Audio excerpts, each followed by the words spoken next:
Chapter 1125. Ahem. Mr. Li's eyes are as sharp as a torch, so I told you the truth. In the Yunshan residence, Li Zixuan coughed awkwardly before telling the truth. I wanted to ask for a few words from Mr. Li, but because I've been grounded at home by His Majesty, it's inconvenient for me to go out, so I had to ask Mr. Li to come over. Li Gang was speechless. Our residences are only a few steps away from each other. Even if you go out, do you think His Majesty will find trouble with you? Besides, there are no outsiders on Yunshan. Who would be so free as to inform His Majesty of such a small matter? Li Zixuan was sweating profusely. Who asked him to be well-meaning by his father-in-law 2 days ago? Naturally, he would be a little more careful when doing things. Ahem. Since His Majesty wants me to stay at home and reflect, then I must be sincere. Ha! Li Gang shook his head. He obviously didn't believe him, but he was too lazy to investigate further. At this time, he said, in terms of calligraphy, I'm far inferior to Deng Shan, Chu Suiliang, and Bo Shi, Yushernan. Why would Yamacho come to me for help? Haha. What I seek is Mr. Li's artistic conception and also Mr. Li's spirit. Mr. Li has noble character and unquestionable integrity. I must hang Mr. Li's calligraphy at home and study it at all times. Li Zixuan flattered. In fact, this fellow wanted to take Li Gang's calligraphy and leave it as a family heirloom for future generations. Although Li Gang's calligraphy wasn't as famous as Yushernan and Chu Suiliang's, Li Gang's fame wasn't any less than those two. Besides, he was now grounded. How could he go out and ask Yushernan and Chu Suiliang to write for him? Sending someone to invite them to his residence wasn't realistic either. After all, their friendship wasn't that good yet. Haha. Yamacho, don't flatter me. What do you want me to write? Just tell me. When the time comes, don't complain that my calligraphy is ugly. Li Gang waved his hand and smiled helplessly. Li Zixuan nodded at Xiao He. The latter turned around and left. Soon, she returned with 2 rows of red papers in her hands. Li Zixuan said to Li Gang, it's going to be the new year soon. I want to hang 2 auspicious characters in front of the door to make it seem more festive. It's just that these characters are a little difficult to display, so I asked Mr. Li Gang to come and inscribe them. Li Gang frowned. What are you going to inscribe on Yamacho? I call this a couplet because it's going to be the new year soon. It's also called Spring Festival Couplets. Couplet? Yamacho, tell me about it. It could not be said that there were no couplets in this era, but there was no such thing as a couplet. In fact, long before the Qin and Han dynasties, people in our country had the custom of hanging peach talismans during the new year. The so-called peach talisman was to write the names of the legendary exorcist gods, Shen Cha and Yu Lei, on 2 peach planks and hang them on the left and right doors to exorcise ghosts and suppress evil. This custom lasted for more than 1,000 years. It was only in the 5th generation that people began to inscribe couplets on the peach planks. According to the records of the Song dynasty and the Shu family, Meng Chang, the ruler of Shu in the 5th generation, every year, scholars were appointed to write poems and inscribe peach talismans on the left and right of the bedroom door. At the end of the year, 964 AD, the scholar Xing Yinshuan wrote poems. Chang used his non-professional skills to write poems and wrote, New Year's celebration, festivals Changchun. This was the earliest form of couplets, and it was also the earliest spring festival couplets in our country.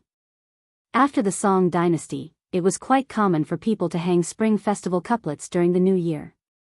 Wang Engshi's poem, Thousands of Families Always Exchange New Peach Talismans for Old Ones, was a true portrayal of the grand occasion at that time. Because the appearance of spring festival couplets was closely related to peach talismans, the ancients called them peach talismans. Therefore, when Li Gang heard the couplets and spring festival couplets, he was stunned. Li Zixuan was already prepared, and he said without hesitation, the first part of the couplet is called Smooth Sailing, Happy Every Year. The second part is called Everything Goes Well, Every Step is High. The horizontal inscription is, Lucky Star Shines High. This couplet wasn't considered literary, but it stood out because it was festive. It was considered one of the more widespread spring festival couplets in modern times. Li Gang heard this and squinted his eyes.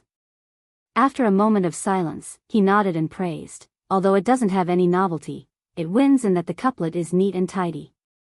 Furthermore, these two sentences can be considered appropriate for the occasion. But why do I feel that this couplet is similar to the peach talisman? Peach talisman? Li Zishuan was stunned. Fortunately, he wasn't an ignorant person.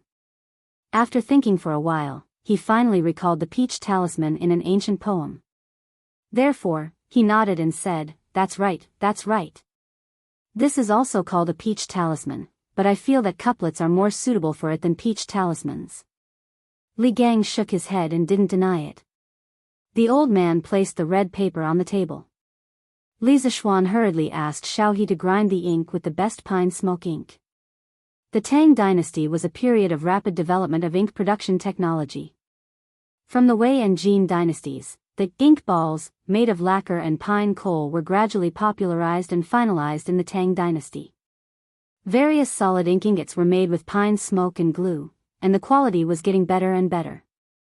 Famous inks such as Zhu Min, Li Yongbing, Shi Chao, Shi Tinggui, and other famous inks made by famous artists such as Zhu Min, Li Yongbing, Shi Chao, and Shi Tinggui were all tributes to the imperial family.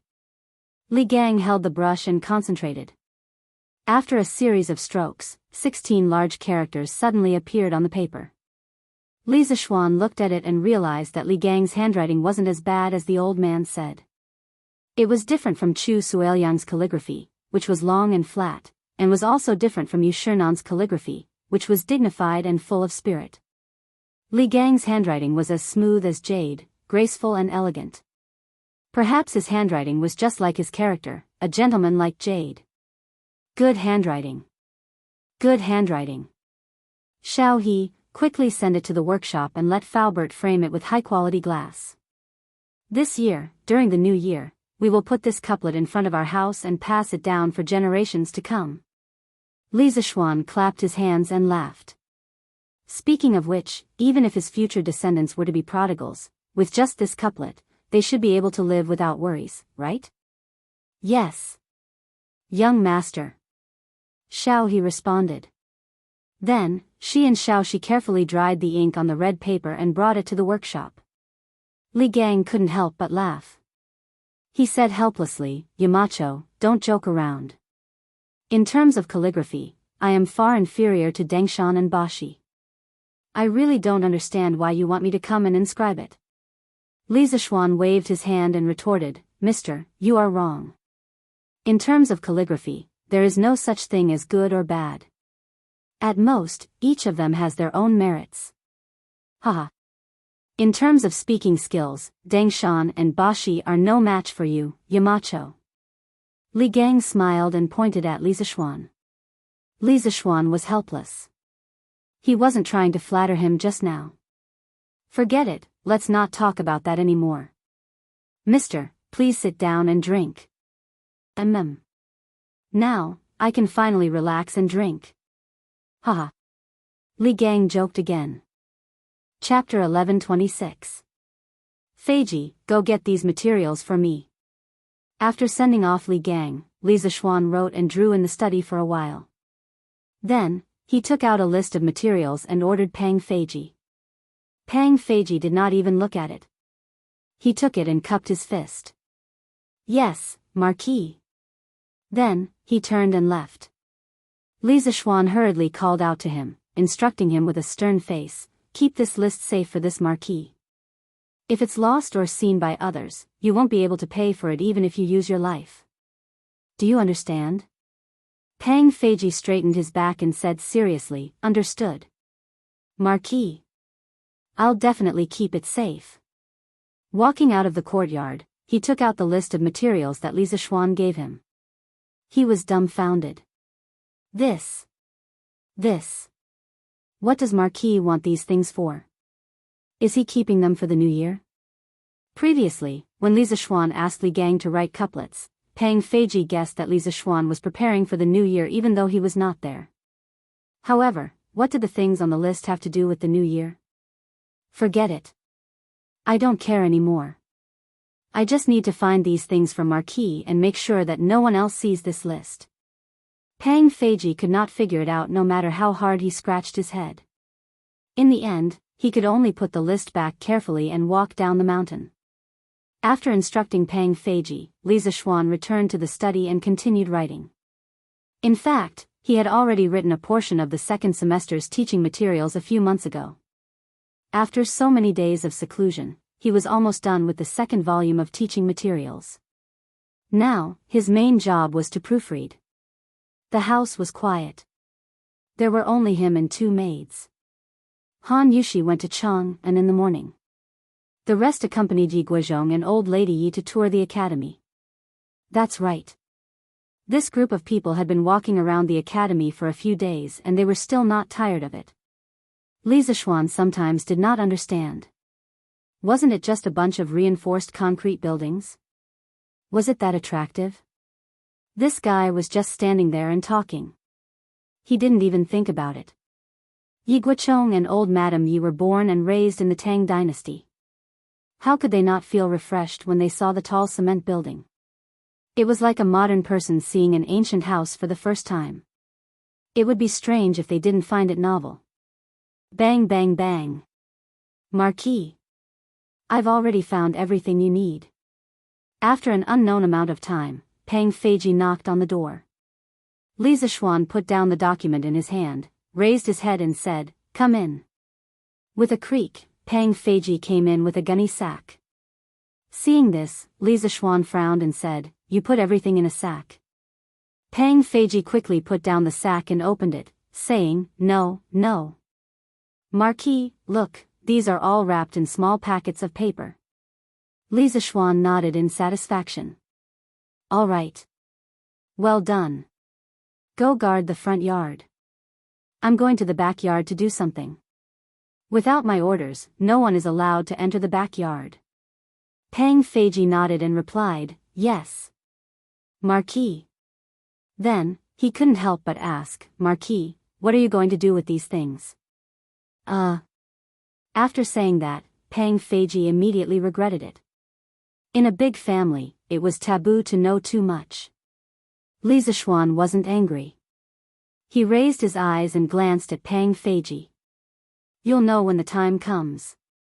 "Oh right, did you destroy the list just now?" Seeing that Li Zixuan didn't blame him, Pang Feiji heaved a sigh of relief. He then replied, "The list is here. I haven't destroyed it yet." Li Zixuan picked up the gunny sack with one hand and walked out of the door. He said calmly, "Remember to burn the list later." Pang Feiji was stunned.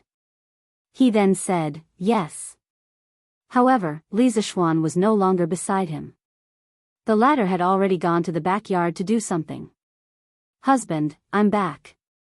It was close to noon when Han Yushi returned from Chang'an City. Once she entered the house, she habitually shouted inside. However, there was no response from inside. At this time, Xiaohe appeared out of nowhere and said, "Young mistress, young master is doing something in the backyard alone." "Oh. Then I'll go take a look." Han Yushi put down the package in her hands, then clapped her hands and walked towards the backyard. Pang Feiji, who was guarding the front yard, obviously heard it. However, he wasn't stupid enough to stop her. Although Li Zixuan had instructed him not to let outsiders into the backyard, Han Yushi was obviously not an outsider. "Wife, you're back." In the backyard, Li Zixuan was using glue to make thick paper cylinders. The diameter of the cylinders was about a little thicker than a thumb, and the cylinders were about 20 centimeters tall. There were materials scattered all over the ground beside him. Li Zixuan, who was fiddling in the yard, heard the sound of footsteps and spoke without turning his head. Judging by the sound, this was the tacit understanding between an old couple. Speaking of glue, many people subconsciously thought that there was no glue in ancient times. In fact, there was glue, but it wasn't the modern chemical glue. The glue Li Zixuan was using now was fish gelatin. As the name implied, it was made from fish bladders. The fish bladders were steamed, boiled, pounded, and filtered before they were finally made into fish gelatin. When it was used, it was heated in water. After it was melted, it would be applied to the surface of the object. After it cooled and dried, it would be successfully adhered. In terms of viscosity, it was much stronger than most modern adhesives. Other than fish gelatin, there was also pig gelatin. It was made from pig skin. After boiling, it became something like glue. When it was used, it was also heated in water. It was used in the same way as fish gelatin. It could be said that the wisdom of the ancient people in terms of tools and materials wasn't as weak as most people thought. Husband, what are you doing? Han Yushi saw the paper tubes lying on the ground and other materials scattered everywhere. She couldn't help but ask curiously. Li Zishuan thought for a moment and said, well, I'm making something similar to firecrackers, but it's not only louder than firecrackers, but also better looking than firecrackers. Wife, you just came back. Go and rest. I'll be done in a while. That's right, Li Zishuan wanted to make fireworks. At this time, the firecrackers, wrapped in gunpowder with paper, had not appeared yet. There were only firecrackers, or exploding rods. To put it bluntly, this thing was a bamboo rod. Because the bamboo rod was sealed in sections, when it was heated, the gas inside would expand. If it was heated for a long time, the bamboo rod would explode, so it was called a firecracker. Usually, during the new year, naughty children liked to play with this thing the most. They could often see naughty children on the street throwing bamboo rods into the fire in groups of 3 to 5. They mainly wanted to hear the sound. Official firecrackers with gunpowder were only recorded in the Northern Song dynasty. At that time, they were also called firecrackers. The fireworks that Li Zishuan was making now with the help of gunpowder were definitely not available in the Tang dynasty. Chapter 1127. Just after lunch, Lan impatiently urged him to hurry up. Brother, set off the firecrackers. Lan wants to see firecrackers. The little girl was a little tired of accompanying her grandparents around the academy. After all, she had been playing at the academy before, and the novelty had long worn off. Therefore, she came back alone in the afternoon. During lunch, she heard from Han Yushi that Li Zishuan had made a big baby that was similar to firecrackers in the morning. The little girl was instantly excited. If it weren't for Li Zishuan watching her, she probably wouldn't even want to eat and would have gone to play with fireworks. Playing was a child's nature. Whether it was in modern times or ancient times, it was mostly like this.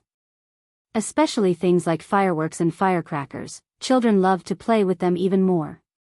In his previous life, Li Zishuan still played with firecrackers during the New Year even when he was in high school. Okay. I'll set them off for you. But Lan, you have to stand a little further away. Li Zishuan patted Lan's little head and said dotingly. The main reason he wanted the little girl to stand a little further away was that he wasn't confident in the fireworks he made. After all, he had only played with them in his previous life, but he had never made them. In the morning, he had only used the memory of dismantling a section of fireworks in his previous life to slowly fumble around and create an experimental product. He had no idea whether it could be fired or whether it would explode on the spot. Yes. Lan will definitely stand far away. In order to see Li Zishuan set off firecrackers, Lan was willing to agree to anything. Okay. You go to the front yard first. I'll go to the backyard to get something. Li Zishuan said as he stood up. Of course, such a dangerous experiment had to be as far away from home as possible. Otherwise, if he were to test the fireworks in the backyard and blow up the house, he would be heartbroken. Yes. Lan responded, then pulled Han Yushi's hand and said, Sister Yushi, can you go too? Lan is scared alone. Plop. Li Zishuan, who had just walked to the backyard door, almost fell to the ground. You're scared? If you're scared, you won't cry and shout that you want to play with firecrackers. Okay. Then I'll go with Lan. Han Yushi nodded and agreed. Actually, she really wanted to go. However, when she thought about how she was already married, it would be inappropriate for her to watch these children's games. Now that Lan had invited her, she decided to go with the flow. Wife, Lan, stand back a little more. Ah. Brother. You're already so far away, why are you still standing back? Yes. It was still not enough. A little further. In front of the Yunshan villa, Li Zixuan was holding a plate of experimental fireworks. This experimental product was made by connecting 9 fireworks together with a lead wire. The 3x3 arrangement made its chassis very stable. Li Zixuan took a shovel and dug a shallow pit. He buried 1/5 of the firework in the soil to ensure that it wouldn't tilt during the process of being set off. After that, he repeatedly urged Lan, and Han Yushi to retreat. To be honest, Li Zixuan didn't care about the small amount of gunpowder in the fireworks. However, it was a completely different story for his wife and sister. If it exploded on them, they would be scalded at the very least, or even disfigured at the very least. Brother, this should be enough, right? Lan shouted at Li Zixuan impatiently with her hands on her hips. She felt that Li Zixuan was making a fuss over nothing. Even if this firecracker was more powerful than the ones she used to play with, it shouldn't make them stand so far away. The little girl even doubted that she would be able to hear the firecracker clearly later. Okay. Lan, remember to cover your ears. After visually estimating the distance, Li Zixuan shouted at his sister. Lan curled her lips and didn't move. Li Zixuan smiled and thought to himself, little girl, you still don't believe me. You'll regret it later. At that moment, he didn't waste any more time talking nonsense. He stretched the match beside him towards the lead wire of the fireworks. The fuse was made from a small amount of gunpowder wrapped in straw paper, which was extremely easy to ignite. The moment the burning match in Li Zixuan's hand touched the fuse, a spark immediately appeared and a burst of sizzling sounds could be heard. Under such circumstances, it wasn't the time to act cool. Li Zixuan saw that the lead wire had been ignited and quickly ran away. Although he was strong in martial arts and wasn't afraid of such a small explosion, he didn't want to embarrass himself for an unnecessary act of acting cool. If that happened, he wouldn't be acting cool, he would be an idiot. Bang! In the quiet sky above the cloud mountain, there was a sudden deafening sound. In this era, there weren't many tall buildings to block the sound, so the loud sound could be heard from afar. After the loud sound, it didn't stop. The next loud sound followed. At this time, Lan was already screaming in fear. The little girl reacted at that moment and quickly covered her ears with her small hands. Then, she glared angrily at Li Zixuan, as if to say, why didn't you tell me that the firecracker was so loud earlier? Li Zixuan didn't notice his little sister's angry and resentful gaze. He was looking up at the results of his experiment that he had painstakingly worked on for the entire morning. TSK, the height is okay. It's just that the sound is too loud. I have to reduce the amount of gunpowder. Also, the flame isn't bright enough. Maybe it's because it's daytime now. I can try again at night. Li Zixuan looked up and whispered softly. Brother. This firecracker is amazing. Do you have more? 9 fireworks were released very quickly. It was the first time Lan had seen fireworks that could shoot up into the sky and explode. Although she was scared half to death at the beginning because she was caught off guard, she got used to it and the fear in her heart was immediately replaced by excitement. Hey! Lan, weren't you scared just now? Li Zixuan said with a smile that wasn't a smile. Lan was embarrassed. Just as she was about to say something, the few of them heard the sound of something breaking through the air not far away. Then, they saw a bearded man and a white-haired old man rushing towards them. It was Mo Zhong and the bearded man. Yamacho, we just heard 9 loud sounds coming from here. What happened? Mo Zhong stopped in front of Li Zixuan and asked anxiously. Li Zixuan was stunned for a moment. Then, he said embarrassedly, nothing happened. I was just setting off firecrackers just now. Firecrackers? This time, it was Mo Zhong's turn to be stunned. He was the head of the Mo family. What kind of new things had he not seen before? Why hadn't he seen any firecrackers that were so loud? At this time, the bearded man saw the firework tube that had just been released in the distance. He walked over to take a closer look and said in surprise, "This is the firecracker Yamacho was talking about. Why is it made of paper? Wow! What's that? What was that sound just now?" It was Ching Chimo holding a football and running over with a group of students. He screamed as he ran. Chapter 11:28. Chonyo, Qin Ke, Xiao Ku, Xiao Chong, and Bao Lin. You guys didn't go back to Cheng and are playing football in school? To put it nicely, the group of students came whistling like the wind. To put it bluntly, they were like a group of bandits, rushing over like a whirlwind. Li Zishuan looked at the football in Ching Chimo's arms and the group of students who were all sweating profusely as he asked. The academy was now on holiday, and the students who lived nearby were free to go home. Ching Chimo and his group did not go home to prepare for the new year, but instead, they were loafing around at the academy. It was really unreasonable. Ching Chimo wiped his sweat and said, "How can going home be more interesting than staying at the academy? If we stay at the academy, we can still play football with more people. But if we go home, we can only go to the brothel." Ouch!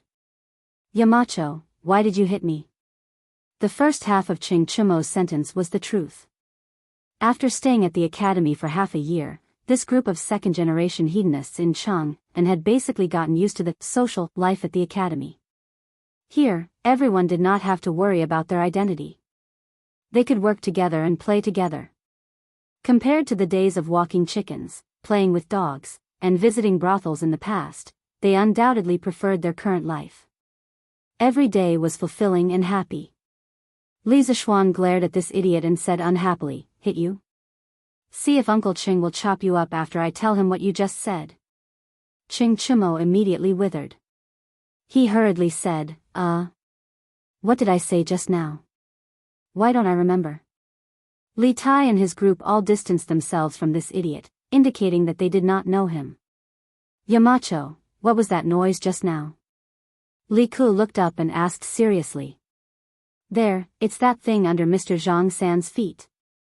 Li Zishuan pointed at the bearded man not far away and said.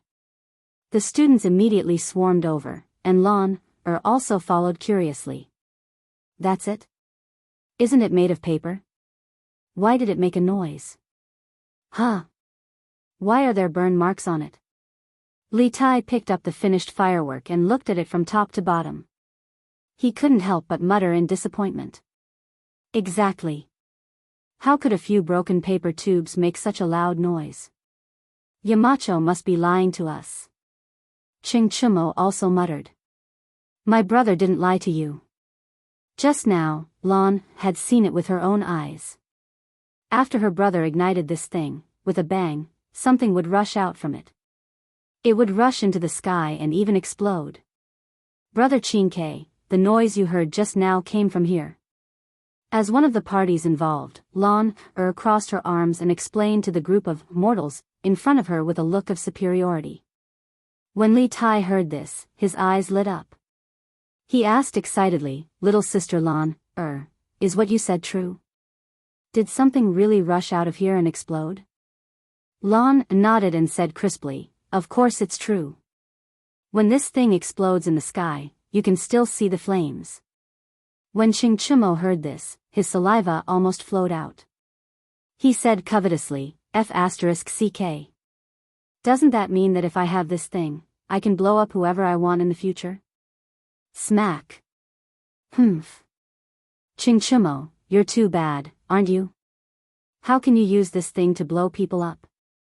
The bearded man standing next to Ching Chimo slapped Ching Chimo without hesitation.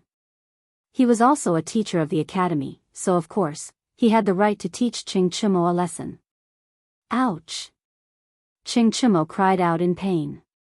Seeing that the person who hit him was a great expert, how could he dare to be rash? He quickly explained, "Haha. Mr. Zhang San, I was just joking.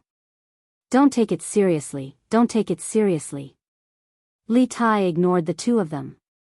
The little fatty carried the firework tube to Li Zishuan and said, "Yamacho, do you still have this thing? Can you give it to us to broaden our horizons?" "That's right. Yamacho, can you broaden our horizons too?" Zhang Sun Chong also jeered.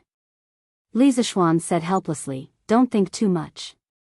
There's no more. The ones I made in the morning have been finished." Li Tai immediately became anxious. He quickly said, "If you're done playing, why don't you do it again?" "Yamacho, are you short of manpower?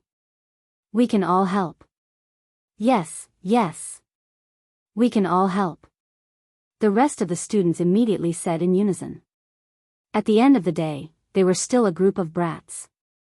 How could they resist the temptation of fireworks? Li Zishuan thought for a moment, then nodded and said, "Okay. All of you come. Mr. Mo, Mr. Zhang San, do you want to come together?" "Me too. Me too. Yamacho. Hey. Xiao Xian, there's still me. Brother Xiao Xian. Anren also wants to see you make fireworks." Wang Ji, as well as Li Zishuan's neighbors, Yan Xiaoning and Li Anren, had all come. Okay. All of you, come." Li Zishuan waved his hand, then turned around and walked towards the courtyard. After a short while, a group of people started to make fireworks in the front yard. Of course, it was under Li Zishuan's guidance. Li Zishuan was actually not worried that these people would learn how to make fireworks. This was because the 2 gunpowder formulas used in fireworks were in his hands. "Yamacho, that's it? This thing can fly to the sky and explode?" Li Tai made 2 individual fireworks and asked Li Zishuan in disbelief. Li Zishuan glanced and said with a nod, "N. That's right. Qingke, if you don't believe me, why don't you try lighting it?" Hee. That's great. Li Tai had the same idea. He laughed and quickly took his 2 creations and walked away. Following Li Zishuan's instructions, he fixed the fireworks and lit the fuse with his trembling hands. Then, he quickly retreated. Bang bang. The 2 loud noises almost shattered everyone's ears. Li Tai's legs were trembling. He was scared and excited at the same time. F***CK. That's awesome. Qingke. Ching Chimo gave Li Tai a thumbs up. Then, he ran to Li Tai with his creations and asked, "Qingke, help me take a look. Is this okay?"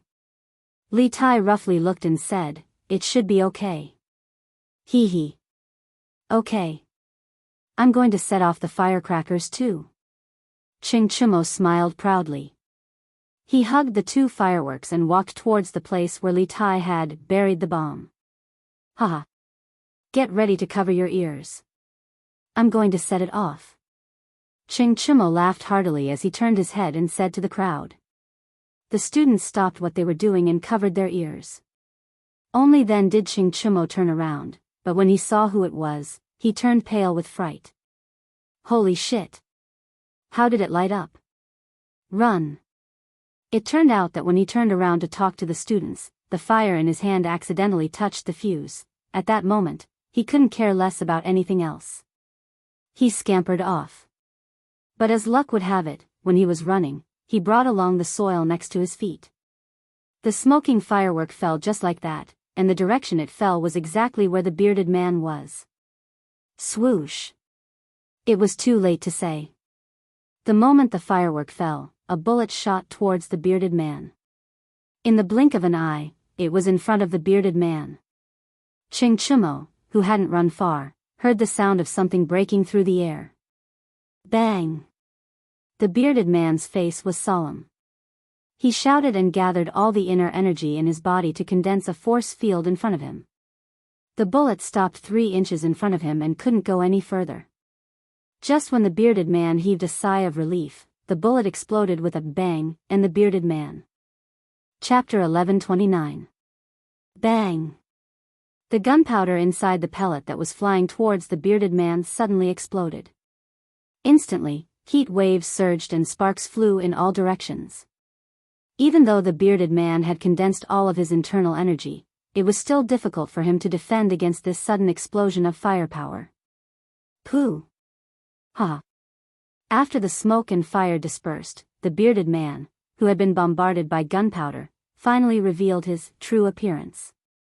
His old face was as black as the bottom of a pot. His originally neat hair was now mostly standing up and there were many holes in his clothes. His originally dignified image of an academy teacher had instantly turned into an old beggar wandering the streets. No. His shamade appearance was even more miserable than a beggar's. At this moment, the bearded man opened his mouth. What was amazing was that there were actually a few wisps of green smoke coming out from his mouth. Seeing this scene, Li Zishuan could no longer hold it in and laughed out loud. He. Mr. Zhang San's appearance is so ugly. Lan Er covered her small mouth and giggled. The others present were already having a hard time holding it in. Seeing the brother and sister laughing first, how could they hold it in any longer? Instantly, they roared with laughter. Many people laughed until tears came out of their eyes. However, there were two people who were exceptions. One was the bearded man. This old fellow was originally not a kind person. In this world, there was almost no one who dared to humiliate him. If he had not stayed in the academy for so long and restrained some of his wild nature, the scene would probably have turned red. The other person was Ching Chumo. After this fellow felt the bearded man's gaze that wanted to eat him, he was so scared that he almost peed his pants. How could he still laugh? Cough, cough. That? I have something to do at home. I'll take my leave first. In the midst of everyone's laughter, Ching Chumo coughed dryly and slipped away as he spoke. Of the 36 stratagems, escape was the best stratagem. He did not want to bear the anger of the bearded man. He felt that with his small body, he would not be able to bear it at all. Everyone was stunned. The bearded man roared and chased after him, "Bastard brat! Where do you think you're going? Even if your father comes today, I will beat you up so badly that even your mother won't be able to recognize you." Hearing this, Ching Chumo's heart was filled with shock. He hurriedly circulated 120% of his internal energy and ran as fast as he could. He felt that in all these years, he had never run as fast as he did today. However, he was only a trash, who had just broken through to the Qi transformation realm not long ago. How could he be faster than the bearded guest, a peerless expert at the peak of the Grandmaster realm? After running roughly 20 to 30 zhang, the bearded guest flashed. Everyone only saw a blur in front of their eyes, and the bearded guest had already flashed behind Ching Chumo. Following that was the scene of an eagle carrying a chick. The bearded guest's face darkened as he carried Ching Chumo back. Bang! How dare you point a firecracker at someone? I didn't mean it. Bang! Who told you to play with firecrackers? Roar! I won't do it again. Bang! I'll let you run. Are you trying to run again? Stop running. Stop running. Mr. Zhang San, stop hitting him. Bang! Run. Keep running. Xiao Xian, Yamacho, help. Someone's going to die. For a moment, smoke and dust filled the air, mixed with the bearded guests cursing and begging for mercy. Everyone covered their faces, unable to bear to see someone being beaten up miserably. After a long time, the dust settled. The bearded man clapped his hands and swaggered off. When he left, he also took away the other firework that Ching Chumo had not yet had the time to set off. Ching Chumo was lying on the ground with a bloody nose and a swollen face, panting heavily. How could he have the time to care about this? At this moment, he was only praying that the bearded guest would leave quickly. All right. Stop pretending to be dead. Mr. Zhang San has already left. After a while, Ching Chumo did not hear any movement for a long time. Just as he was about to get up to investigate, he felt someone kick him beside him. Then, he heard Li Zishuan's voice. Huh? Gone? He's finally gone. Ouch. Xiao Xian, help me up. My waist is about to break. This idiot was still complaining that Li Zishuan did not save him earlier. He did not even call him Yamacho and directly called him Xiaoxian. Li Zishuan was not in the mood to bicker with this idiot. He went forward and pulled Qing Chumo, smiled, and joked, "Qing Chumo, you've got guts.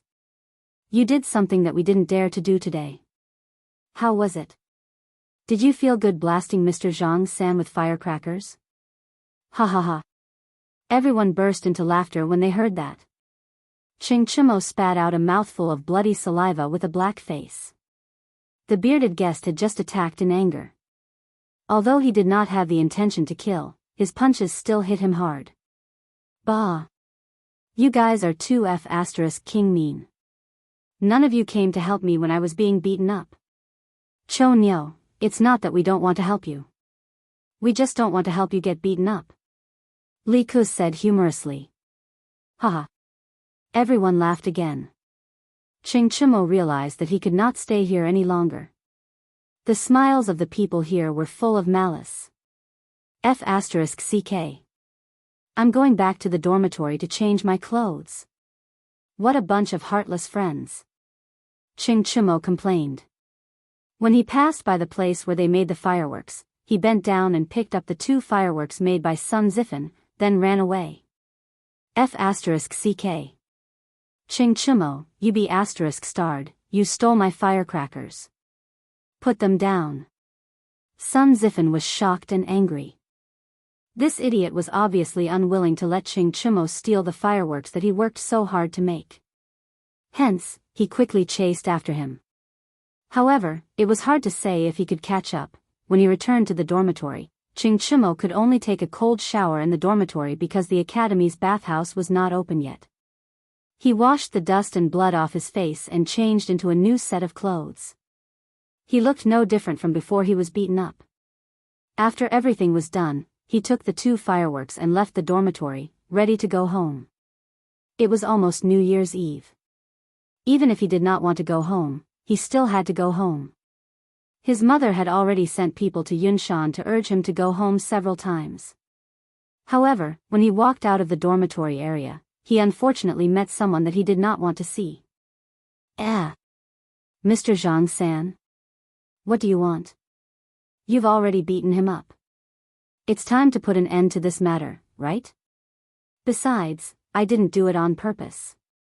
The Fengchen 3 heroes shouldn't be so petty, right? Qing Chumo said with a strong front. In reality, he was panicking inside. He was afraid that the bearded man would beat him up again. Hey!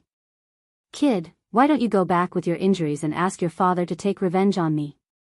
The bearded man did not have the intention to beat him up. He crossed his arms in front of his chest and said in a rough voice. Chapter 1130. If you can't fight, what's the point of going home and calling for your parents? Mr. Zhang San, although I can't beat you now, the river flows east for 30 years and the river flows west for 30 years. 30 years later, no, just 10 years. 10 years later, I will definitely be able to beat you. At that time, I will take revenge for today. Within the Yanhuang Academy, Qing Chumo held his head high and puffed out his chest as he looked at the bearded man with a haughty expression. During the Warring States period, Qin and Wei fought over Hanoi. Wu Qi helped Wei to take over Hanoi. 30 years later, Bai Qi helped Qin to take back Hanoi. Folk songs spread everywhere. The river flows east for 30 years and the river flows west for 30 years. Wu Qi and Bai Qi rise, the heavens make a mystery. So, this saying was not invented by Do Pa. Actually, this fellow knew his own situation. Even if his father Qing Yaojin was willing to come to Yunshan to take revenge for him, he would definitely not be a match for the bearded guest. Moreover, the bearded guest had Li Jing and Hong Funa backing him up. If they really fought, the Qing family might not be able to survive. Moreover, after Qing Yaojin found out about his actions, he would only scold him with, "Serves you right." He would not come to Yunshan to vent his anger on the bearded guest, okay? When it came to his father's nature, Qing Chumo was quite sure of it. Haha. Not bad. Good ambition. People who practice martial arts should not be afraid of losing and not admit defeat. I admire you very much. Next semester, you will follow me for special training. Maybe 10 years later, you will really have the strength to fight me. Kid, what's with your expression? The bearded guest looked at Ching Chumo with admiration.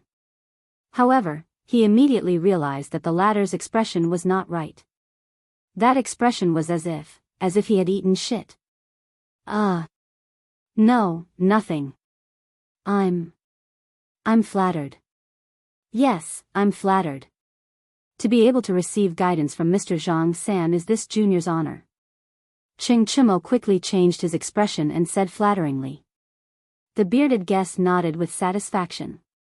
He smiled and said, That's more like it. You may leave now. Ching Chumo felt as if he had been pardoned. He cupped his fists and immediately slipped away. The fat beating from an hour ago did not affect this guy's speed at all. F***ck. Why am I so F***king unlucky today? For no reason at all, a great expert insisted on exchanging pointers with me, and for some inexplicable reason, I was taken in as half a disciple by that guy. I don't want to be forced to learn martial arts from that bearded man. It's over, it's over. Damn it, there's no way I can pass the next semester. Sigh. If I had known earlier, I wouldn't have acted tough earlier. After descending the cloud mountain, Ching Chumo rode on his horse and ran wildly while cursing to himself. Actually, this guy did not know how lucky he was. In this world, he was the first person who dared to use a firecracker to blast the bearded guest alive and kicking. If it was another person, in another situation, that person's life would probably be gone. But now, he was only beaten up by the bearded guest, without pain or itch. In addition, the bearded guest's martial arts cultivation was definitely one of the top 5 in the world today. It was even possible that it was one of the top 3 existences. Who knew how many martial artists in the Jianghu yearned to receive his guidance? But Ching Chumo did not know how lucky he was. If this news were to spread, he would probably drown in the spittle of others. Chumo, you're finally back. Is the Cloud Mountain so good that you don't even want to return home? When Ching Chumo returned home, his mother immediately went up to him. She was both happy and complaining. Mother, your son has been revising at the academy recently. Ching Chumo, this guy, was good at lying. In order to prevent his mother from nagging, he did not even care about his integrity. Bullshit. Where did the wound on your face come from? How could Ching Yaoji not know what kind of character his son had? He scolded him in a bad mood. Then, he swept a glance at Ching Chumo's face and asked immediately. Ching Chumo was stunned. He did not expect that his father would still see through him even though he had cleaned it up so neatly. At this moment, his mind was spinning rapidly as he frantically thought of an excuse in his head. Then, he heard Ching Yaojin say, "You little brat, stop making up lies to deceive your father. Quickly tell me, did you fight with someone? And you didn't win? You're really embarrassing your father." No one knew a son better than his father. Ching Yaojin made a wild guess and guessed pretty close to the mark. Ching Chumo's face suddenly became a little flustered. No. I didn't fight, father. This is because I was accidentally hit by a ball when I was playing football with someone yesterday. Bullshit. What kind of wound is on your face? How can I not see it? If you don't tell me the truth, do you believe that I won't beat you up? Ching Yaojin angrily said with a face of disbelief. Seeing this, Ching Chumo immediately became terrified.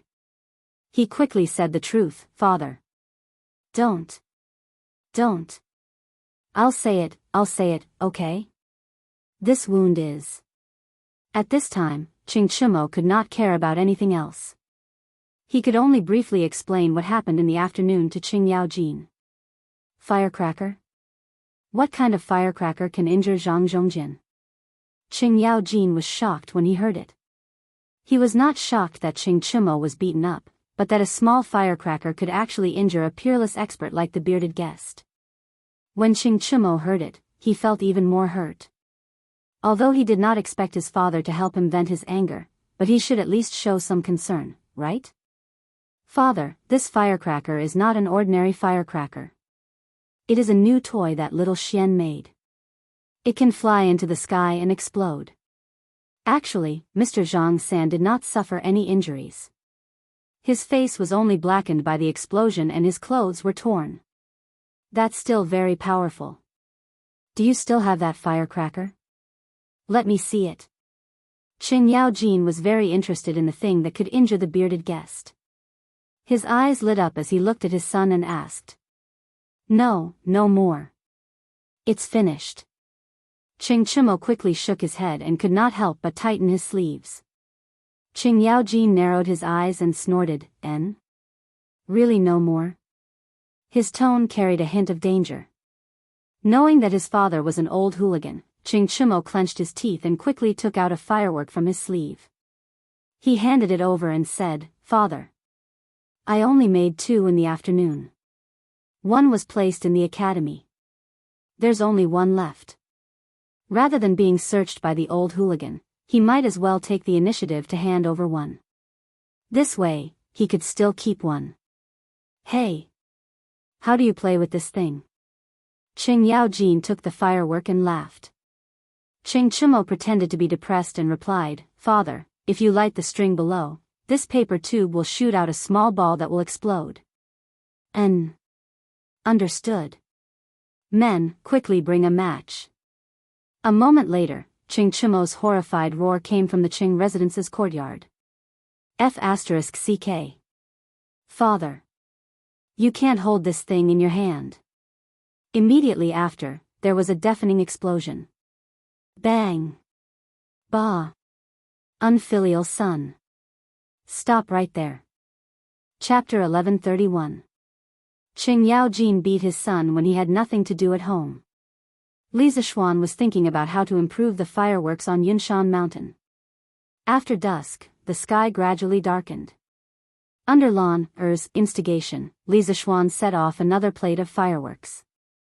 With the dark night sky as the background, the fireworks shot into the sky and emitted extremely bright flames. Lan Er was extremely excited. Her small hands were red from clapping. Li Zishuan, on the other hand, was somewhat dissatisfied. This was because although these fireworks were indeed very novel to the ancient people, to a modern person like him, the color was somewhat monotonous. Modern fireworks were not only colorful but also varied in forms. When they bloomed in the night sky, they would always dazzle people. Li Zishuan's first-generation fireworks, to put it bluntly, were just a few enhanced versions of sky rocket cannons. Bang, bang, bang. Oh! A burst of fireworks and explosions came from the west side of the academy, as well as the cheers of the students. The students who came to make fireworks in the afternoon must have contributed the fireworks tonight. He just hoped that Mo Zhong and the others would step up their patrols at night and not be lazy. Otherwise, it would be bad if the fireworks caused a fire. Husband. What's wrong? Are you not satisfied with the firecrackers? Han Yushi asked tentatively when she saw that Li Zishuan's expression was not right. What she didn't expect was that this random guess was right. Yes. I'm not satisfied. Li Zishuan replied dispiritedly. Huh? Han Yushi was dumbfounded and said, Husband, this firecracker is already very powerful. Lan and I have never seen firecrackers that can fly so high and so loudly. What else are you not satisfied with, husband? Lan Er's eyes lit up. Children could be very greedy sometimes, especially when it came to fun. Brother. Is there something more fun to this firecracker? Li Zishuan chuckled and rubbed Lan Er's little head. Of course there's something more fun. Actually, my brother calls this thing fireworks. According to my original idea, after it explodes in the sky, it should look like a flower, and not just a ball of yellow light like now. Wow! This is fun. This is fun. Brother, can you make a real firework for Lan Er to play with? Lan Er cried out excitedly when she heard that.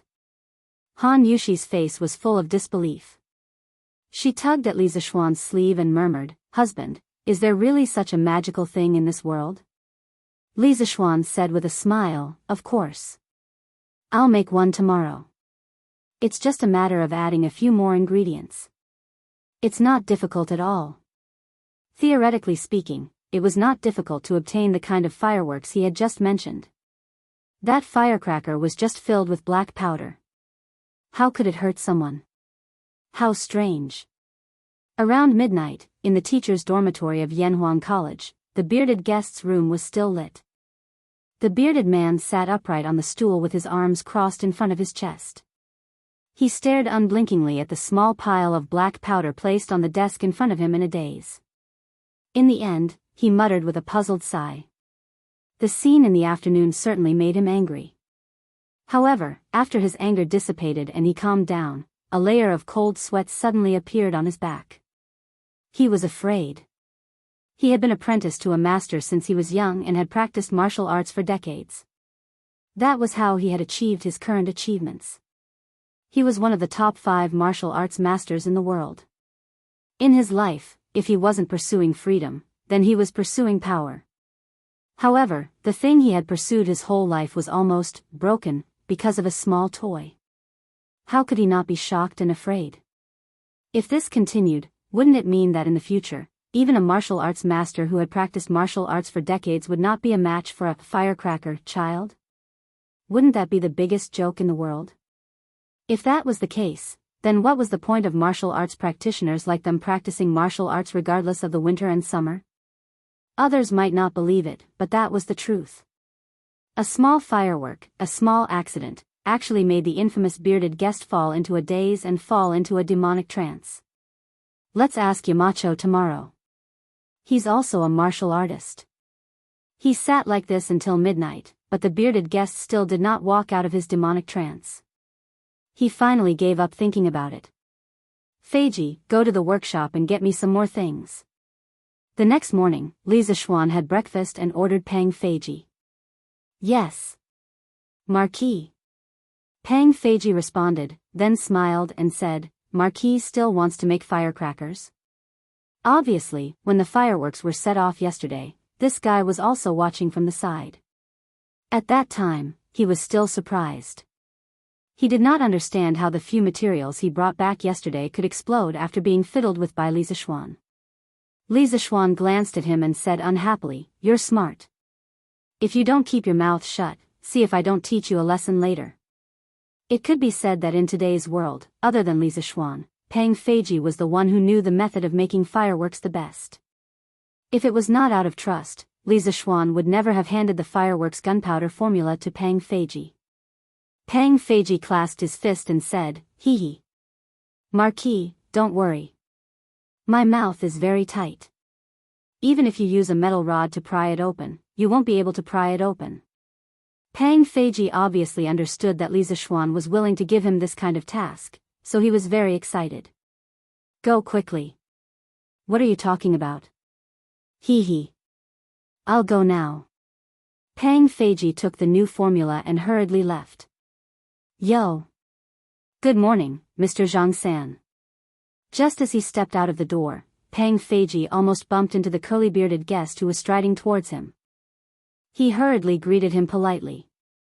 There was no other reason. The curly-bearded guest's experience and seniority were there, so he had no choice but to respect him. Moreover, during the military training, the curly-bearded guest had taught him martial arts, which made him even more grateful. Is Yamacho in?" The curly-bearded guest frowned and asked straightforwardly. "Marquis is inside." Pang Feiji clasped his fist and answered. The curly-bearded guest nodded and did not say anything else. He lifted his leg and walked into the courtyard. Strange, Mr. Zhang-san's complexion doesn't look right. Could it be that he suffered internal injuries from yesterday's explosion? Oh my god, isn't the power of the firecrackers too strong? Pang Feiji walked for a while and could not help but mumble to himself. Let's not think about it anymore. I should hurry up and finish the task that Marquis gave me. I just don't know if the firecrackers made by Marquis's new formula will be even more powerful. Pang Feiji shook his head and mumbled to himself. He then walked down the mountain. Chapter 1132. Yamacho, this firecracker is so powerful when it explodes. Have you ever thought of using it against your enemies? Yunshan Villa. Li Zishuan had just sent off Pang Feiji when the bearded guest arrived. The moment the bearded guest sat down, he asked such a strange question. Li Zishuan's heart moved. He raised his head to look at the bearded guest and asked, Mr. Zhang-san, why would you have such an idea?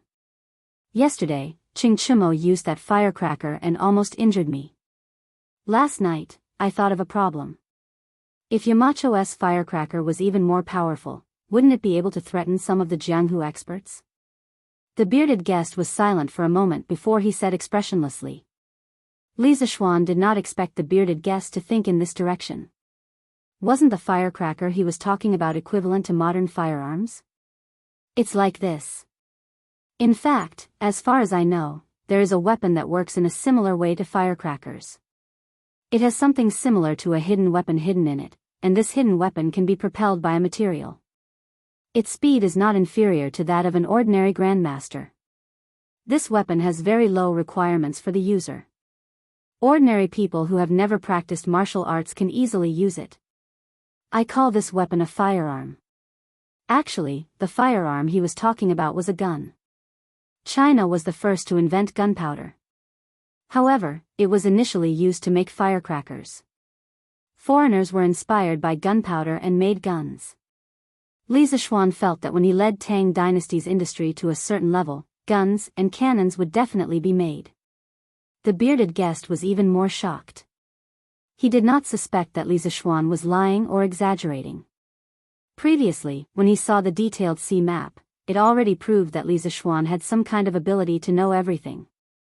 Therefore, when he heard Li Zishuan describe a firearm, his first reaction was not suspicion, but shock. If the firearm Li Zishuan said really existed, then the matter would be more serious than what he was worried about last night. Firearm? Yamacho, in this firearm, does it also use the black powder from firecrackers? That's right. But I call that powder gunpowder. Different uses would lead to different formulas for gunpowder. Correspondingly, the power of gunpowder would also be different. The gunpowder in the firecrackers is the least powerful type of gunpowder. Li Zishuan said indifferently. He understood that because the bearded man was highly skilled in martial arts, it was inevitable that he would be somewhat arrogant. Now that he had instilled a bit of knowledge on firearms into this bearded man, perhaps it would give birth to a trace of reverence in his heart. The least powerful one. The bearded man's pupils constricted. At this moment, he felt that he was like a frog at the bottom of a well. Right. A few months ago, the Serpent Spirit Mountain was destroyed overnight. Yamacho, did you use those so-called firearms? Having been in Chang'an for so long, the bearded man had already investigated everything about Li Zishuan, so it was not surprising that he knew about the Snake Spirit Mountain. The corner of Li Zishuan's mouth twitched. Was he shooting himself in the foot? Originally, he wanted to open the eyes of the bearded man and make him feel some reverence. He did not expect the bearded man to hit the nail on the head and guess the real reason for the destruction of the Serpent Spirit Mountain. The inside story was top secret at the moment. Only he and Li Er knew about it. More or less. Li Zishuan gloomily gave an ambiguous answer. The bearded man sucked in a breath of cold air.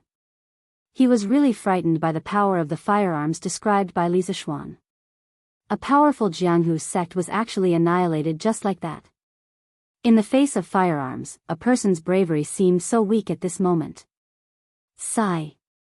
Doesn't that mean that all the hard work we put into practicing martial arts in the winter and summer is all in vain?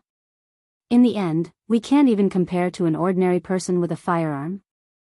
The bearded man suddenly let out a long sigh, and his aura became much more depressed. Li Zishuan was stunned. Only then did he understand the true purpose of the bearded man's visit today. It turned out that this bearded man was almost hurt by the fireworks yesterday, causing his martial arts heart to suffer a blow. Haha. Mr. Zhang San's words are wrong. Li Zishuan pondered for a while, then smiled and said, firstly, practicing martial arts is not for the sake of fighting with others. Mr. Zhang San's martial arts understanding shouldn't be so shallow for you to have such great strength today. Secondly, practicing martial arts can strengthen one's body and even prolong one's life. A person's life is short. What could be more important than living for another 2 years? Thirdly, although firearms are powerful, normal firearms will not be able to hurt a martial arts expert of your level. Furthermore, if both parties have firearms, a martial arts expert will definitely be much better at using firearms than an ordinary person. Furthermore, when faced with firearms, a martial arts expert will obviously have a higher chance of survival compared to an ordinary person. Fourthly, if Tang Dynasty can really create firearms in the future, it will only be in the hands of the imperial court. The commoners will definitely not have them. Martial arts practitioners who abide by the law will not have to worry about the threat of firearms. Therefore, in conclusion, martial arts practitioners will have an advantage whether or not firearms exist in this world.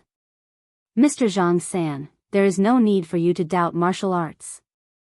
The bearded man seemed to have understood something. After a moment of silence, he stood up and clasped his fists. Looks like I'm wrong. I'm a few decades old, but I can't see through things as clearly as Yamacho. I'm ashamed.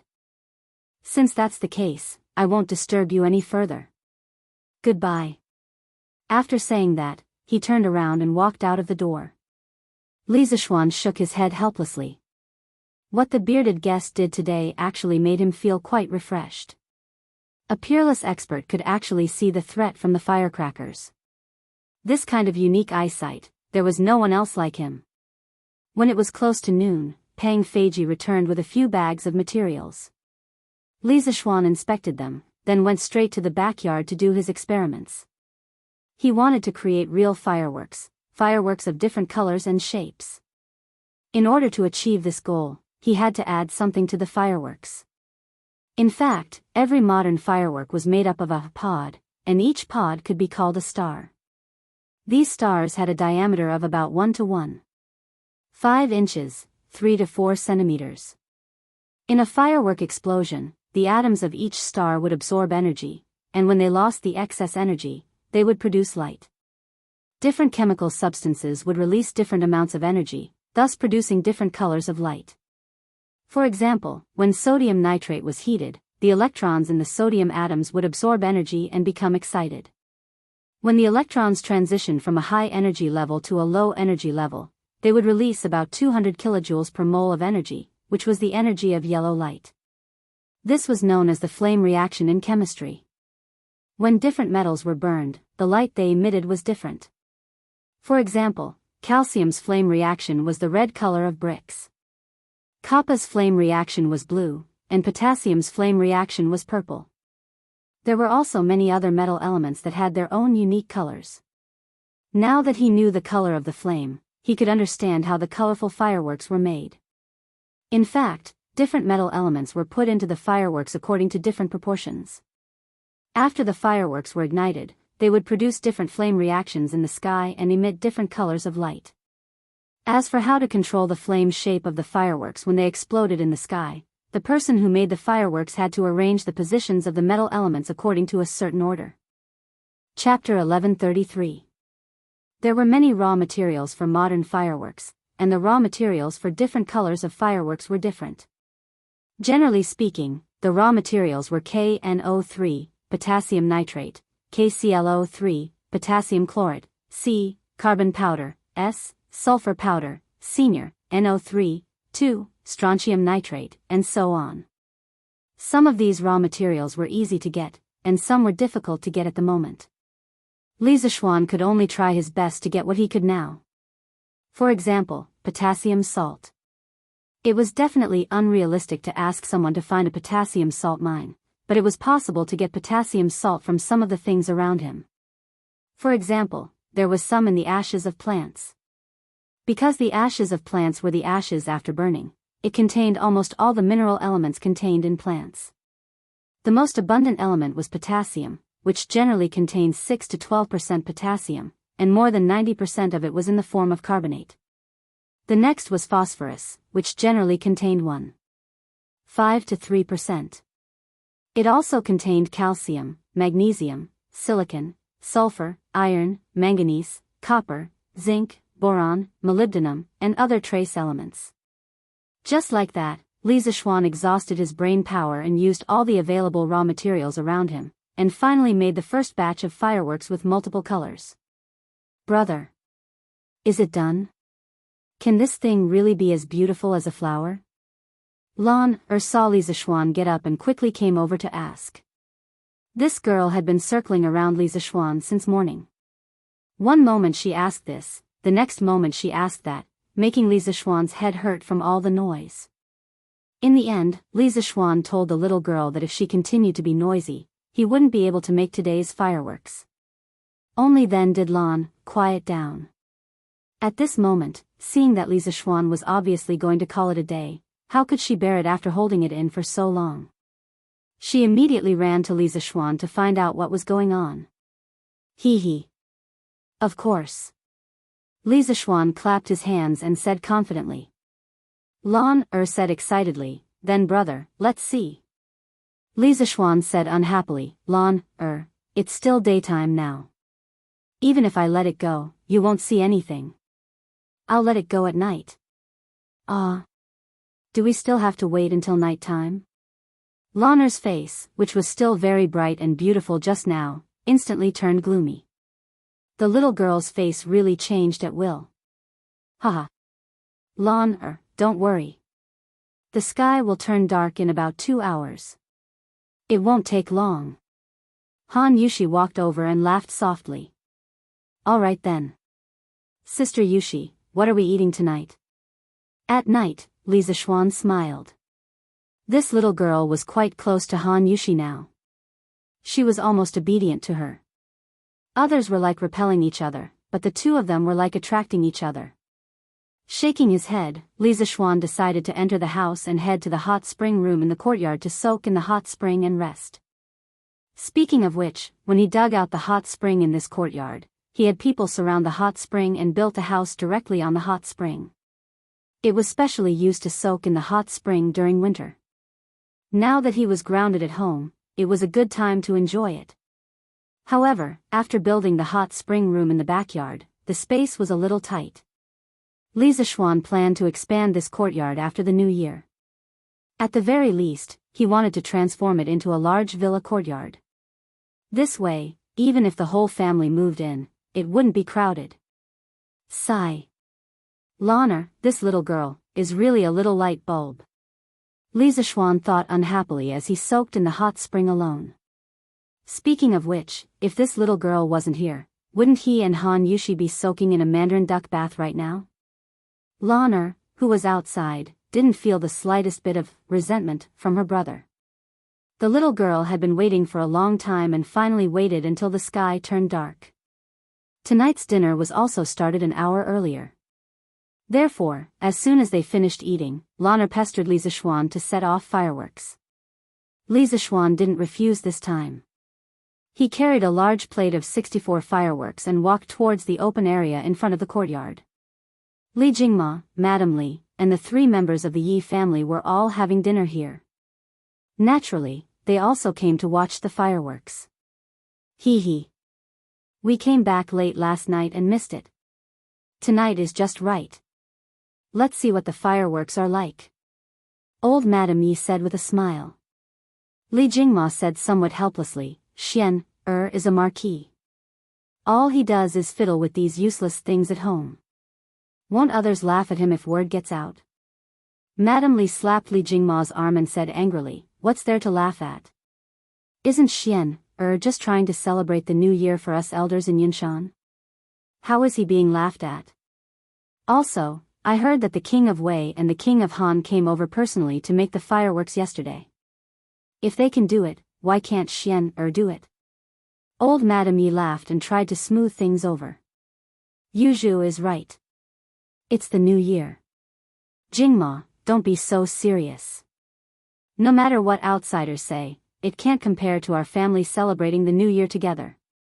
Grandmother, quickly cover your ears. Big brother is going to light the fireworks. Lan ignored the quarrel between the adults. She tugged at old Madame Ye's arm and said excitedly. Hey. Okay. Grandmother will cover her ears right now. Old Madame Ye covered her ears and smiled kindly. Seeing this, the rest of the people also covered their ears. Fizz, fizz. On the other side, Li Zishuan had already lit the fuse of the fireworks with a lighter. Then, he quickly ran over and shouted, "Everyone, cover your ears. The fireworks are going off." As soon as he finished speaking, there was a soft boom, and a firework shot into the sky with red sparks. With a loud boom, a beautiful flower bloomed in the night sky. The colors of the fireworks were a riot of colors. There were red, yellow, blue, green, purple, and pink. It looked extremely beautiful.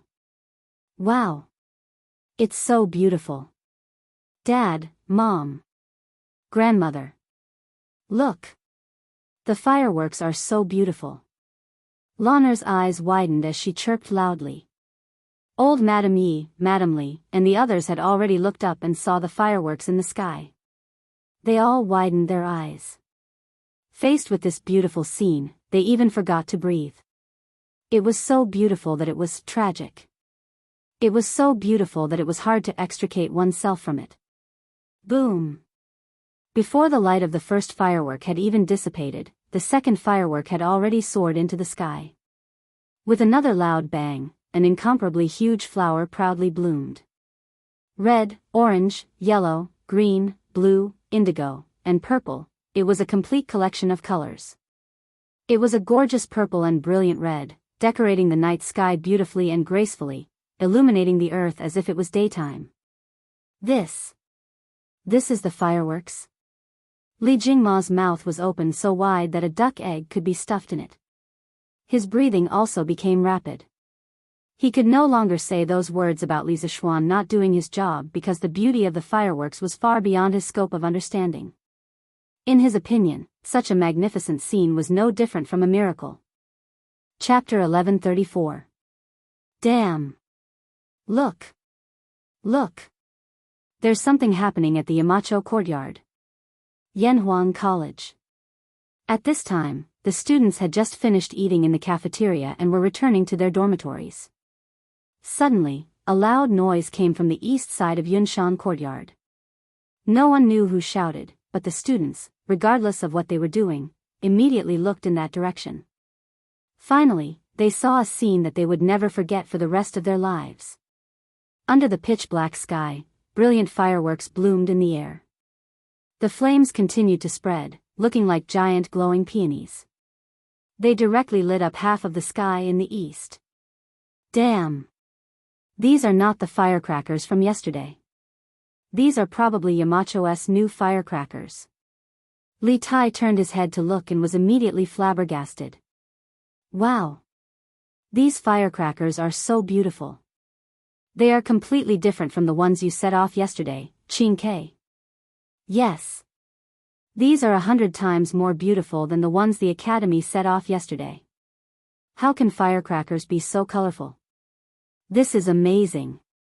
Li Ku looked to the east and was in a daze.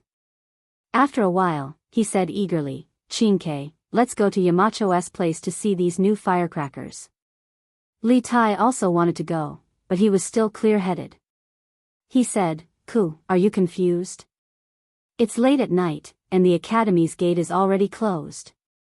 Yanhuang College did not restrict students from entering and leaving during the winter holidays, but students were still not allowed to go out at night. This was for the safety of the students.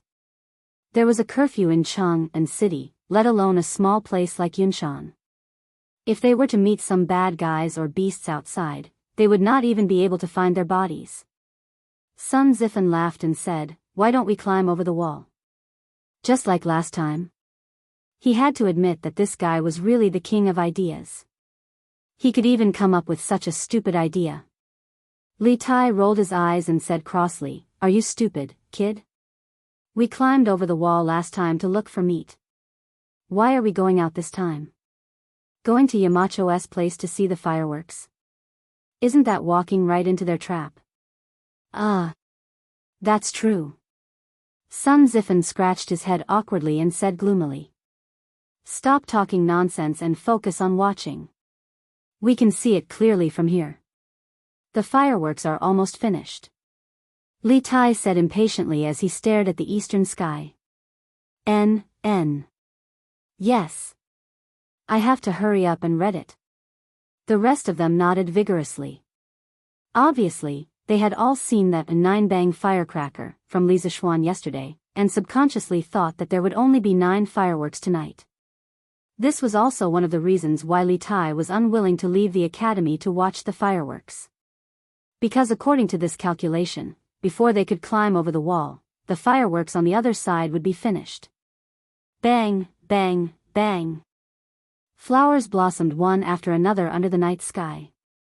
Many students ran to the corridor on the 3rd or 4th floor of the teaching building to look as far as they could. 1, 2, 3. 7, 8, 9, 10, Why isn't it done yet? Oh. Today's firecrackers are not only different in color from yesterday's, but there are also more of them. We can finally feast our eyes on them. Tonight's firecrackers are really beautiful. Did Yamacho put the stars in the sky into the firecrackers? It's so beautiful. It's true.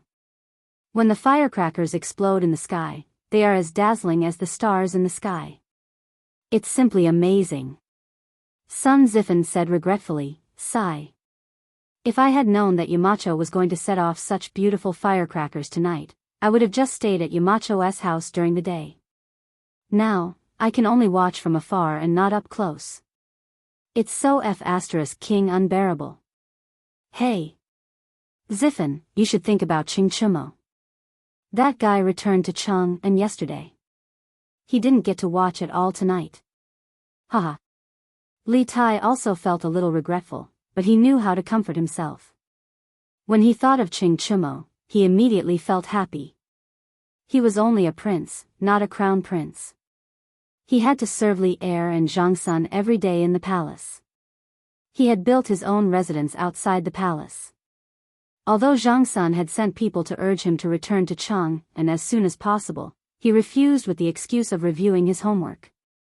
It was precisely because of this that he could see such a grand occasion tonight. Qingke, you're right. Haha. Ching Chumo, that unlucky guy, returned to Chang and so early. I'll have someone send him a letter tomorrow morning to tell him about tonight's situation. Sun Zifen's eyes lit up and immediately said cheekily. Wow. Grandfather. Second uncle. Second mother. Come out and watch the firecrackers. Brother Xiaoxian is setting off firecrackers again. And tonight's firecrackers are different from last night's. It's so beautiful. In Li Gang's residence, Xiao Anren heard the commotion and quickly ran out of the house. When he saw the colorful fireworks, he immediately shouted excitedly. Boom! Boom! Boom! Li Gang, his son, and daughter-in-law walked out of the house skeptically. When they saw the beautiful fireworks in the sky, they couldn't take their eyes off it. This. Such a miracle, Marquis Yong, and is indeed the son of an immortal. Such immortal means, we mortals can't compare to them.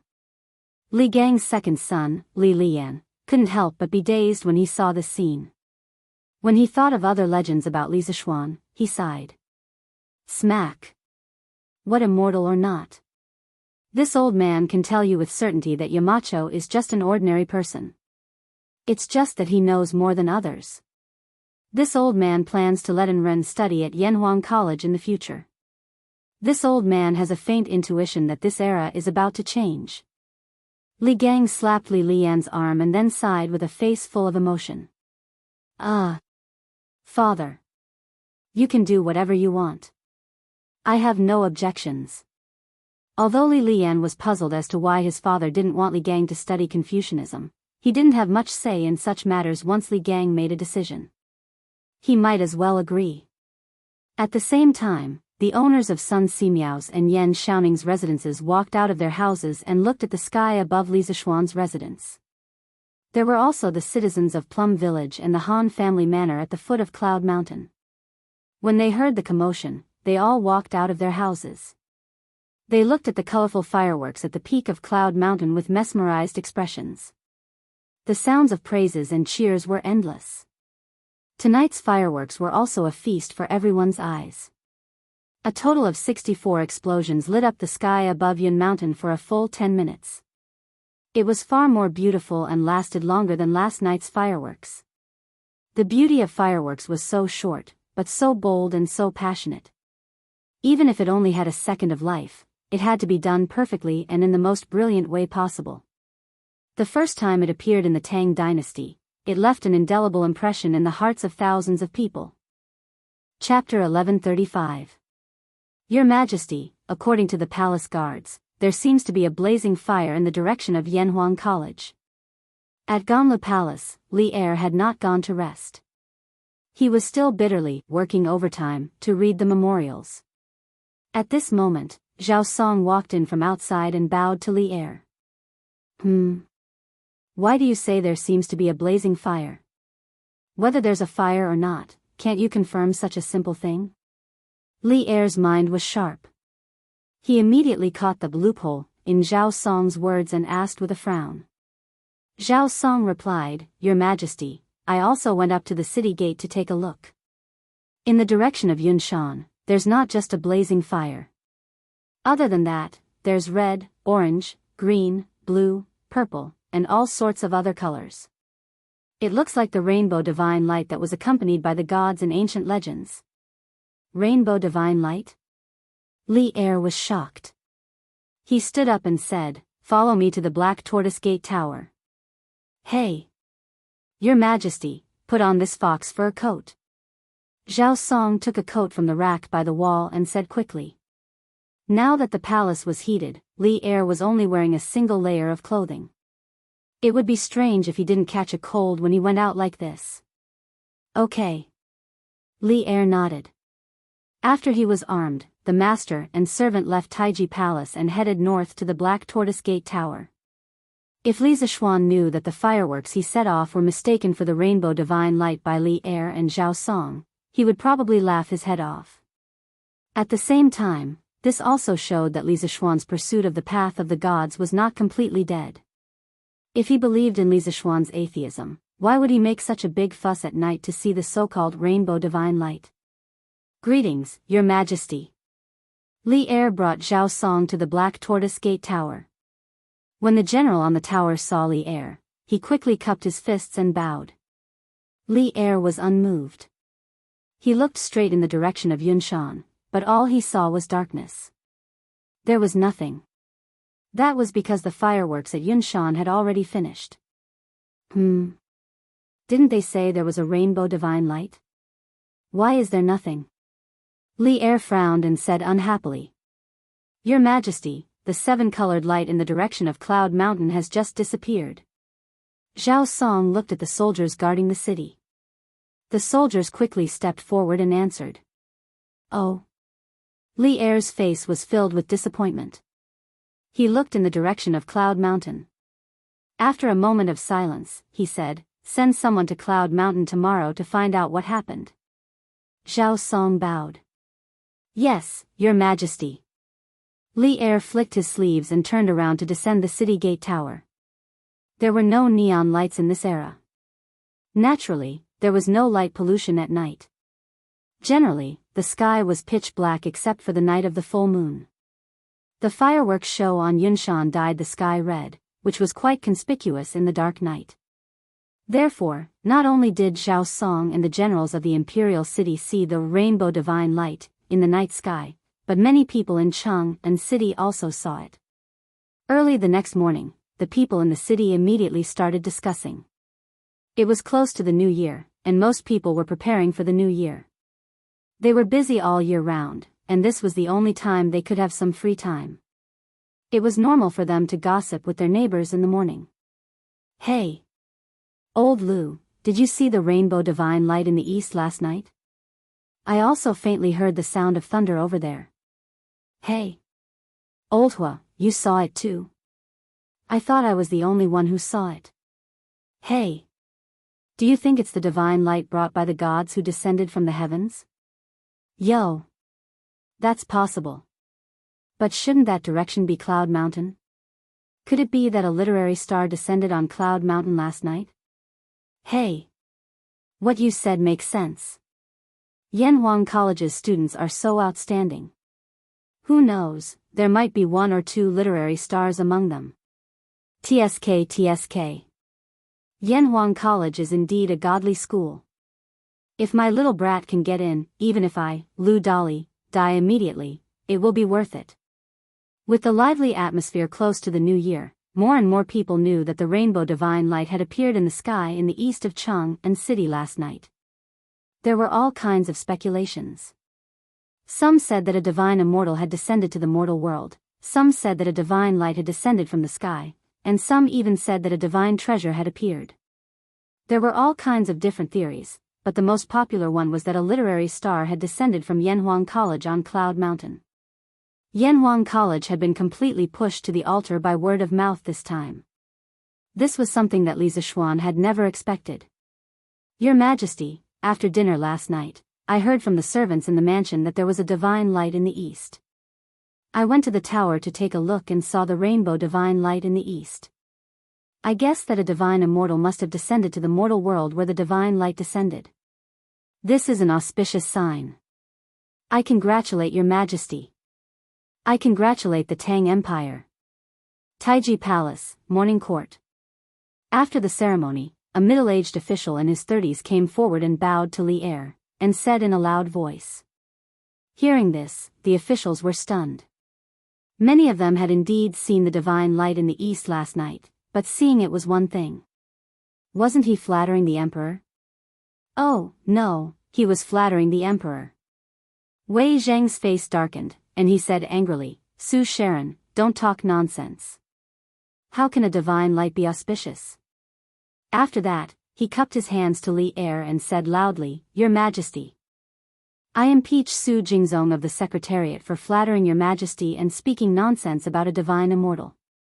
Your Majesty, please punish this person severely. Otherwise, it will hurt Your Majesty's wisdom. Su Jingzong, this person was actually Su Jingzong, the censor of the Secretariat, the person who held the position of Prime Minister during Li Ji's era. Your Majesty, I am innocent. I was just speculating. How can I flatter Your Majesty? May I ask if Wei Zwicheng saw the divine light in the east last night? Su Jingzong didn't get angry at all after being scolded by Wei Zwicheng. Instead, he defended himself and asked Wei Jing back. Wei Jing glared at him and said, So what if I saw it? Could it be that the heavenly light was an auspicious sign of the arrival of a true immortal? Su Sharon, before you investigate clearly, don't jump to conclusions. The Great Tang's current prosperity is not due to an auspicious sign from the heavens, but due to His Majesty and the hundreds of civil and military officials working hard to achieve it. During Zhengguan's era, the governance was rather clean. As the saying goes, when the water is too clean, there will be no fish. Under Li Er's leadership, the court was filled with upright officials. Wei Zheng's words were so persuasive that they could enlighten even the apathetic. Immediately, he gained the favor of many upright officials. Kong Yingda stepped forward and said, I agree with Wei Zwicheng's words. Auspicious omens can't be trusted. The Great Tang is able to have peace today because of auspicious omens. Su Jingzong opened his mouth and was about to step forward to argue with Old Kong when he heard Li Er's slightly angry voice, Stand down. The Great Tang is surrounded by wolves. How can there be auspicious omens? If there's nothing, the court is dismissed. Chapter 1136. Inside the Taiji Palace.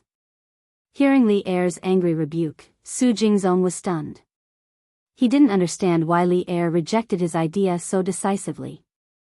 Was this still the same Emperor Li Er who loved to achieve great things? What he didn't know was that when Li Er woke up this morning, he received news from Yunshan. Last night, Li Zishuan was only setting off a new type of firecracker. Thinking of this, old Li's face burned. Someone else was setting off firecrackers in Yunshan, and he actually thought that there was a real immortal descending with colorful lights. If this matter were to spread, wouldn't he, the emperor of the human world, be laughed at? Now, Su Jingzong's bootlicking had completely failed.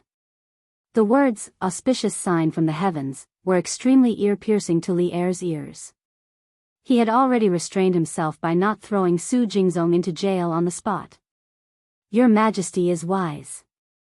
Wei Zheng, Kang Yingda, and the others cupped their hands in front of Li Er in satisfaction and flattered him. If old Li had made any other choice, Wei Zishuan would probably have said, "You are a tyrannical and fatuous emperor. Your Majesty, as you wish." At this time, it was undoubtedly irrational to continue with his admonishment.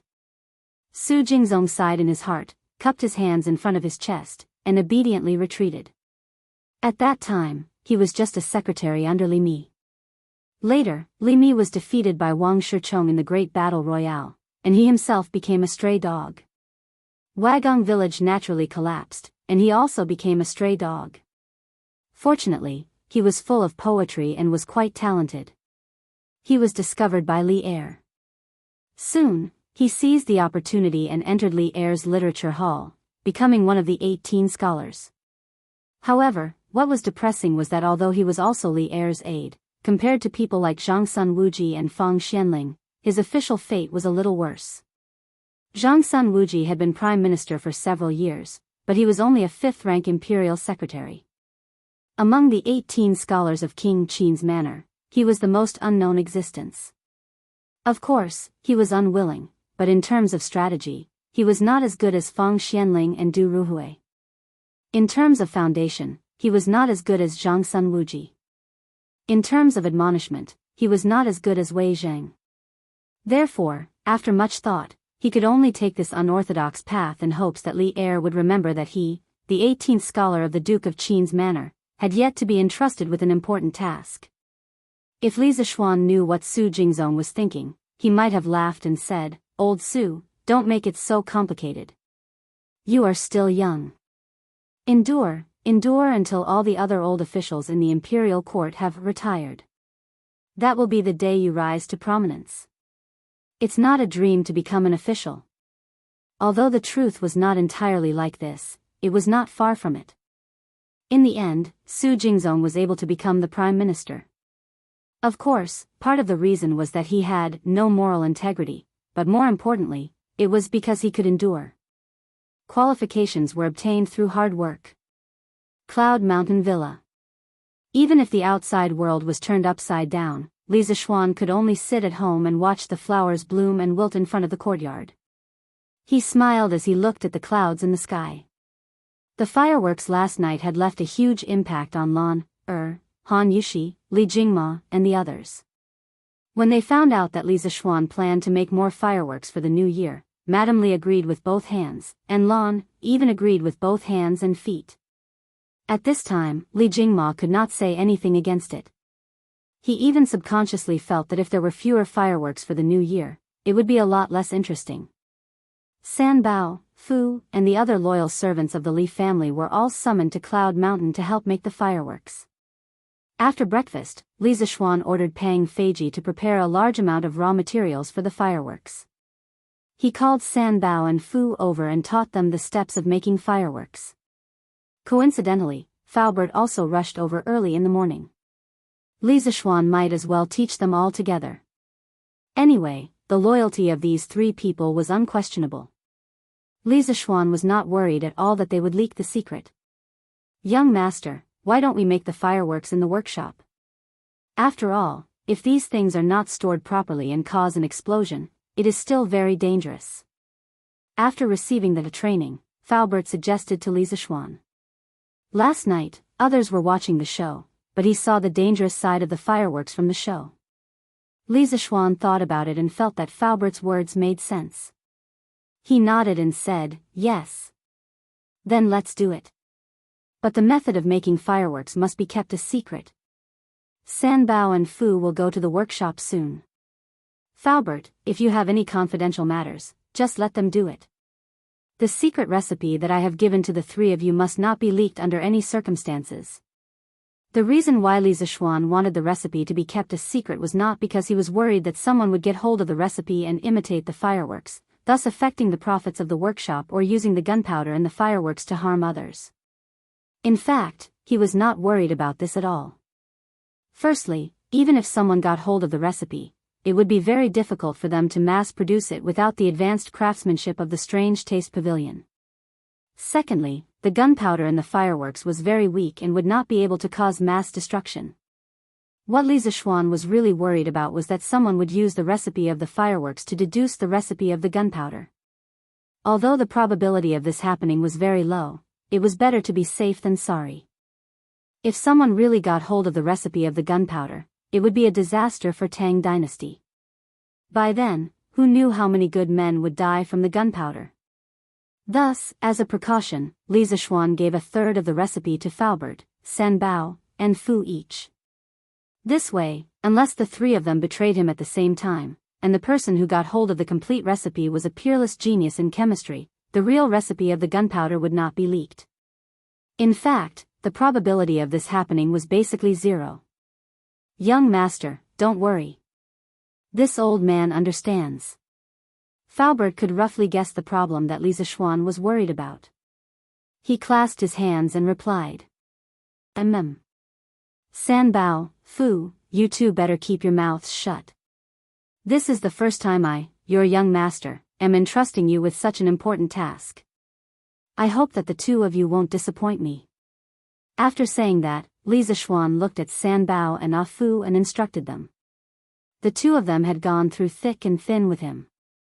When the flying snake tried to assassinate him outside the city, the two of them almost lost their lives as well.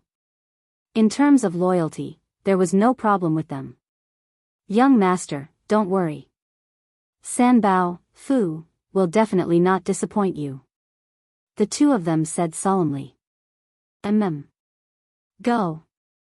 Li Zishuan waved his hand and said with a smile. The three of them left.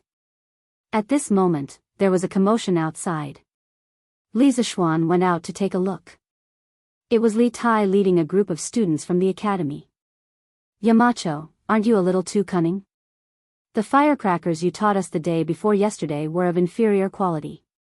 The ones you set off last night were of superior quality. As soon as Li Tai came up, he acted like a resentful little wife and spoke in an aggrieved manner. Chapter 1137. What do you mean by inferior firecrackers? What do you mean by superior firecrackers? These things are called fireworks. In the Yinshan residence, Li Zishuan looked at Li Tai, whose face was full of resentment, and said unhappily. Fireworks? Li Tai was stunned.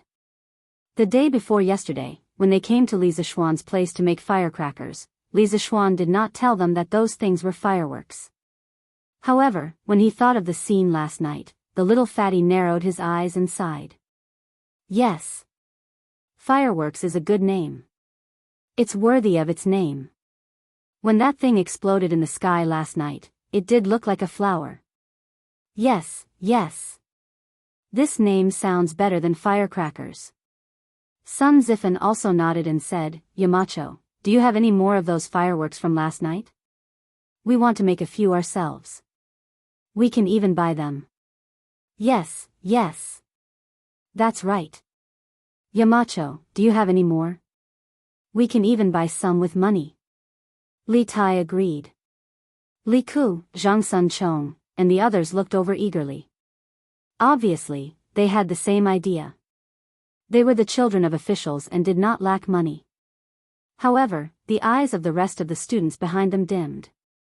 Not everyone in Yanhuang College came from wealthy families. However, Li Zishuan's next sentence made their eyes light up. Li Zishuan shook his head and said, I don't have any more of those fireworks at the moment. The workshop is stepping up production. However, you don't have to pay for them. I plan to hold a fireworks show at the college during the new year. All students can watch it for free. Take it as a thank you to the students for your hard work in Operation Warm Winter at the end of this year. Oh. Thank you so much, Yamacho. Yamacho is so generous. As soon as Li Zishuan finished speaking, many students who lived in other places and could not go home for the new year because of the long distance suddenly cheered loudly.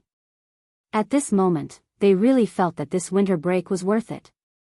No one in the college could deny the beauty of last night's fireworks. Moreover, these fireworks were currently unique in the entire Tang Empire and could not be bought with money. From this, one could see how precious they were. However, Li Zishuan did not hesitate to take out a large number of fireworks for the college students to celebrate the new year. How could they not be moved? How could they not cheer? Yamacho, how many fireworks will we set off? Class 1's Kushirqing asked loudly. His hometown was in the Bashu region, and he couldn't go home for the new year either. This year was his first time celebrating the new year in another place. Although it was Chang'an, the capital of the Tang Empire, no matter how good it was outside, it couldn't compare to the warmth of home.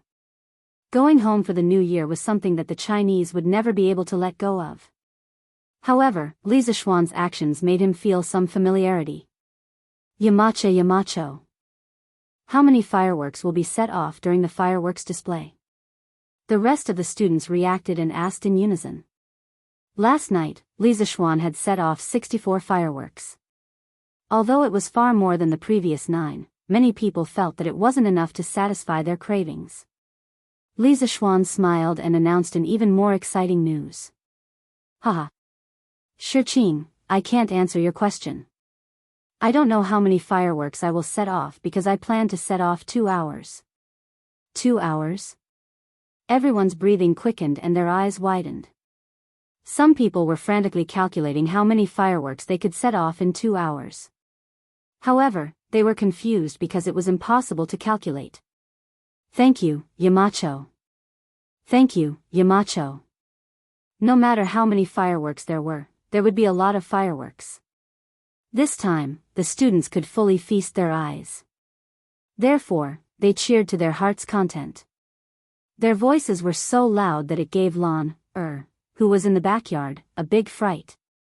Li Tai, Sun Zifan, Zhang Sun Chong, and the other officials' children were depressed. They had to go back to Chang'an for the new year. In that case, wouldn't they only be able to watch the gorgeous sky in Chang'an?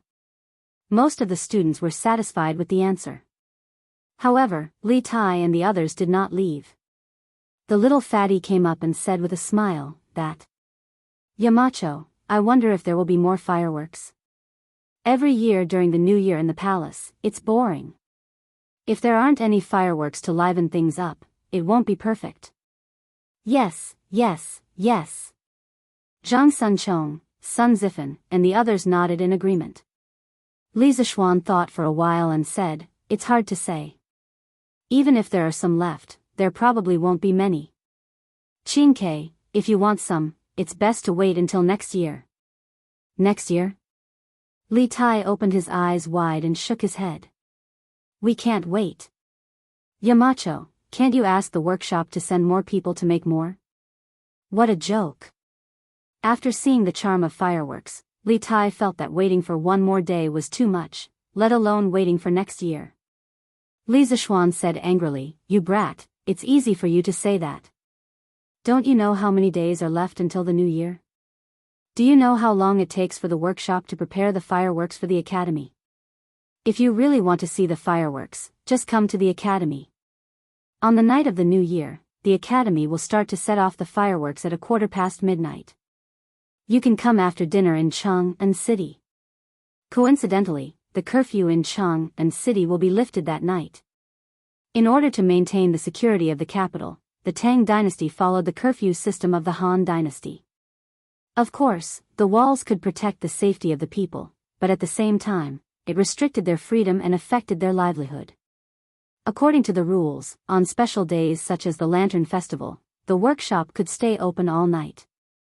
On these days, the people would be so excited that they would usually celebrate all night. That's the only way.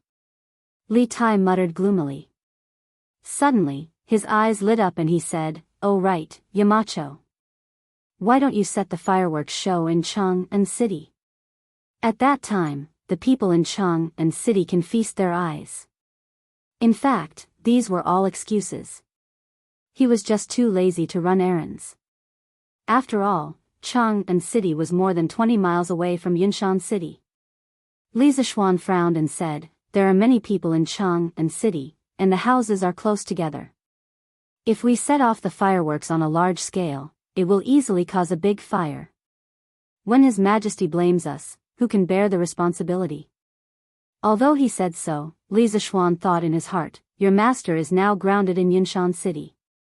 If the fireworks show is changed to Chang'an City, I won't be able to watch it.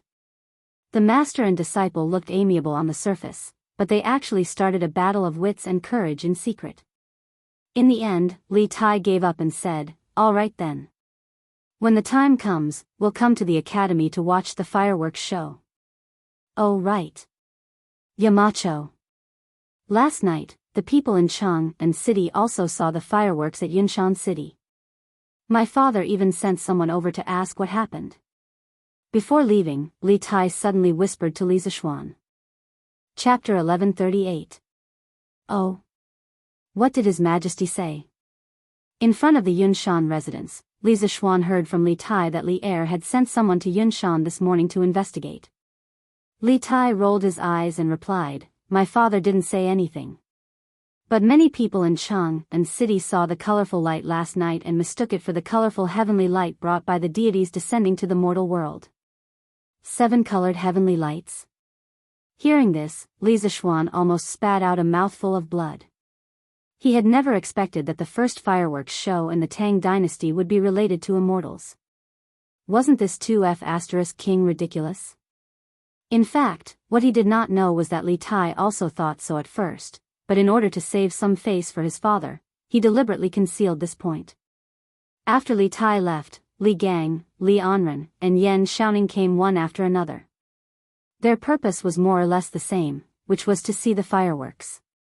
In desperation, Li Zishuan told them about his plan to hold a fireworks show in the academy during the new year. These people were the homeowners of Yunshan and planned to spend the new year in Yunshan. After hearing this plan, of course, they did not have any objections and returned with satisfaction. As for the other native of Yunshan, Sun Simiao, the old Taoist priest brought him to the county at the foot of the mountain early in the morning. Moreover, even if he had time, he would not be so bored as to come and ask Li Zishuan for fireworks. Compared to this, the old Taoist priest was more concerned about the strange medical skills in Li Zishuan's mind. The Imperial Palace. After the court, Li Er returned to the Ganlu Hall. Just as he took off his dragon robe, he could not help but say to Zhao Song beside him, I asked that kid to shut himself in Yunshan to reflect on himself, but he did it well. Today he has a hot pot feast. Tomorrow he will fiddle with some new firecrackers. His life is more comfortable than mine. Is he grounded, or is he on vacation? It was no wonder that Li Zishuan complained.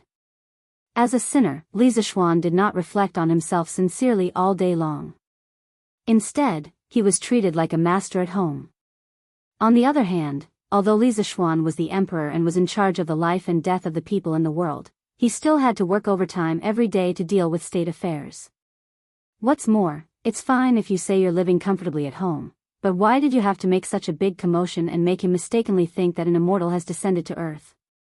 If it weren't for the fact that he had sent 100 riders to bring back the news early this morning, he might have really believed in Su Jingzong's nonsense in the imperial court and thought that the fireworks were rainbow-colored heavenly light, an auspicious omen, and felt complacent. Then the news on Cloud Mountain would be transmitted back to Chang'an. At that time, as the monarch of a country, where should he put his face? That was as awkward as it could get. Your Majesty, the Marquis of Yong, and has always had wonderful ideas. Otherwise, where would our Tang Empire have the curved plow, where would we have the honeycomb coal and heaters, and where would we have the Yanhuang College? Zhao Song laughed dryly and spoke up for Li Zishuan without leaving a trace. If it weren't for the fact that this kid is truly talented, would have removed him from his position long ago. Li Zishuan sat on the couch and said unhappily. Haha. Is your Majesty angry at the Marquis of Yong'an? At this moment, Empress Zhongsun walked in from outside the hall. She nodded at Zhao Song and indicated that the latter could leave. Then, she walked to Li Zishuan's side and put down the lotus seed soup in her hand. She smiled gently and said, Your Majesty has just finished the morning court and must be hungry. Your Majesty, please fill your stomach and warm your body first. Li Zishuan's eyebrows finally relaxed. He took the lotus seed soup and smiled as he ate. Haha. It's been hard on you. If my officials were as understanding as you, concubine Guanyin, I wouldn't be so tired usually. Empress Zhongsun smiled and said, Your Majesty must be joking. 1,000 people have 1,000 faces. All the civil and military officials in the court have their own talents. Some are more stubborn, some are more tactful, and some are more cynical. They all have their own personalities. How can you expect everyone to have the same personality? This isn't good for handling government affairs. Haha. Concubine Guanyin's words are reasonable.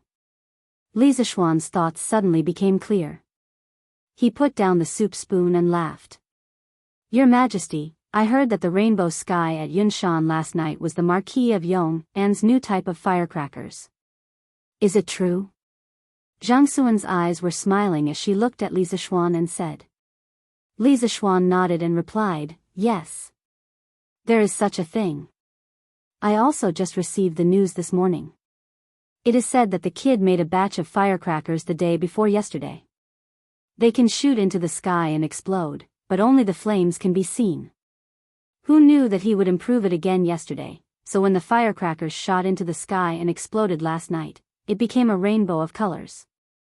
Empress Zhongsun blinked and said, If I guessed correctly, the Marquis of Yong'an making such a new toy at this time should be to prepare for the new year, right? Li Zishuan thought for a bit and felt that Empress Zhongsuan's guess was very likely true. He said unhappily, This kid is already a married person, but he's still like a child, fiddling with these little toys all day. He doesn't have any manners of a marquis at all.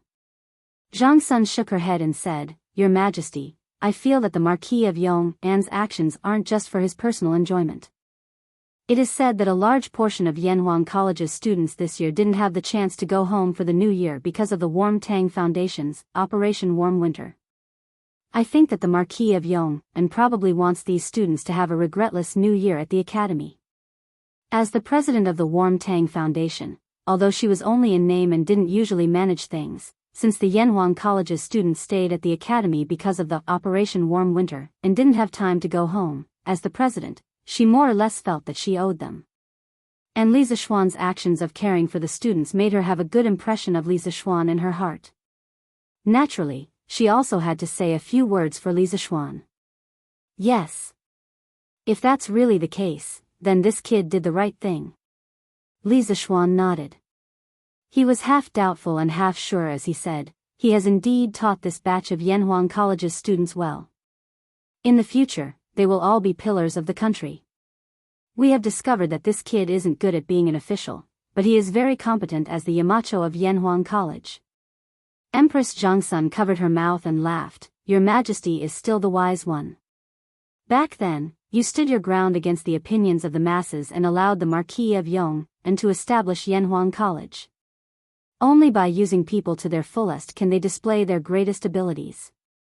For a genius like the Marquis of Yong'an, only Yunshan can accommodate his talent. Hey! Maid Guanyin, don't praise him anymore. As long as that kid doesn't cause trouble for us every few days, we will be satisfied. Li Zishuan complained with deep resentment. Chapter 1139. The days passed, and soon it was the 28th of the 12th lunar month. What was strange was that Chang'an did not even have a single snowfall at this time of the year. It was said that a timely snow promised a bumper harvest, but there was not even a single snow seed this year. How could there be a good harvest next year? The children were immersed in the joy of the upcoming new year, but some of the experienced farmers were frowning more and more. Li Zishuan, who was living in seclusion in the Cloud Mountain, suddenly had a trace of worry in his heart. He looked up at the sky and muttered to himself, If there is no snow for a year, the locust eggs in the ground will probably survive in large numbers. The next year's locust plague will definitely be fierce. Fortunately, the Tang Empire was prepared. The first voyage of the Tang Empire's fleet brought back a large amount of food. After that, Li Shaogong went to Lingnan to take up the position of the Left Commissioner of the Department of Shipping. He was in charge of the trade between the Nanyang countries and the Tang Empire. Gradually, he brought back a lot of food from other countries. Now, the Tang Empire's warehouses were all full, and the warehouse near Chang and was still expanding. It could be said that the Tang Empire's warehouse had never been so full before. Young master, according to your instructions, we have distributed the 280 bicycles produced by the workshop to the members of the Chamber of Commerce. They should be selling them today.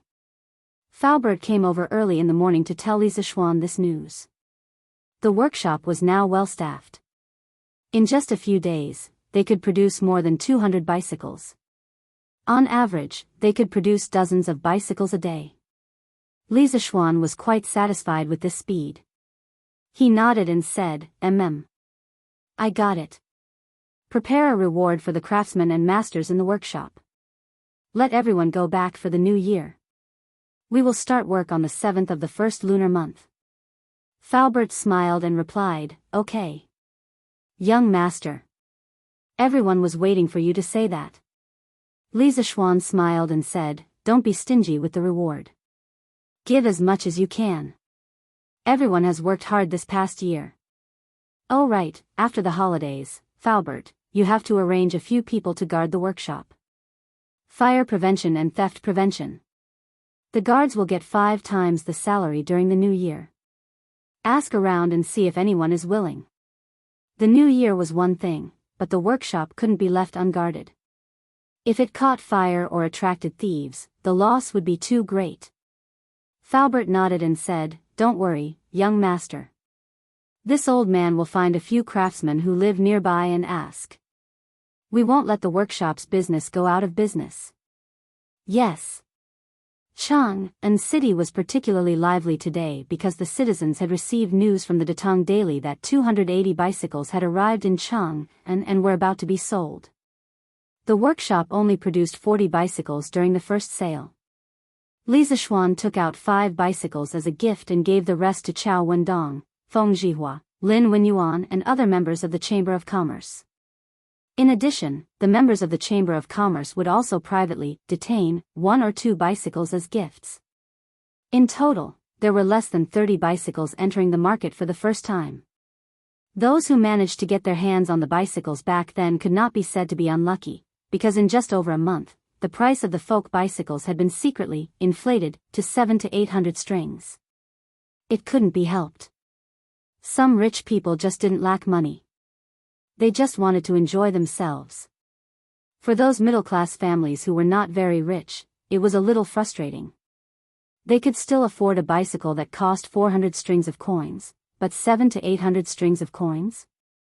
They couldn't bear to part with it. But now, the bicycles were being sold again, and they were directly supplied with 280 bicycles. This time, there were 280 bicycles, and no one was secretly detaining them. Compared to the previous sale, it was 10 times more. Although 280 bicycles were still not enough for the huge population of Chang and city, the chances of getting one of the bicycles were undoubtedly higher. Therefore, countless citizens and wealthy businessmen rushed to the Chao family's Jianbao Pavilion, the Lin family's Qinyazhai, the Zhang family's Yixian and other places. This was because the second batch of bicycles was also not being sold by the Strange Taste Pavilion. They were all given to the members of the Chamber of Commerce. Hey! The Strange Taste Pavilion is finally being generous today. According to the Datong Daily, there are 280 bicycles for sale today. Haha. According to my position, it will definitely be my turn today. Hee hee. Fortunately, this old man lives nearby. I have to thank Brother Tao for informing me in time. Otherwise, I wouldn't have been able to make it in time. Haha. There's no sincerity in an empty thank you. After buying the bicycles, brother you won't be able to escape this meal. Of course. In a while, I will invite Brother Tao to Zuaxian restaurant for a big meal. With a bicycle, it will be much more convenient to go to places to pay New Year's greetings. Yes, yes. This foolish brother thinks so too. In front of the Lin family's Qinyazhai, there was a long line. The people at the front were naturally elated, while the people at the back were dejected. Just like what the 2 old men at the front had said, it was almost the new year. If they could buy a bicycle, how cool would it be to ride a bicycle around to greet the new year? Everyone would feel embarrassed. Hee hee. Madam, how is it? Your husband's previous judgment was correct, right? For this second batch of bicycles, our family has a total of 34 bicycles. On the second floor of Qingyezhai, Lin Wenyuan looked at the dense line of customers downstairs and smiled as he spoke to Madame Lin beside him. Madame Lin couldn't help but say, there are only 30 bicycles in total. If we sell them, we can only earn about 3,000 strings of cash. Look at how happy Master is. Lin Wenyuan shook his head and said, Madam, you don't understand, right? This old man heard that this batch of bicycles only took 5 days for the strange interest pavilion to produce. Previously, because the workshop was busy producing honeycomb coal and coal furnaces, they didn't have time to make bicycles. Madam, think about it. If the workshop could concentrate on producing bicycles, how many bicycles would they be able to produce in a month? More than 3,000. With such a huge profit, you don't know how much other people would covet it. Besides, Marquis Workshop doesn't only have bicycles. In the future, there will definitely be other products. Also, with so many people coming to our Qingyezhai to buy bicycles, it will also drive the sales of other things in our shop. If we really want to calculate, we definitely earned more than 3,000 strings of cash today. Hee hee. From what Master said, won't we be able to earn back the money we invested in the workshop next year? Madame Lin's eyes lit up as she asked with a smile. Pfft. Lin Wenyuan chuckled and said, it won't just be earning back the money. There will definitely be a lot of extra money. Let's not talk about other things. Just the 45,000 strings of cash that we bought from the Chamber of Commerce, if we sell it for 60,000 strings of cash, there will definitely be people who will buy it. Madame Lin subconsciously thought that her husband was bragging. She rolled her eyes and said, I don't care about the rest. The important thing is that we finally have some extra money for the new year. Lin Wenyuan's old face darkened. He quickly coughed twice to hide his embarrassment. Previously, he had taken out more than 40,000 strings of cash to invest in the Yanhuang Chamber of Commerce, causing the Lin family's shop to be in a tight spot. Without liquid capital, doing business would naturally be a big hindrance. They had to scrape together funds left and right to barely survive until now. During this period, the Lin family could be considered to have lived frugally for a long time. Now that Li Zishuan had finally released a large number of bicycles, the Lin family could finally use this opportunity to earn back some money. Chapter 1140. Young Master, all the fireworks produced by the workshop have been moved to the Academy's warehouse. Brother Mo Zhong will arrange for someone to guard them. I guarantee that there won't be any accidents. When it was close to noon, Sanbao rushed back from the workshop and reported to Li Zishuan. The workshop had received orders from Li Zishuan early in the morning to start a holiday. The batch of fireworks produced by the workshop naturally had to be handed over before the workers left. Li Zishuan did not instruct these matters. It was all decided by Sanbao, Faubert, and Fu. Well done. Li Zishuan nodded, then looked at Sanbao and asked with a smile, how is it? Have you and Fu gotten used to the workshop recently? Sanbao was flattered and bowed. Young Master, what are you talking about? It's my and Fu's good fortune to be able to work for you. What's there to not get used to? Li Zishuan said angrily, you rascal. You're such a smooth talker. You can laugh and joke around normally, but when you're working, you have to pay more attention. Sanbao quickly said seriously, young master, you're right. Sanbao will remember it. Go. Li Zishuan waved his hand and said. Yanhuang College. Hong Yi, did you return to Chang'an again? In front of Guanghua Building, Chen Tianhua saw Hua Hongyi walking towards him. Seeing his travel-worn appearance, he knew that this fellow had just returned from outside. Hence, he smiled. Although the three of them lived in Chang'an, they were already used to life in the academy. Seeing that most of the students did not go home during the winter break, they stayed in the academy. Coincidentally, the academy's canteen was free of charge during the winter break. The benefits were amazing. As for the Chinese New Year, they planned to go back for a reunion dinner and come back to the academy to watch the fireworks at night. Haha. Tianhua. You don't know how lively Chang'an's West City is today. It wouldn't be an exaggeration to say that tens of thousands of people came out to watch. Hua Hongyi walked over with a beaming face and laughed heartily. Speaking of which, during the winter vacation, the students who didn't go home didn't just stay at home in the academy. Most of them often went to Chang'an City when they had nothing to do, especially those students from other places. It was not easy for them to come to Chang'an City to study, but the academy was located outside of Chang'an City. Moreover, they usually had a lot of homework and had no time for other things. Now that it was the winter vacation, how could they live up to themselves if they didn't go to Chang'an City for a walk? Moreover, Yun Mountain was only about 20 miles away from Chang'an City.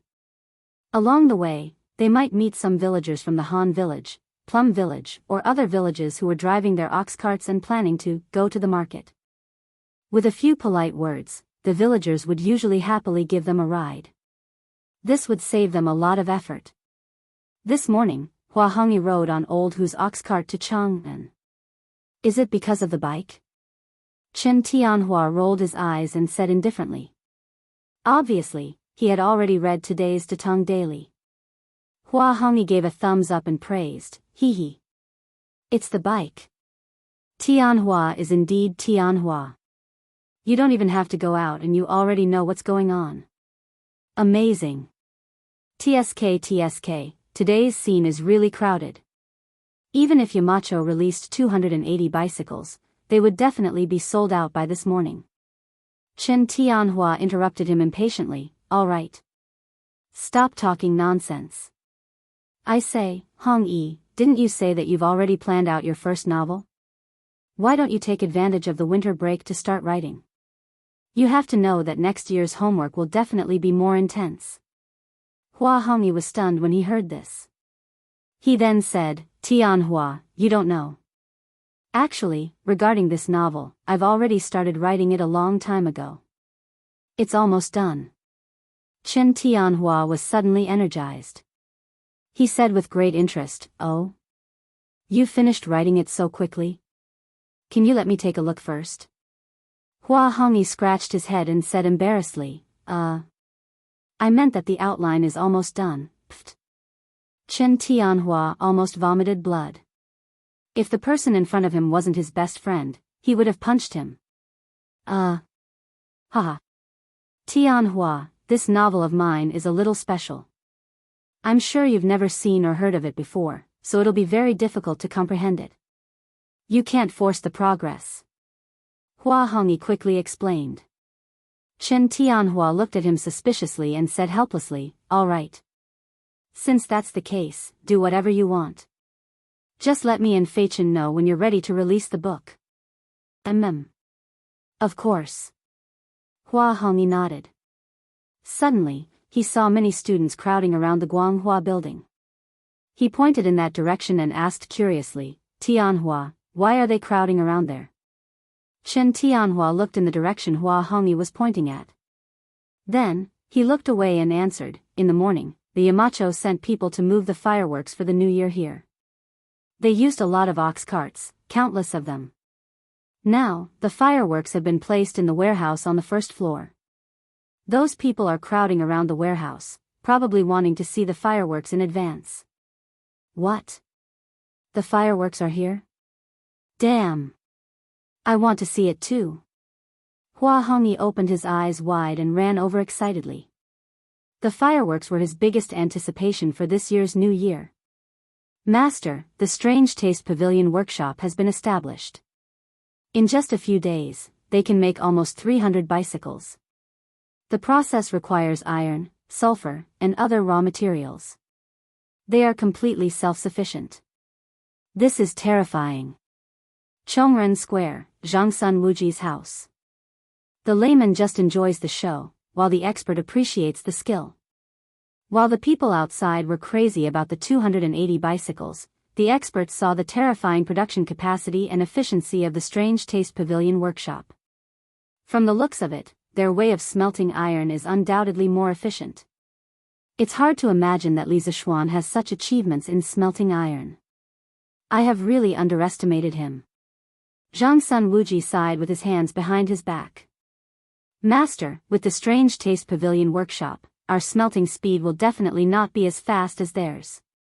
If the Marquis of Yong'an wants to snatch business from us, we won't be able to do so. The middle-aged man standing below Zhang Sun Wuji, who looked like a manager, complained carefully. Zhang Sun Wuji squinted his eyes. If the manager could think of this problem, how could he not? However, don't bother about this. No matter what, during the cholera outbreak, Li Zishuan saved Chong'er's life. If we were to fall out with him because of the business of the workshop, wouldn't we be a joke? Moreover, from the looks of it, the iron produced by the Strange Taste Pavilion workshop is for their own use. Li Zishuan doesn't have the intention to sell the iron to others. We don't need to complicate things. After a moment, Zhang Sun Wuji shook his head and gave the final word. Chapter 1141. The largest iron-making workshop in Chang'an was owned by Zhang Sun Wuji's family. After all, it was still the era of salt and iron officials. Even if there were iron-making workshops among the commoners, the scale wouldn't be large. Zhang Sun Wuji used his status as a relative of the emperor to not only own an iron mine, but he could also forge iron openly. Not only that, the imperial court would purchase large amounts of iron from the Zhangsun family every year. The Zhangsun family could be said to be filthy rich through the iron-making business. Of course, this was the special favor that Emperor Li, the second emperor, gave to the Zhangsun family. There was probably no other family in the entire Tang dynasty who could do this. However, all of this was already a thing of the past. Now that the Curious Pavilion had become the largest private iron-making workshop in Tang dynasty, the Zhangsun family was the first to bear the brunt. Their business would definitely be affected. If the other party wasn't Li Zishuan, Zhang Sun Wuji might have taken action to suppress them. If this happened 30 years later, no matter who the other party was, Zhang Sun Wuji would mercilessly suppress them. This was because by then, he would already be in complete control of the imperial court. Why would he have such fear? However, there weren't so many ifs in this world. The reality was that the current Li Zishuan couldn't be suppressed even if he wanted to. Li Zishuan, who was far away in Yunshan, didn't know of Zhang Sun Wuji's thoughts. Actually, he was worried that his iron-making workshop would make Zhang Sun Wuji unhappy. However, after thinking about it, with his current status and connections, it wouldn't be easy for Zhang Sun Wuji to bully him. Furthermore, he had saved Zhang Sun Chang's life. Even if Zhang Sun Wuji wasn't grateful, he couldn't possibly bite the hand that fed him, right? If that was really the case, the old fox's reputation would definitely be tarnished. However, even though he wasn't worried about Zhang Sun Wuji's revenge, Li Zishuan still left some leeway. For example, the iron produced by the Curious Pavilion was never sold to the public. This was because the daily consumption of iron in the workshop was huge. On the other hand, Li Zishuan was taking care of Empress Jiangxuan's face and didn't want to make things too difficult for Zhang Sun Wuji. Ever since he transmigrated to the Tang dynasty, other than his family and elders, Empress Jiangxun was someone who took care of him. Li Zishuan naturally respected this woman from the bottom of his heart.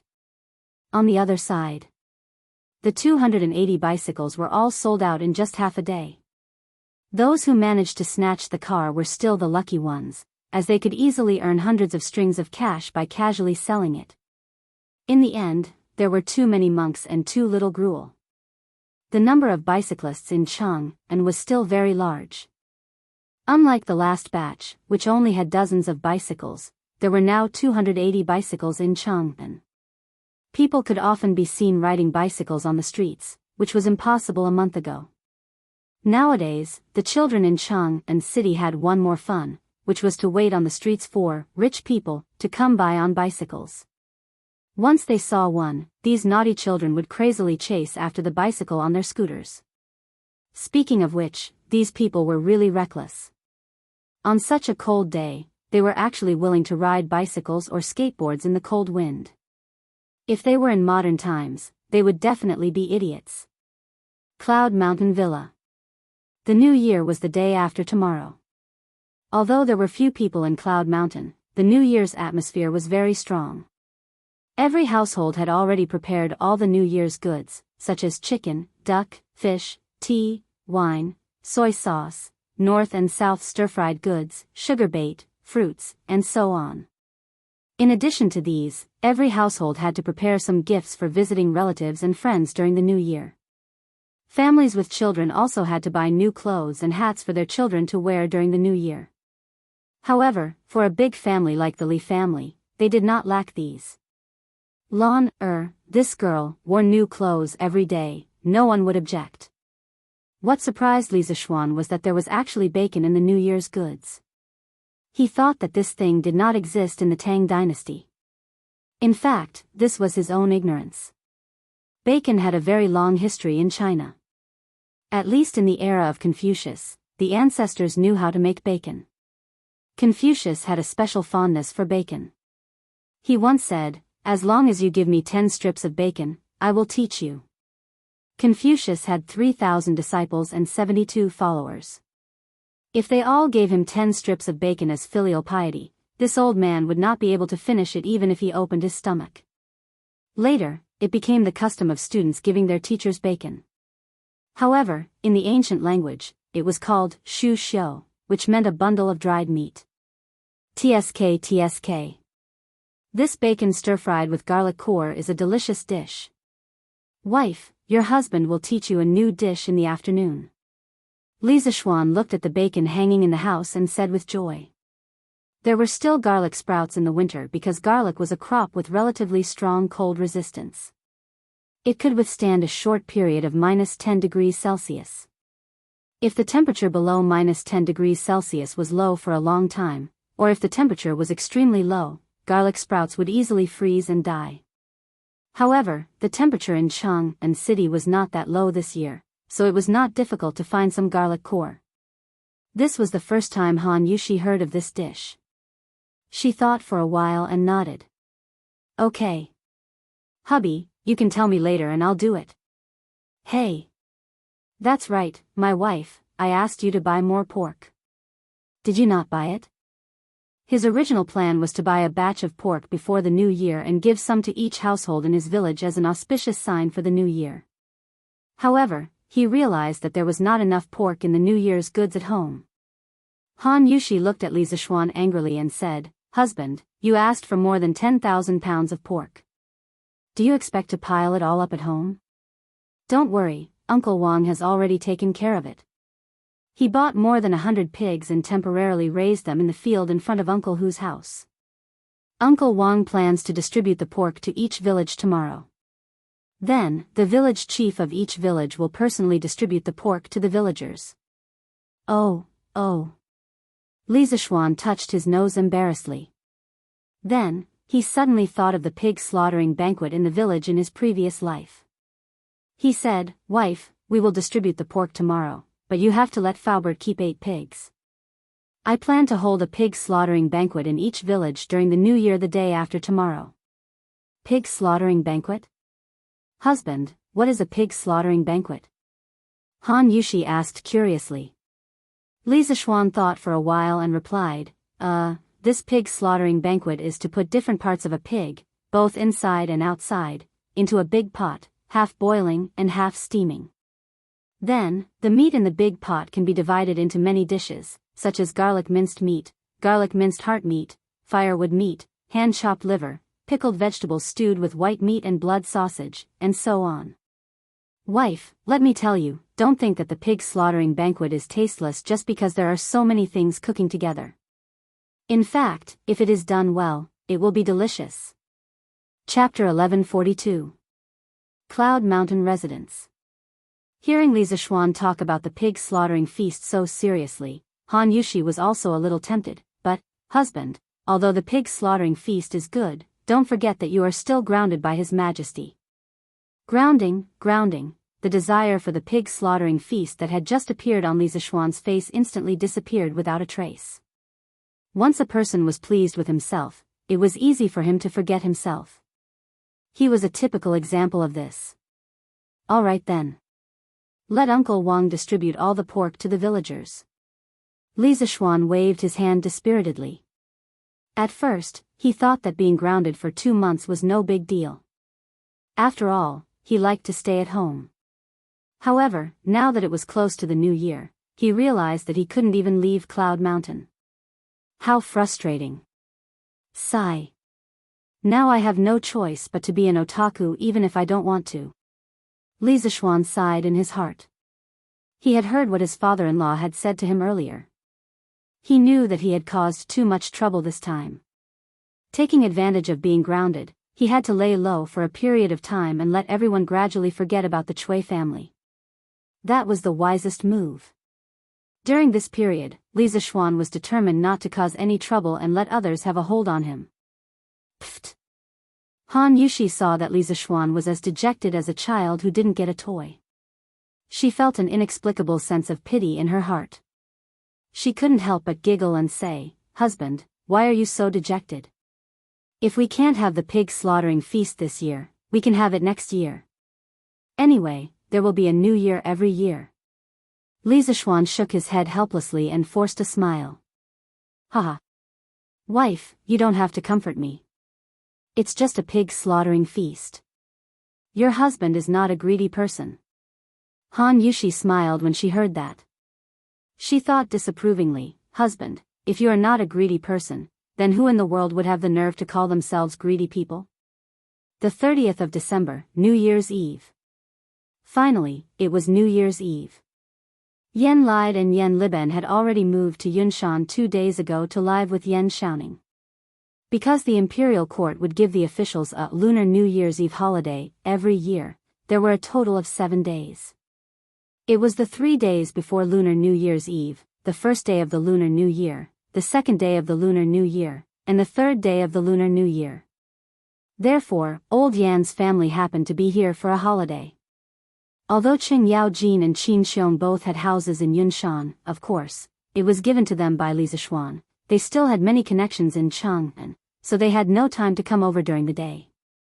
It was rare for Sun Simiao to give himself a day off today. He suspended the free clinic activity at the foot of the mountain. The Hu family had been helping him tidy up his house and buy New Year goods these few days. It could be said that they had worked hard. Therefore, although the old Taoist priest had been running down the mountain recently, he was quite well prepared for the new year. In the afternoon, Li Zishuan, the host, invited the big group of people to his house for a meal. It was considered a welcome for them to celebrate the new year in Yunshan. To be honest, those who could be long-term residents of Cloud Mountain were not simple people. Every one of them was quite knowledgeable, and most of them knew each other. Therefore, during the banquet, there were toasts and conversations, and it was very lively. The meal lasted until around 1:00 in the afternoon. Li Zishuan lay at home for a while, then brought Sanbao out and walked towards the academy. He was indeed grounded at home now, but Yanhuang College was also his home. The current situation was that as long as he didn't leave Yunshan, no one would find trouble with him. After entering the academy, Li Zishuan went straight to the canteen. He found the canteen manager, Wang Dahu, and said, "Dahu, have you prepared the flour and ingredients that I asked you to prepare?" Eru, you're here too." Li Zishuan saw Wang Eru, who was busy not far away. When Wang Eru heard him, he quickly ran over and said, "Yes. Young master. Today, the Drunken Immortal restaurant is on holiday, so I came here to help my brother. At the same time, the whole family will celebrate the new year at the academy." In the modern era, during the new year, the business was the best in the restaurant industry. Usually, the employees of the restaurants and hotels would not be on holiday at this time, because many people were too lazy to prepare a reunion dinner, so they would celebrate the new year at the restaurant. But it was different in the ancient era. In this era, the concept of home was still very strong in people's hearts. During the new year, basically no one would eat a reunion dinner outside. Therefore, Li Zishuan simply let everyone in the Drunken Immortal restaurant go on holiday. Li Zishuan smiled and nodded, then asked, "Eru, you brought your father and mother over too?" Wang Eru quickly waved his hand and said, how can I? This is the academy. How can my father and mother come in casually? I let my father and mother wait at a farmer's house at the foot of the mountain. After my brother and I are done with our work, we will go down the mountain to find them and have a reunion dinner together. Pa. Li Zishuan slapped the back of Wang Eru's head and said, "It's so cold now. How can you leave your parents at the foot of the mountain?" Although Yanhuang College does not allow outsiders to come in casually, you and Dahu are not outsiders. Hurry up and bring your father and mother over here. Your whole family can celebrate the new year with so many students at the academy today. Speaking of which, if possible, who wouldn't want to have a family reunion? However, the academy was a sacred place for scholars. How could outsiders enter just because they wanted to? Therefore, Wang Eru did not dare to bring his parents directly to the academy. At this time, after listening to Li Zishuan, Wang Eru and Wang Dahu were touched. They bowed and said, "Thank you, young master, for thinking highly of us." After that, Wang Eru ran out of the cafeteria happily.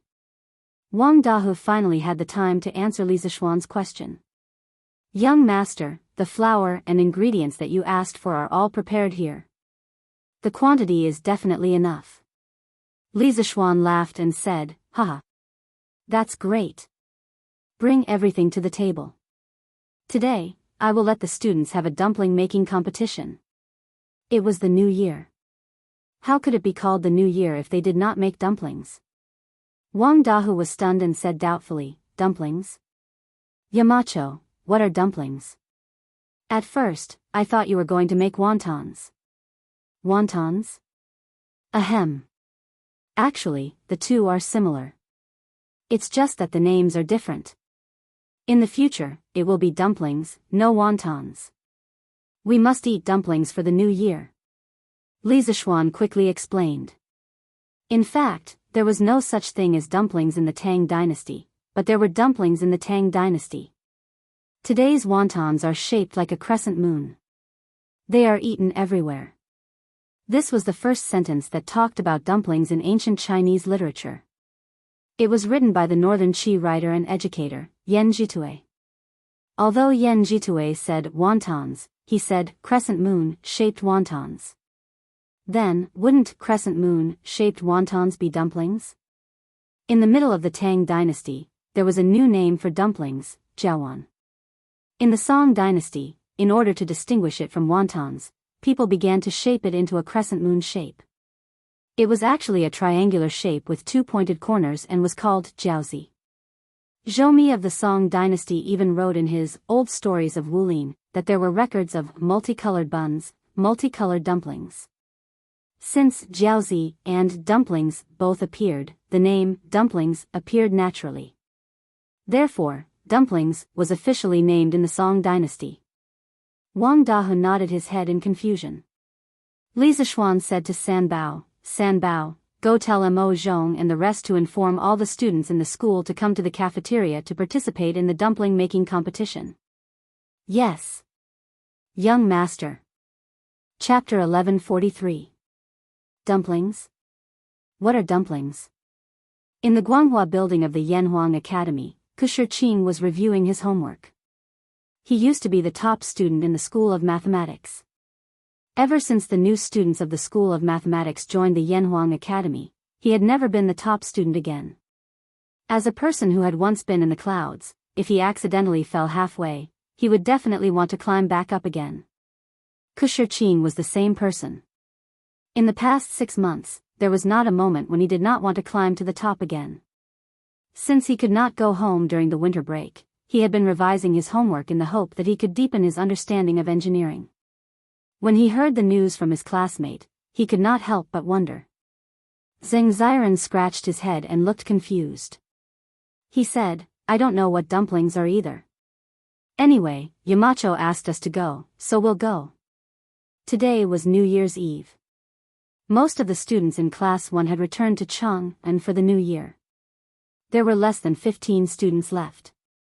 The 2 of them were from out of town, so they could only stay in the school to study by themselves. "Yamacho is here? Let's go and see." Kushirqing's eyes lit up as he stood up. Ever since the fall of the Chui family, Li Zixuan rarely came to Yanhuang College except for the hot pot banquet. It was said that he had been staying at home and rarely went down Yinshan. This made Kushirqing a little worried. Although Li Zixuan did not say it, his intuition told him that the Chui family had brought a lot of trouble to Li Zixuan. If this was a year ago, Kushirqing wouldn't have cared if Li Zixuan was dead or alive. However, in the past year, Li Zixuan's vast knowledge and powerful charisma had won over most of the students in the school. He was one of them. Li Zixuan was now the one and only spiritual idol in his heart. Of course he would be worried if something happened to his idol. The two of them walked together and arrived in front of the cafeteria. At this time, many students had gathered in front of the cafeteria. The crowd was noisy and everyone was talking about the dumpling competition. Jiayin, what are dumplings? How would I know? But since these dumplings need to be wrapped by hand, and Yamacho told us to come to the cafeteria, these dumplings must be eaten. Therefore, I'm guessing that these dumplings are probably foods similar to steamed buns or hundun. F***ck. Jiayin, your analysis makes sense. So we're all in for a treat tonight? Haha. Was there even a need to ask? Since it's Yamacho's new food, it definitely won't taste bad. That makes sense. Hey. Yamacho said it was a dumpling making competition. Does that mean there will be a competition later? Yeah. Since it's a competition, there must be a winner and a loser. I wonder what surprises Yamacho will bring us this time. Kushirqing and Sing Ziran looked at each other. They found the group of students from class 1 and walked over. Is everyone here? In the cafeteria, Mo Zhong pushed open the door and entered. Before he could speak, Li Zixuan raised his head and asked. Mo Zhong cupped his fist and answered, Yamacho, everyone is here. Since it's New Year's Eve, there are only 300 students left in the academy. The rest have gone home for the new year. Li Zixuan nodded and said, okay. I'll go out and talk to them about something. By the way, Mo Zhong, the guards of the academy must be vigilant tonight. This place is decorated with lanterns and decorations, and there will be fireworks at midnight. It's easy to catch fire, so you have to strengthen the patrols. It's been hard on all of you these 2 days. You can't reunite with your families during the new year, and you still have to guard your posts. From tomorrow onwards, all of you will go home and rest for a few days. I'll let Pang Feiji take care of the academy's safety for the time being. Mo Zhong didn't expect Li Zixuan to be so considerate of the guards. He couldn't help but feel touched. Yamacho, brothers, it's not hard at all. We've been in the academy for so long, and this place has long become our home. There's no need to reunite. These words were not out of politeness. People's hearts were made of flesh. Ever since they came to Cloud Mountain, they could clearly feel how Li Zixuan treated them. He really treated the academy as his own home. Li Zixuan smiled and said, okay. I'm very happy that all of you feel a sense of belonging in the academy. However, you still have to take a break. All of you go back and rest for a few days before coming back. You can't reunite with your families tonight, but you have to make it up to them tomorrow. Mo Zhong thought for a while, and finally bowed deeply to Li Zixuan and said, thank you, Yamacho, for your understanding. Brothers, go back and rest for a few days before coming back. Okay. Li Zixuan nodded and walked out of the door. He couldn't help but feel a wave of happiness in his heart. Mo Zhong and the others were originally from the Mo clan, and the academy's imperceptible influence on them during this half a year had finally caused them to develop a sense of belonging. He reckoned that it wouldn't be long before this group of members from the Mo clan would completely belong to the academy. Although they might still think of themselves as belonging to the Mo school, in their behavior, the line between Mo school and engineering would become more and more blurred. Yamacho is out. Quiet down, all of you. Yamacho is out. As soon as Li Zixuan came out, the students in front of the cafeteria became restless. Then, they automatically quieted down. This was Li Zixuan's prestige in the hearts of the students. No one could replace him. At the same time, This also showed that the first batch of students from Yanhuang College truly loved engineering, the academy, and, no, it was worship and respect for Li Zishuan. Li Zishuan stood on the steps in front of the cafeteria, facing the fanatical, worshipful, and respectful gazes of the students, and said, "Today is New Year's Eve, and tomorrow is New Year's Day. On behalf of all the teachers of Yanhuang College, I wish you all a happy new year. I wish you all the best in your studies and progress in the new year. By the way, I'll also give you a poem. Hard work ends today, the youth can still be praised." In modern times, after New Year's Eve, the first day of the first lunar month was called the Spring Festival. However, in the Tang Dynasty, there was no such thing as the Spring Festival because there was only the lunar calendar. The first day of the new year was called New Year's Day, Yuanzheng, or Sui Day. As for the poem Li Zishuan said, it was an encouraging poem sent to his younger brother, Su Zhe, during the new year by Su Shi, an 8th rank official in Shaanxi. The general idea was, young people should seize this day well, only then will they have the spirit to guide the country. Thank you, Yamacho. I also wish Yamacho a happy new year. The students were secretly praising Li Zishuan's literary talent and poetry as they cupped their hands towards Li Zishuan and said in unison. Li Zishuan was in a good mood and laughed, "Ha. Okay. I'll accept your blessings. Let's stop with the pleasantries. Next, I'll tell you the rules of today's dumpling making competition." Chapter 1144. Yamacho, what are dumplings?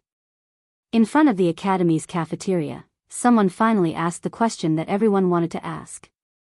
Li Zishuan pondered for a moment and explained, "Dumplings are similar to wonton, stuffing the dough with fillings. But I think dumplings sound better. Tonight, the hour is the beginning of 2 years, the time to welcome the new and bid farewell to the old. It has a special meaning. Dumplings are named after the meaning of coming of age. Z means the hour, which is homophonic to the dumplings. It represents festive reunion and good luck, indicating good luck in the new year. In the future, no matter what position you hold or where you are, as your former Yamacho, I hope that you can eat dumplings during the new year and remember today's dumpling making competition." Good. Anyway, Li Zishuan said that the name of dumpling sounded good, so it sounded good. All the students cheered loudly. Li Zishuan continued, "Today's dumpling making competition will be held in classes. The time limit is 2 hours. The dumpling wrappers and dumpling fillings have already been prepared by the chefs in the cafeteria. After 2 hours, the class with the most dumplings will win. Note that those dumplings that are randomly made to make up the numbers will not be counted in the total, and the corresponding amount will be deducted from the qualified dumplings.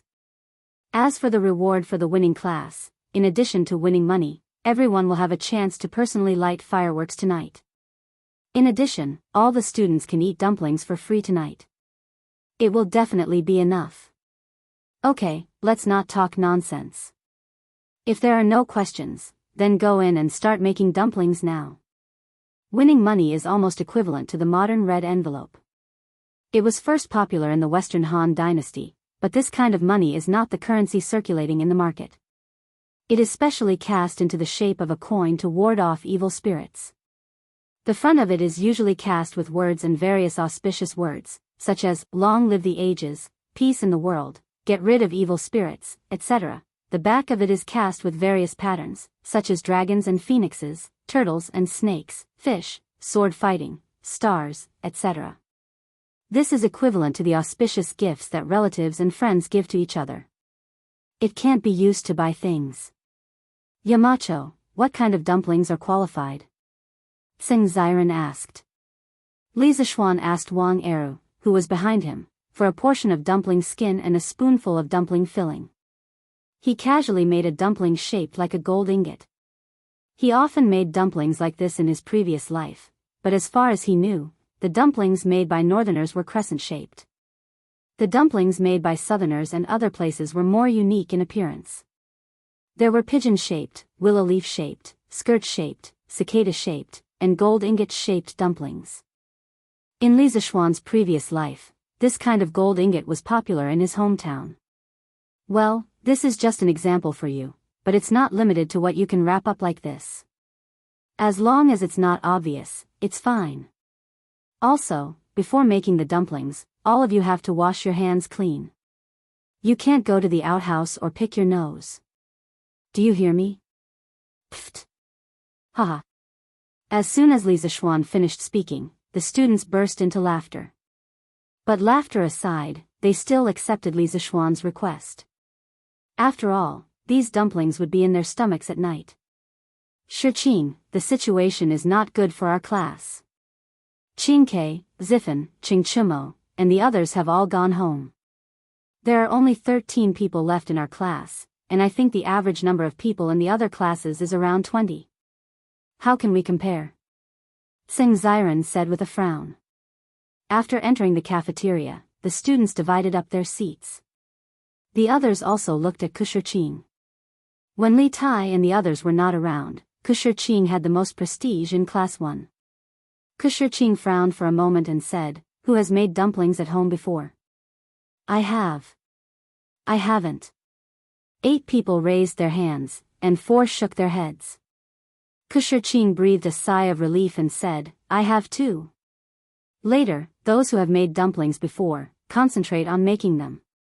Those who haven't, help to distribute the dough. If we work together, we might have a chance. Okay. Everyone roared in agreement, and then they quickly spread out according to their individual duties. Shiqing quickly took the dumpling skin from his companion, and then put a spoonful of dumpling filling on the skin. Then, everyone saw his hands kneading, and a crescent-shaped dumpling was formed in an instant.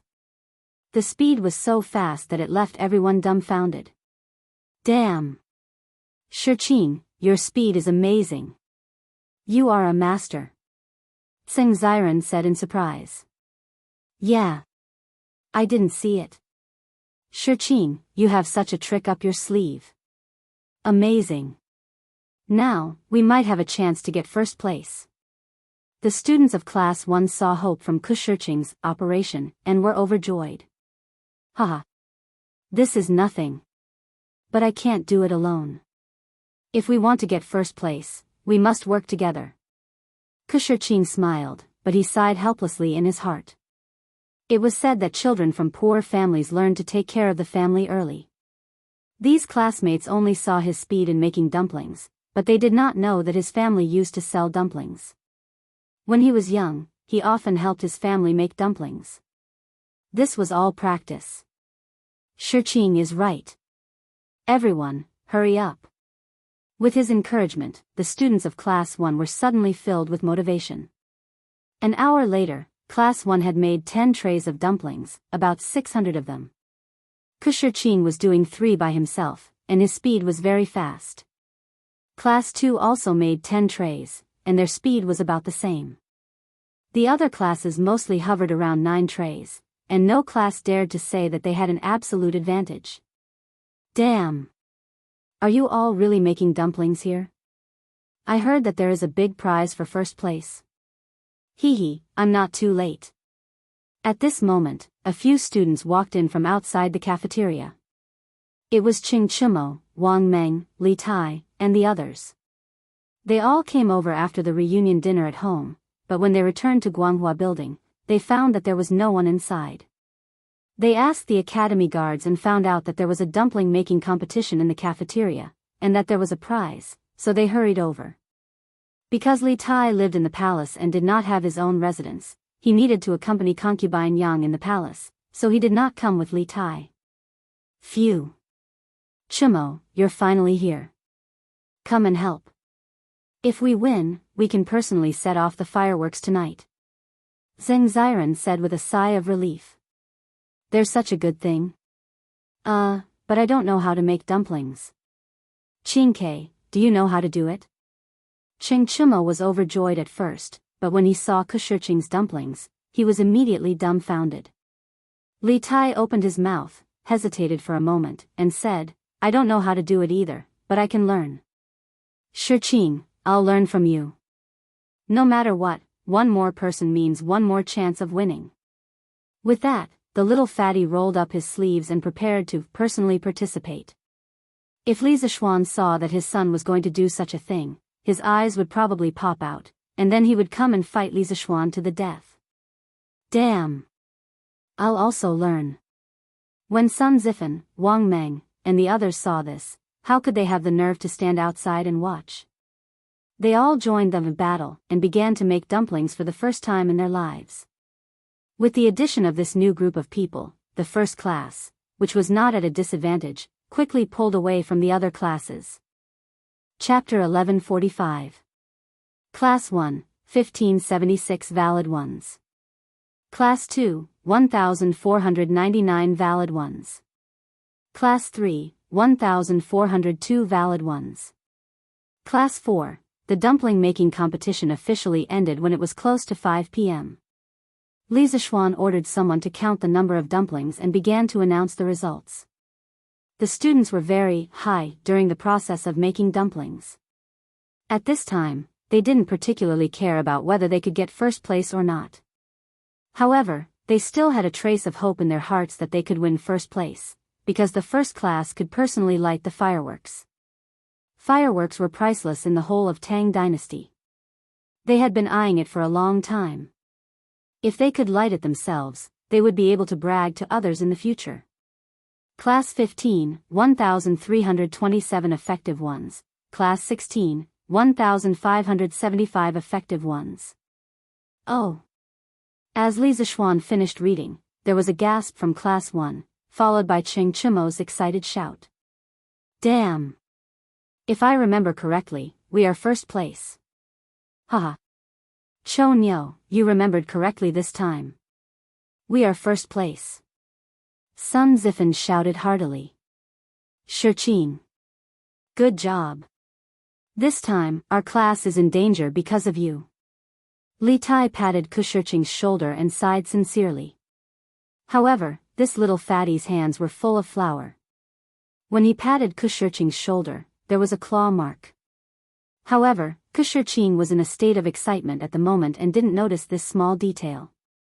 He smiled modestly and said, "This is not just my credit. Class 16 is only one less than us. Qin Ke and the others, if you didn't come back in time, our class would have lost." Li Tai laughed and said, "No matter who the credit is, as long as we protect the glory of Class 1. No matter what, our Class 1 is the best in every aspect." Haha. The glory of Class 1. Kushirqing was startled, and then his heart burned with passion. Their class could be said to be Li Zixuan's direct class. Ever since they were incorporated into Yanhuang College, whether it was military training or ordinary exams, it could be said that they never fell behind. The atmosphere of the entire class was also full of enthusiasm. In the past, Kushirqing didn't understand why his classmates were so hard-working, nor did he know why he was so hard-working. Later on, he couldn't figure it out and could only attribute it to the overall environment. However, after listening to Li Tai's words, he understood that these direct students of Li Zixuan all had a trace of pride and persistence in their hearts. They would subconsciously protect the glory of this direct student class. Fight for glory and win every battle. Qin Ke, you're right. We're all here to protect the glory of Class 1. Kushirqing looked deeply at Li Tai and solemnly said. Everyone looked at each other and smiled. Nothing needed to be said. Dahu, quickly get someone to put away these dumplings. Make half of them tonight and the other half tomorrow morning. Li Zixuan pointed to the mountain of dumplings on the cafeteria table and ordered. In this weather, there was no need to worry about the dumplings going bad overnight. It was very convenient to store them. Yes. Yamacho. Wang Dahu responded and asked the cafeteria staff to carry the dumplings. Li Zixuan looked at the students again and said with a smile, "All right. Go wash your hands. The class that didn't get first place doesn't have to be dejected. There will be free dumplings tonight. And I just changed my mind at the last minute. Everyone will have money to bet later." Oh. Yamacho is mighty. Yamacho is mighty. Many students were still a little hesitant, but after hearing the second half of Li Zixuan's sentence, everyone suddenly cheered. Even if they lost the first place, they still had dumplings and money to bet. They didn't lose out this time. This was Li Zishuan's little trick. He actually wanted to give each student a red packet from the beginning. But obviously, the experience of regaining something after losing it made the students happier. The students of Class 1 weren't disappointed because of this. As the champion, they had another special privilege later, lighting fireworks. After 15 minutes, the students sat neatly in the cafeteria according to their class. Sanbao carried a sack from outside and walked to Li Zishuan and said, "Young master, the money is inside." "Okay. You carry it and follow me to give it out one by one," Li Zishuan said. Yes, young master." Sanbao wiped the sweat off her forehead and carried the sack again. She followed Li Zishuan and gave out money to each student one by one. Each set of money was placed in a small pouch sewn with red cloth. It looked very exquisite and festive. This was the red packet that Li Zishuan wanted to recreate as modern as possible. The students received the red packets and quickly thanked him. Then, they solemnly put the red packets in their pockets. After 30 minutes, Li Zishuan gave out a red packet to each of the 300 students in the cafeteria. In the end, there were still some left. He simply let Sanbao give one to each of the cafeteria workers. At this time, the sky outside was gradually turning dark. Wang Dahu just happened to report that the dumplings were cooked. Li Zishuan took the opportunity to announce that dinner was ready. The students stood up and lined up to get their food. Li Zishuan walked out of the cafeteria. He planned to go home and bring his family over for the reunion dinner. The more people there were, the more lively it was. "Have you brought little Yu, and Ma Zhou over?" After walking out of the cafeteria, Li Zishuan looked at Sanbao and asked. Li Zishuan had planned for the whole family to celebrate the reunion dinner at the academy. Not only that, he also sent people to Cheng and to bring Li Yu and Ma Zhou over. The two of them had no relatives in Cheng and city. Their house was even rented. He thought that it would be too lonely to celebrate the reunion dinner alone, so he brought them over to celebrate the reunion dinner together. "Young master, they are here. Miss Li Yu and Mr. Ma are at the side yard now," Sanbao replied. "Good. Then go and invite Mr. Mo, Ink Girl, Daoist Sun, Mr. Wen Ji, Mr. Wang, Mr. Zhang San, Yan Xiaoning, and the rest to the academy. Since we are going to have a reunion dinner together, how can we leave them out? It will be more lively if they are all here." The second floor of the cafeteria was specially prepared for the teachers of the academy and Li Zishuan's family. It was not a special arrangement, but the first floor was really full. Sanbao could feel the joy in Li Zishuan's words. She smiled and replied, "Yes, young master." After saying that, he ran off like a wisp of smoke to make arrangements. Li Zishuan walked towards the side yard. Inadvertently, he saw the moon hanging in the sky. He felt an inexplicable emotion in his heart. New Year's Eve. This was the first time he was celebrating New Year's Eve in this space-time. Chapter 1146. Come, come, come. Don't stand on ceremony. Let's eat. Yanhuang College, second floor of the cafeteria. A few tables were temporarily put together to form a large table. Li Zishuan, Yan Xiaoning, Li Gang, Mo Huai, Li Yu, Ma Zhou, Wang Ji, and the others were all sitting together. The atmosphere was very lively. Oh, there was also Han Lizheng and Iron Egg. Li Zishuan had invited them too. Han Yushi had told him a long time ago that she would invite her father over to celebrate the New Year together. Now that the Li family had chosen to celebrate the New Year in Yunshan, Han Lizheng did not have to travel that long distance. After the dishes were served, Li Zishuan stood up and greeted them. "Good, good, good. Everyone, let's eat. Don't reject the Yamacho's good intentions." Among this group of people, Sun Simiao was the oldest, 87 years old, followed by Li Gang, 81 years old. However, Sun Simiao did not like this kind of social interaction, so Li Gang became the opening person. The old man's son, daughter-in-law, and grandson were sitting next to him. Today, it could be said that several families were gathered together at this table. Everyone gave Li Gang face and picked up their chopsticks one after another. Even the bearded guest was no exception. Mr. Li, Mr. Wang, Mr. Mo, Mr. Zhang San, Brother Ma, all of you have worked hard for the students of the college for more than half a year. As the Yamacho of the college, Ziyuan has not fulfilled his responsibilities as the Yamacho. The college was able to run smoothly for a semester because of all of your help. Today, Ziyuan proposes a toast to all of you. Ziyuan was the name Li Zishuan given to him by Li Er. This was the first time he used it in public.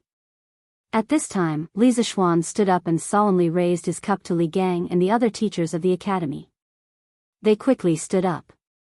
Li Gang stroked his beard and smiled. Yamacho, you're too modest. Not to mention other things, almost all the teaching materials of the college were written by you. Just this point alone, I'm afraid that none of us can beat you. Ma Zhou also smiled. Yamacho, you built the soul of Yanhuang College. Without you, the college is just an empty shell. The bearded man snorted and said coolly, no matter what, my contribution will be the least. You don't have to fight anymore. Everyone laughed. Li Zishuan said, Mr. Zhang San's martial arts are outstanding. It's precisely because you're overseeing the academy that those rascals don't dare to be impudent in Mount Yun. How can you say that my contribution is the least? He wasn't deliberately flattering him. There were too many secrets in the college that outsiders wanted to know. For example, the telescope. Li Zishuan didn't believe that the other forces didn't know about it. However, they didn't dare to rashly come to Yanhuang College to steal it. This was because 3 of the world's top masters lived in Yunshan. Moreover, Li Er's elite troops might be lying in ambush in the dark.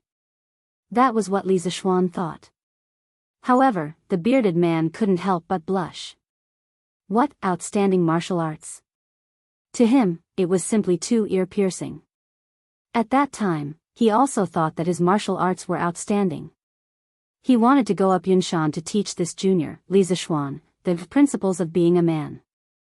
Who knew that in the end, he was beaten to the point that his own mother couldn't recognize him. If Hong Fionu and Li Jing hadn't arrived, he might not have been able to leave Yunshan. Haha. Don't talk, don't talk. Good wine is the way, only drink. This old man will drink first as a toast. The old drunkard, Wang Ji, looked at the bearded man with a smile that didn't look like a smile. No one knew if he wanted to help the bearded man or if he was greedy for the good wine in the cup. Haha. What Mr. Wang said makes a lot of sense. Let's not argue anymore. Drink. Tonight, we won't rest until we're drunk. Li Zishuan laughed loudly. He raised his head and drank the good wine in the cup in one gulp.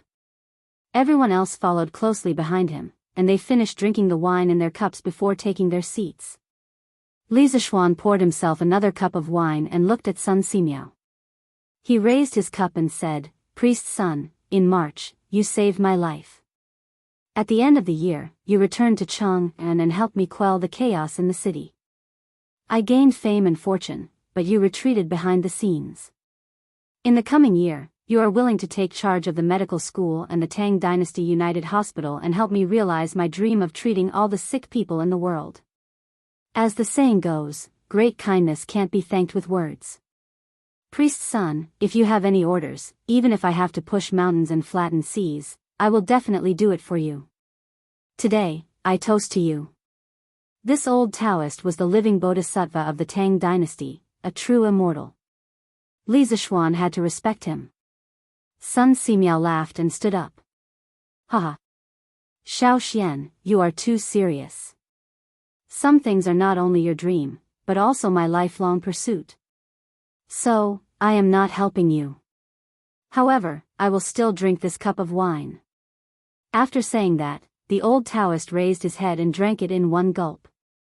After Li Zishuan finished drinking, he poured another cup and looked at Yan Lide, Yan Liben, and Yan Shaoning. He said, the construction of Yanhuang College can't be done without the help of the Yan family. Uncle Yan, Shaoning, I will drink first as a toast. Haha. Xiao Xian, you don't have to be so polite. Yen lied, laughed and said. Then, he gave Li Zishuan face and drank a cup. After the toast, Li Zishuan sat down and invited everyone to eat. Tonight's banquet was very sumptuous. The brothers Wang Dahu and Wang Eru used all their skills and made all the new dishes that they had learned or invented in the past year. There were more than 30 main dishes and more than 10 side dishes that filled the entire table. Just smelling it was enough to make one salivate. Eating it was even more intoxicating. The group of people ate and drank as they talked and laughed. The atmosphere was very lively. See. Sir. Little Fishy also toasts to you. Thank you for saving me back then. If it weren't for your kindness, I'm afraid I would still be homeless on the streets. After eating for a while, Little Fishy finally mustered up her courage and stood up to raise her wine cup and said to Li Zishuan. She might have been a fearless person in the past, but today, there were bigwigs of the royal court like Yen Lide and Yen Liben, as well as esteemed seniors like Li Gang and Sun Ximiao. Furthermore, she wasn't very familiar with any of them, so how could she dare to be presumptuous? Therefore, since the start of the meal, she rarely spoke. If she did, she would only speak to Han Yushi, who was sitting beside her. Ahem. Little Fishy, you don't have to be so polite. Actually, I'm ashamed. You asked me to find out where your parents are, but I was too busy and didn't put in all my effort to find them. Next year, I'll send someone to help you find them. Li Zishuan said to Little Fishy with an awkward expression. Little Fishy quickly waved her hand and said, Sir, you don't have to blame yourself. In this vast sea of people, it's very difficult to find two people.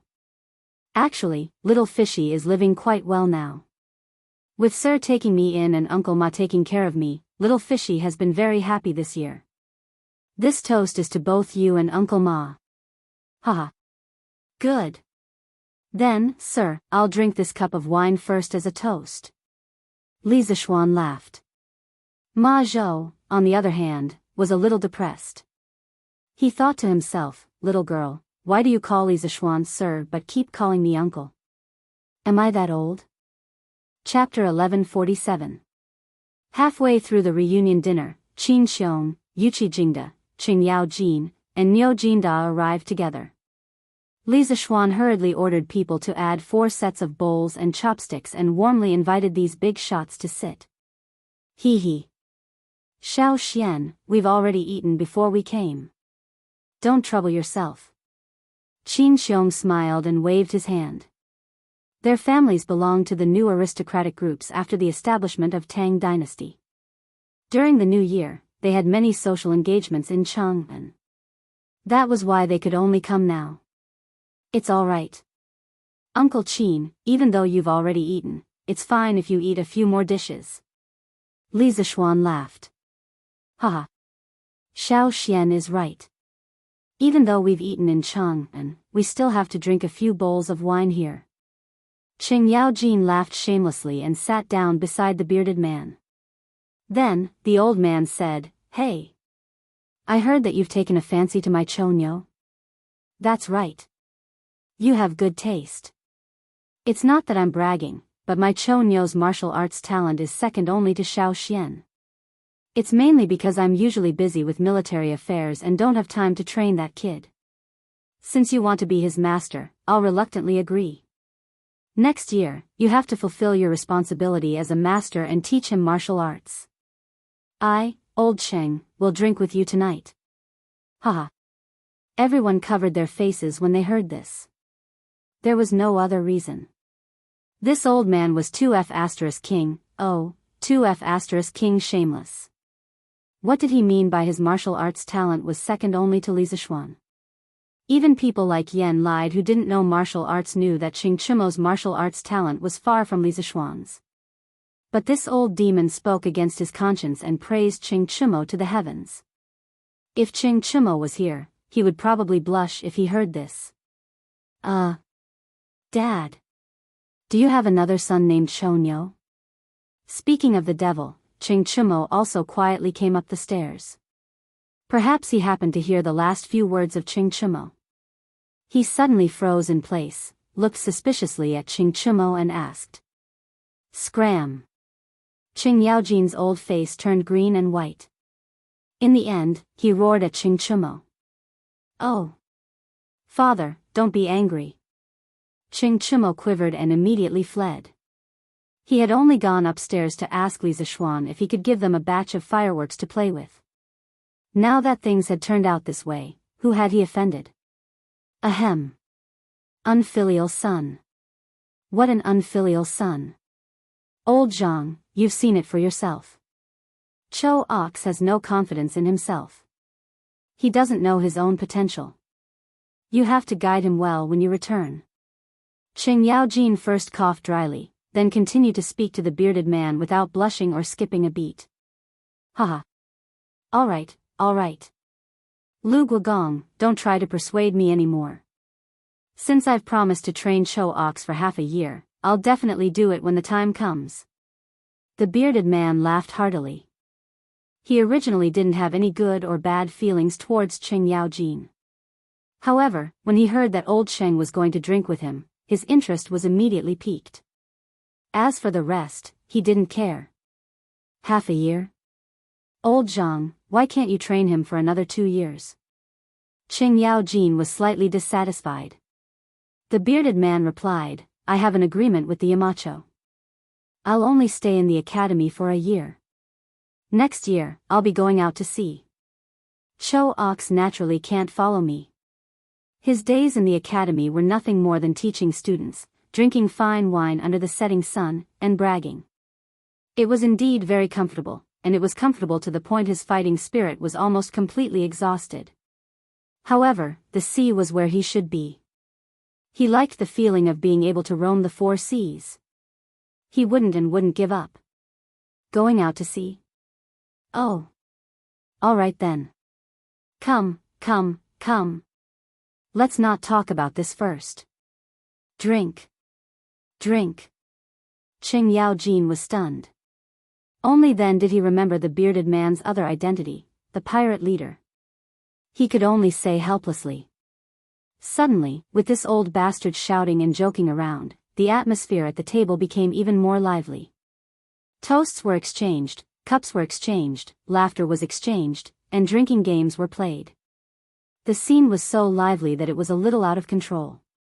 In the end, Li Zishuan had no choice but to let his mother leave with Han Yushi, Lan, and the other women from the other families. Following that, this group of men bragged and talked nonsense here, becoming even more unscrupulous. Chang'an City. There were millions of people living here. It was even more lively on New Year's Eve. Under normal circumstances, families would sit together peacefully and not sleep for the whole night. This was the custom of staying up for the new year that had been passed down from the modern era.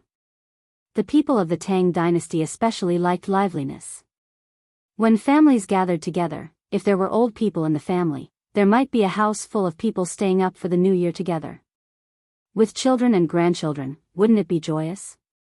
On the streets, although it was already dark, the streets were not dark at all. Basically, every house had 2 big lanterns hanging outside their doors. Every square also had lanterns placed at the entrance. Looking down from the sky, Chang'an City was like a city that never slept. Tens of thousands of lights were embellished in the city, as beautiful and moving as the stars in the sky. There was no curfew tonight. Many naughty children were chasing and playing in various squares. There were also some who set off firecrackers. However, these firecrackers were not made of gunpowder. They were purely made of bamboo sticks. Once this thing was thrown into the fire, it would make a muffled bang sound after a while. If passers-by happened to pass by, they would often be scared out of their wits. In addition to the naughty children, many love-struck men and women, couples would also come out for a stroll. After all, in a year, the number of times that there was no curfew in Chang'an City could be counted with one hand. If they didn't come out to have some fun, they would feel sorry for themselves. Xiao Qin, see if Baoshan has prepared the carriage. South of Chang'an City, and Le Square, Lin family's backyard. Lin Hao had just finished his dinner and went straight back to his courtyard. This fellow rubbed his stomach as he asked the maid beside him. Young master, Bao Shun said not to touch the things at home. I've already prepared them. However, I'm asking too much. Young master, are you really going to leave the city alone? The maidservant named Xiao Qin first responded, then asked timidly. Lin Hao raised his head and said matter-of-factly, of course. If I bring my parents along, they will definitely nag in my ears again. Hurry up, hurry up. Let's sneak out from the back door. Young master, let me tell you, the fireworks at Yanhuang College are really beautiful. When the time comes, I guarantee that you won't be willing to come back after seeing it. This fat otaku actually wanted to go out to Yanhuang College to see the fireworks. The sun really rose from the west. Since he was born, only God knew if he had taken the initiative to leave Chang and city more than 5 times. Today, he actually took the initiative to leave the city. How rare. As for where he got the news that Yanhuang College was going to set off fireworks at midnight, it was self-evident. Chapter 1148. Where do you think you're going? At the back door of the Lin mansion, Lin Hao brought Qin, Qi, Shu, and Hua along with the 4 servant girls and was about to sneak away. Outside the door was the prepared carriage. But who knew that a cold snort came from behind him? He was shocked and turned around. If it wasn't his father, who else could it be? Father. Why are you here? Lin Hao was a little dumbfounded. He subconsciously took 2 steps back and stuttered. Why am I here? I want to ask you why you're here. It's the new year. Why are you here alone instead of talking to your mother? Lin Wenyuan glared at him angrily. Father. I'm going to the latrine. Yes, I'm going to the latrine. Lin Hao was anxious. Seeing that he was about to be exposed, he could only come up with an excuse. The 4 maids covered their faces and lowered their heads. They thought that their young master was really stupid. How could there be a latrine where they were now? This person was too honest. He didn't even know how to make up a lie. As expected, Lin Wenyuan furrowed his brows and roared, "Bullshit! You unfilial son, how dare you lie to me? You just want to leave the city? Kai Fu, prepare the horse. Madam and I are also leaving the city. To Yanhuang College." Master. Are we leaving the city now? The old steward behind Lin Wenyuan said in disbelief. Yes. Go and prepare. Father, why are you and mother going to Yanhuang College so late at night? Lin Hao's heart skipped a beat and he pretended to be confused. Lin Wenyuan looked at his son indifferently. Although he was proud, he didn't show it on his face. I'm going to do whatever you're going to do. You brat, why didn't you call your parents when you had something good? You're really ungrateful. At this point, Lin Hao finally understood that his father already knew that he was going to Yunshan to watch the fireworks. Father, how did you know? Lin Hao opened his mouth and said in surprise. You don't need to know that. Lin Wenyuan stroked his beard and proudly swaggered off. As for Madame Lin, she had already packed her things and was preparing to board the carriage and set off. Little brat, you dare to play petty tricks with your father? You're still too young. Lin Wenyuan thought proudly in his heart. At the same time, the group of Yanhuang College students who had returned to Chang and for the new year began to take their families to Yunshan. They wanted to go there to watch the fireworks up close. These students, together with their families, made up quite a crowd. Once there were too many people, it was inevitable that the news would leak out. Hurry up and leave. Hurry up and leave. We're going to Yanhuang College to watch firecrackers. Firecrackers? What's so good about firecrackers? Oh. Those things should be called fireworks. Yes. They were fireworks. A few days ago, the rainbow-colored skylight from the Cloud Mountain was the light from the fireworks. What? The skylight was made by the fireworks? That's right. Wang Lauer, you said that there would be fireworks at Yunshan tonight? Where did you get the news? Hey. I heard it from the servants of Assistant Minister Wang next door. Their young master is a student of Yanhuang College. How could the news be fake?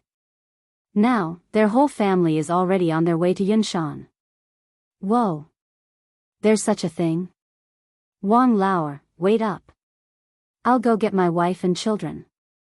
We'll go to Yunshan tonight to watch the fireworks. Even if we can't enter the college, at least we can take a look from afar. It's not a wasted trip. Haha. Zheng Lauer, hurry up. I'm afraid that there will be too many people and we won't be able to get a good seat. We're not the only ones who know about this. Okay. I'll be right there. Similar conversations appeared in many shops in Chang'an City. This was not an important business opportunity. Many people would gather their friends and go to Yunshan together after hearing the news. One person spread to 10, 10 spread to 100. As a result, more and more people went to the East City gate of Chang'an City. It even far exceeded the flow of people during the day. Such a huge commotion naturally woke up many people who were interested. Those who were interested asked around in private and soon joined the group leaving the city. The group grew bigger and bigger. It started with a few hundred people, then a few thousand people, then tens of thousands. Later on, the number of people was about to exceed 100,000. Therefore, for the first time in the history of Chang'an City, such a strange scene appeared. On New Year's Eve, countless people did not stay in the bustling city to celebrate the new year. Instead, they flocked out of the city and headed towards the barren Yunshan. The Imperial Palace. Tonight, the palace was brightly lit and decorated with lanterns and colored banners. There was a festive atmosphere everywhere. Li Tai had set up a family banquet in the back garden earlier. The concubines, princes, and princesses in the harem all attended the banquet. However, Li Tai only ate a few mouthfuls before he found an excuse to leave. The banquet lasted for more than an hour before it ended. At this moment, Old Li was with Empress Zhongsun in the corridor on the second floor of Taiji Palace. They were admiring the thousands of lights in Chang'an City tonight. At this moment, a chamberlain came downstairs and whispered something to Li Tai. Then, he left quietly.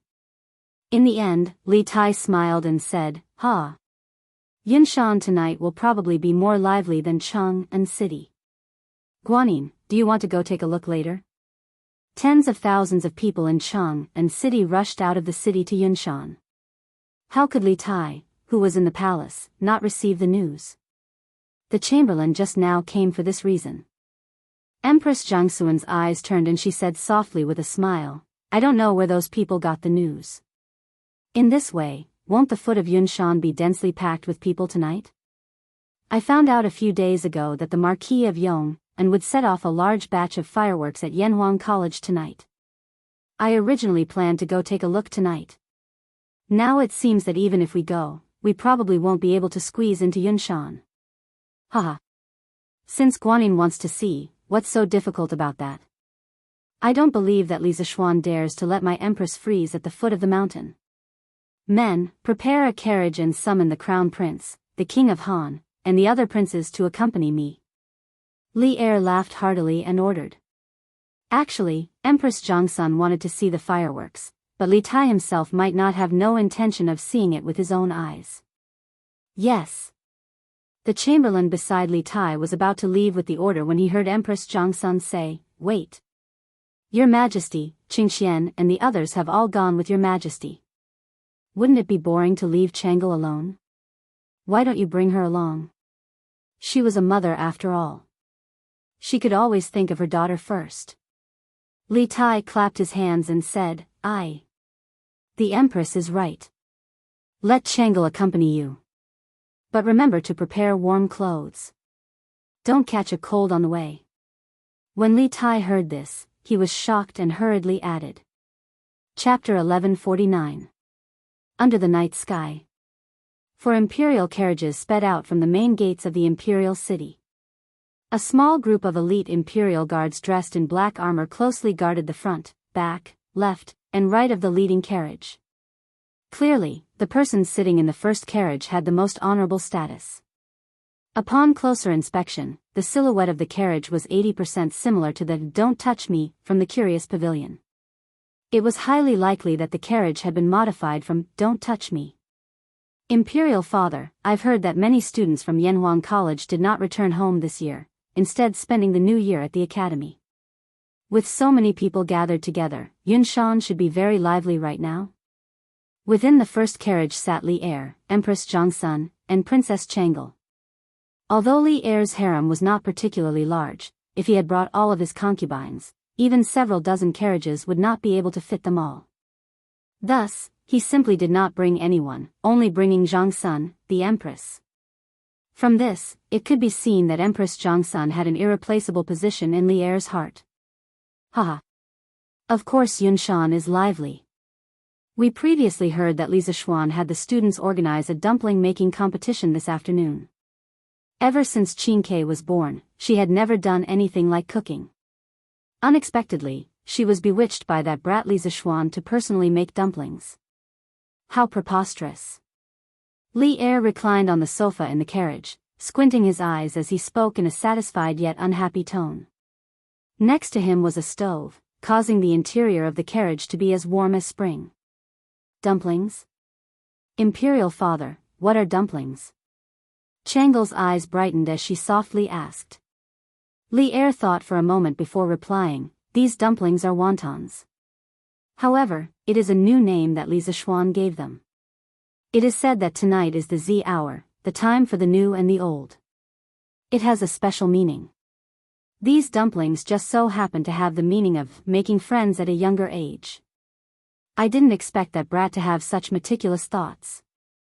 Yanhuang College clearly had old Li's eyes and ears. Otherwise, how could Li Er have such detailed information? Dumplings? Making friends at a younger age? This name is quite appropriate. Changel muttered to herself. Then, she couldn't help but chuckle. Father, with brother Qingshue's skills, Changel really wants to see what kind of dumplings he makes. Speaking of this, Empress Zhongsun couldn't help but cover her mouth and chuckle. This Empress also really wants to see Qin Ke's dumplings. Hey! I reckon you guys are looking down on them. Because those dumplings might have already entered the students' stomachs. F***CK. Why are there so many people in front? And there doesn't seem to be any movement. It seems like we can't go up Cloud Mountain. Sigh. I should have come earlier. At the foot of Cloud Mountain, there was already a sea of people. At a rough glance, there were at least tens of thousands of people. Previously, when Li Zishuan received the news, he hurriedly ordered to block the mountain path of Cloud Mountain. If so many people swarmed up, it was likely to cause trouble. Moreover, there were rows of flowing flames on the cement road outside Plum Village. It was obvious that more people were coming this way. Under such circumstances, he dared not open the mountain path. It was not that he was stingy, but once there were too many people, it was easy to cause trouble. Last time, when he used public opinion to mobilize the people to destroy the Chui family, some hooligans took advantage of the situation to steal and molest the Chui family's maids. This was a very good example. Li Zishuan had always taken this as a warning in his heart. Moreover, when the fireworks were set off later, the people would be able to see very clearly even if they stood at the foot of the mountain. There was no need for hundreds of thousands of people to swarm up Cloud Mountain. Hey, hey, hey! Commander Mo, it's me.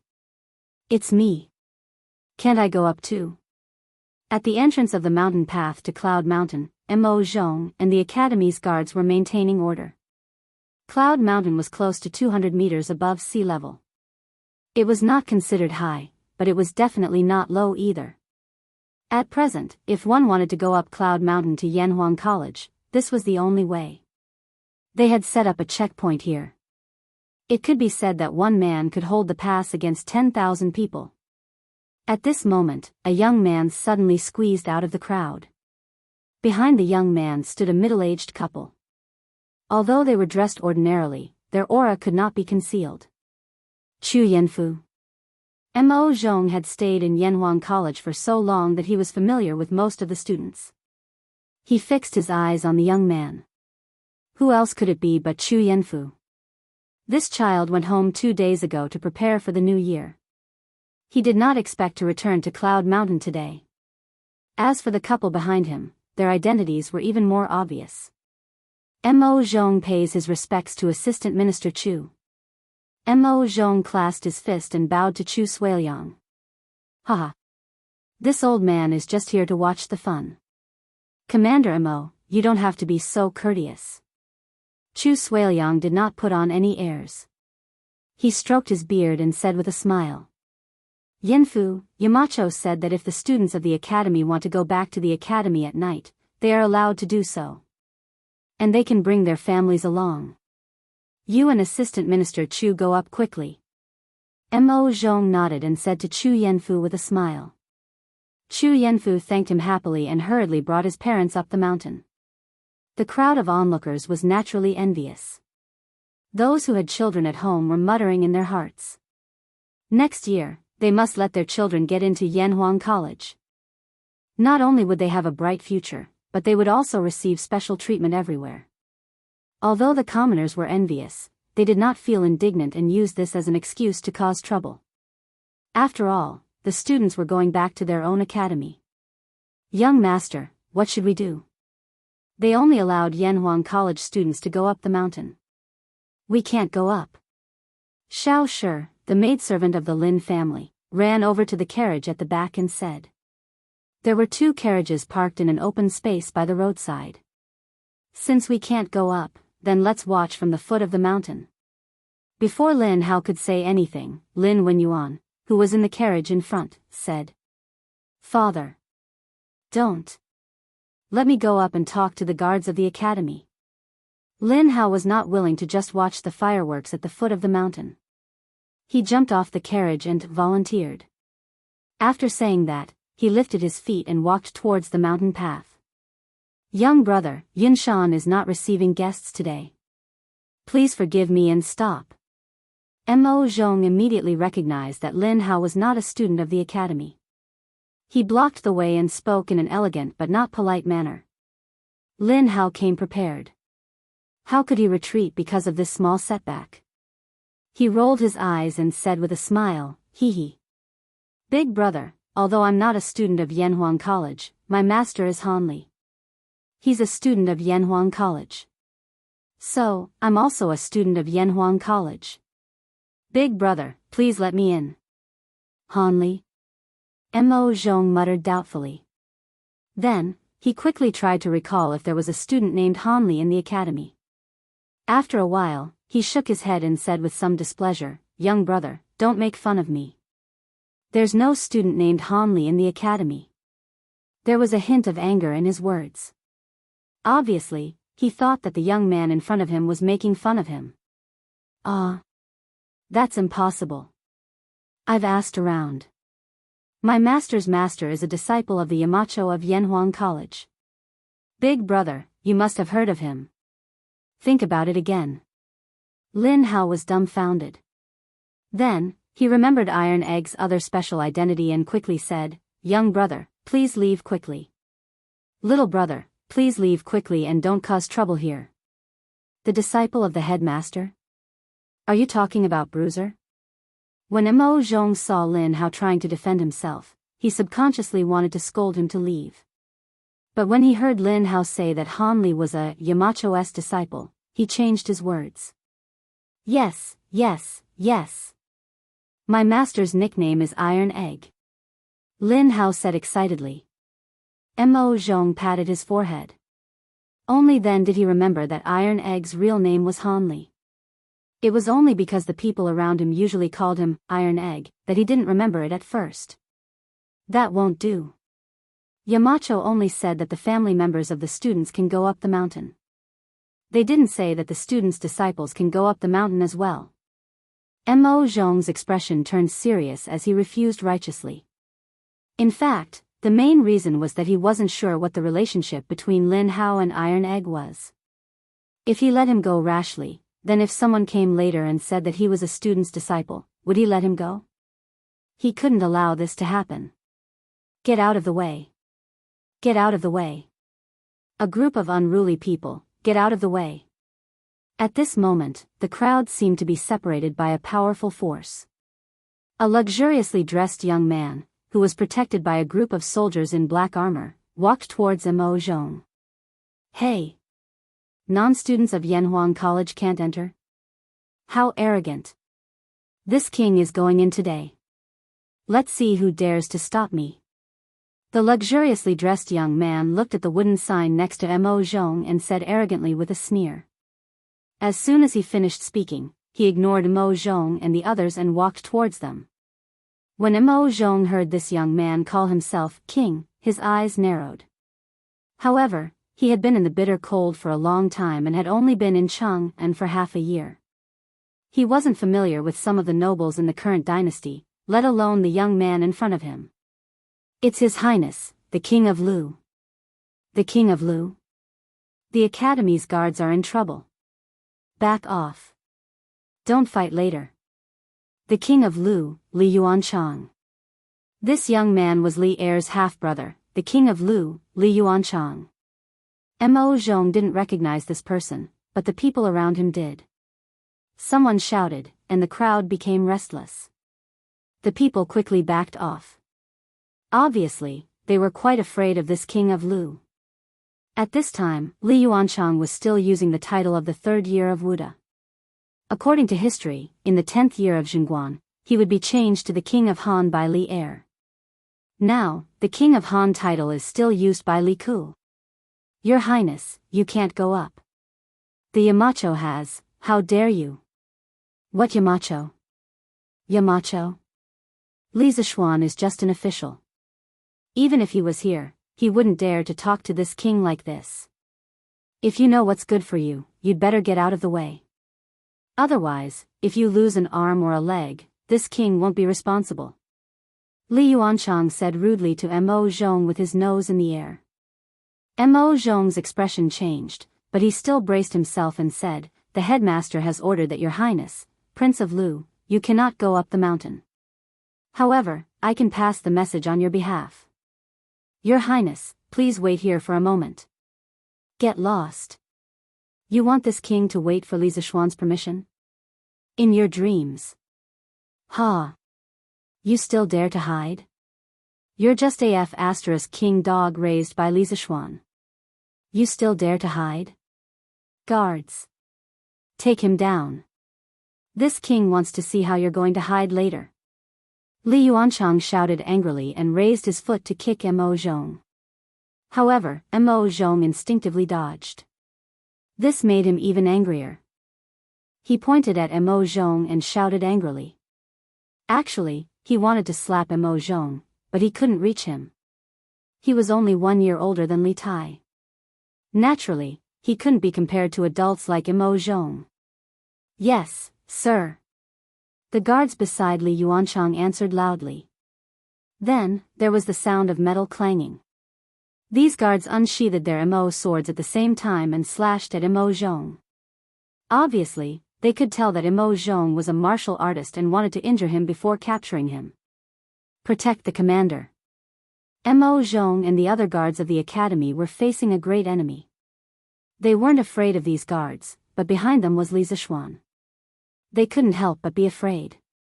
If they attacked too hard, they would create a great enemy for Li Zishuan. If they were captured without a fight, what awaited them would be endless humiliation from Li Yuanchang. As the guards of Yanhuang College, they were also the face of the academy. If they were humiliated by Li Yuanchang in front of so many people, wouldn't the dignity of Yanhuang College be trampled on by Li Yuanchang? Under all kinds of scruples, Mo Zhong and the others didn't dare to use their full strength. They only dodged the attacks of Li Zishuan's guards while praying in their hearts that Li Zishuan would come quickly. Damn! No, it's Chinese New Year. We're just here to watch the fireworks. Let's talk nicely. Why fight?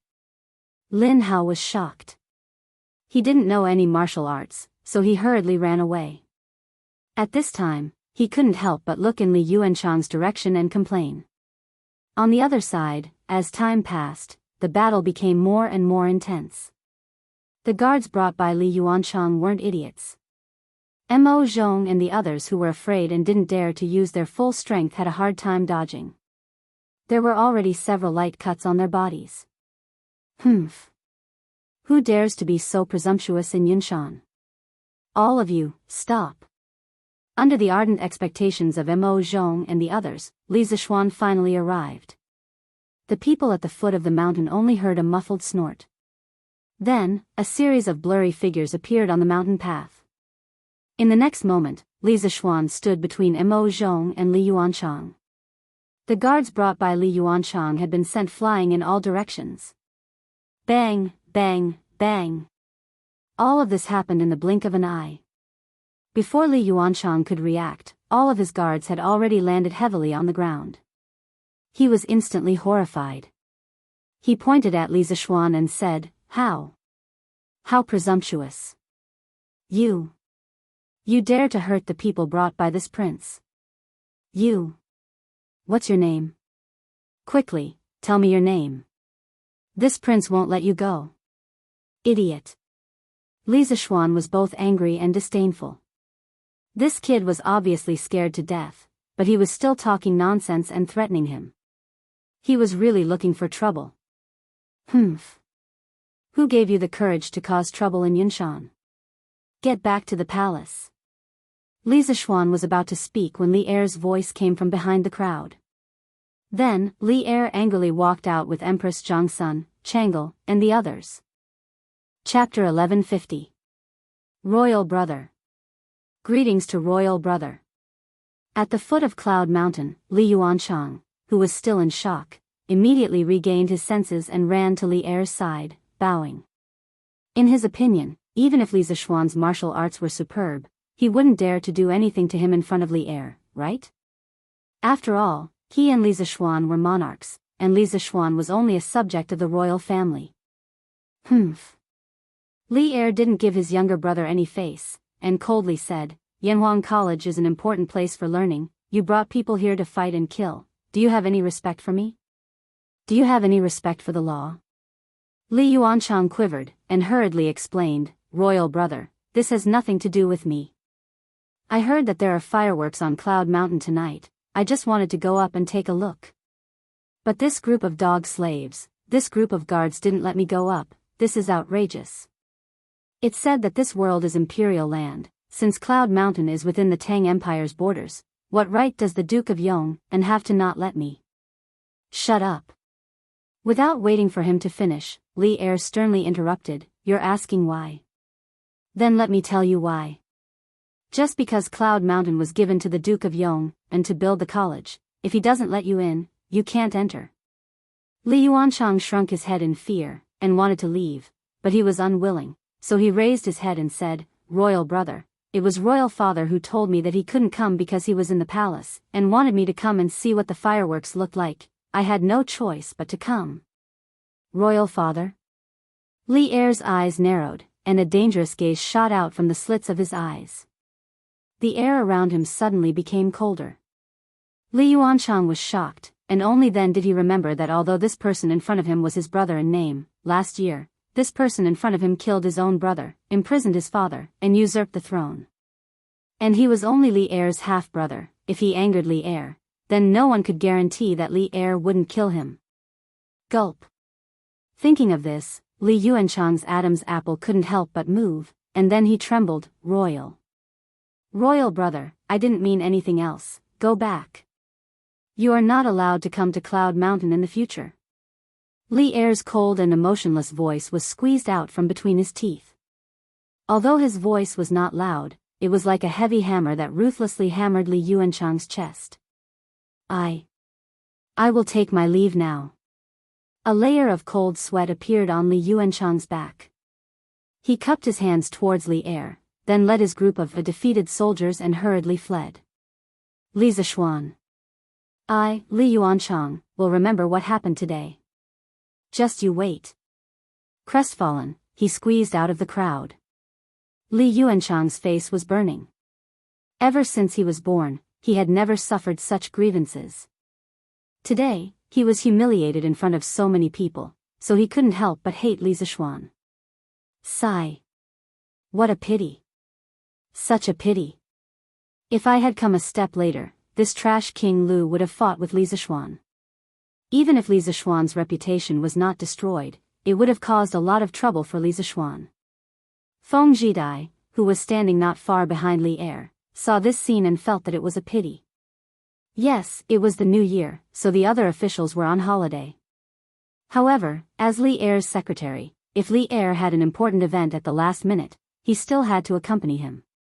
On the other hand, although he had asked his father to give up on the plan of establishing himself as king, he still hoped that there would be some internal chaos in Tang, and that would give Lingnan an opportunity to take advantage of it. Especially Li Zishuan, this rising aristocrat of Tang, Feng Jidai had always been rather wary of him.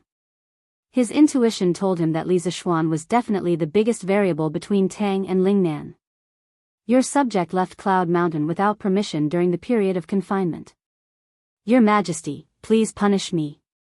After Li Yuanchang left, Li Er's expression changed. No one knew what he was thinking, but one thing was certain. It definitely had a lot to do with Li Yuanchang's last sentence, Imperial Father sent him. At this moment, Li Zishuan stepped forward and cupped his hands, speaking. Li Er came to his senses and turned his gaze to Li Zishuan. Somewhat absent-minded, he waved his hand and said, "No matter. Today is New Year's Eve. We will not bicker with you about this. Let's all go up the mountain." Finished speaking, he took the lead and walked up the mountain path of Cloud Mountain. Empress Zhangsun, Princess Chang'e, Li Qingxian, Li Ku, and the other princes promptly followed. Brother Xiaoxian, don't worry. If Imperial Uncle complains about you to Imperial Grandfather, Chang'e will speak up for you. As Chang'e passed by Li Zishuan, she spoke in a voice that only the two of them could hear. Being attentive and considerate, she instantly thought of the methods that Li Yuanchang would use to take revenge and the trouble that he would bring to Li Zishuan. Li Zishuan glanced at the young lady gratefully. The matters of the imperial family were the most complicated, especially when it involved Li Yuan. Although he currently held a high position and authority, if he was careless in this matter, it was very possible that he would lose everything. With Chang'e, a member of the palace, helping mediate, it would indeed save him a lot of trouble. Mo Zhong, you've worked hard just now. Quickly bring the injured brothers to have their wounds bandaged. Li Zishuan did not immediately chase after Li Er. Instead, he instructed Mo Zhong. He. It's fine. Yamacho. They're all minor injuries. Mo Zhong said with a smile. Minor injuries still need to be bandaged. Quickly go. Let the uninjured brothers hold the fort here for now. Li Zishuan insisted. All right then. Mo Yun, take the uninjured brothers and hold the fort here. I'll follow them up the mountain to have their wounds bandaged. No problem. Li Zishuan nodded his head in satisfaction. Then, he turned around and followed the group of injured academy guards as he prepared to ascend Cloud Mountain. At this moment, Grandmaster, can you take me with you?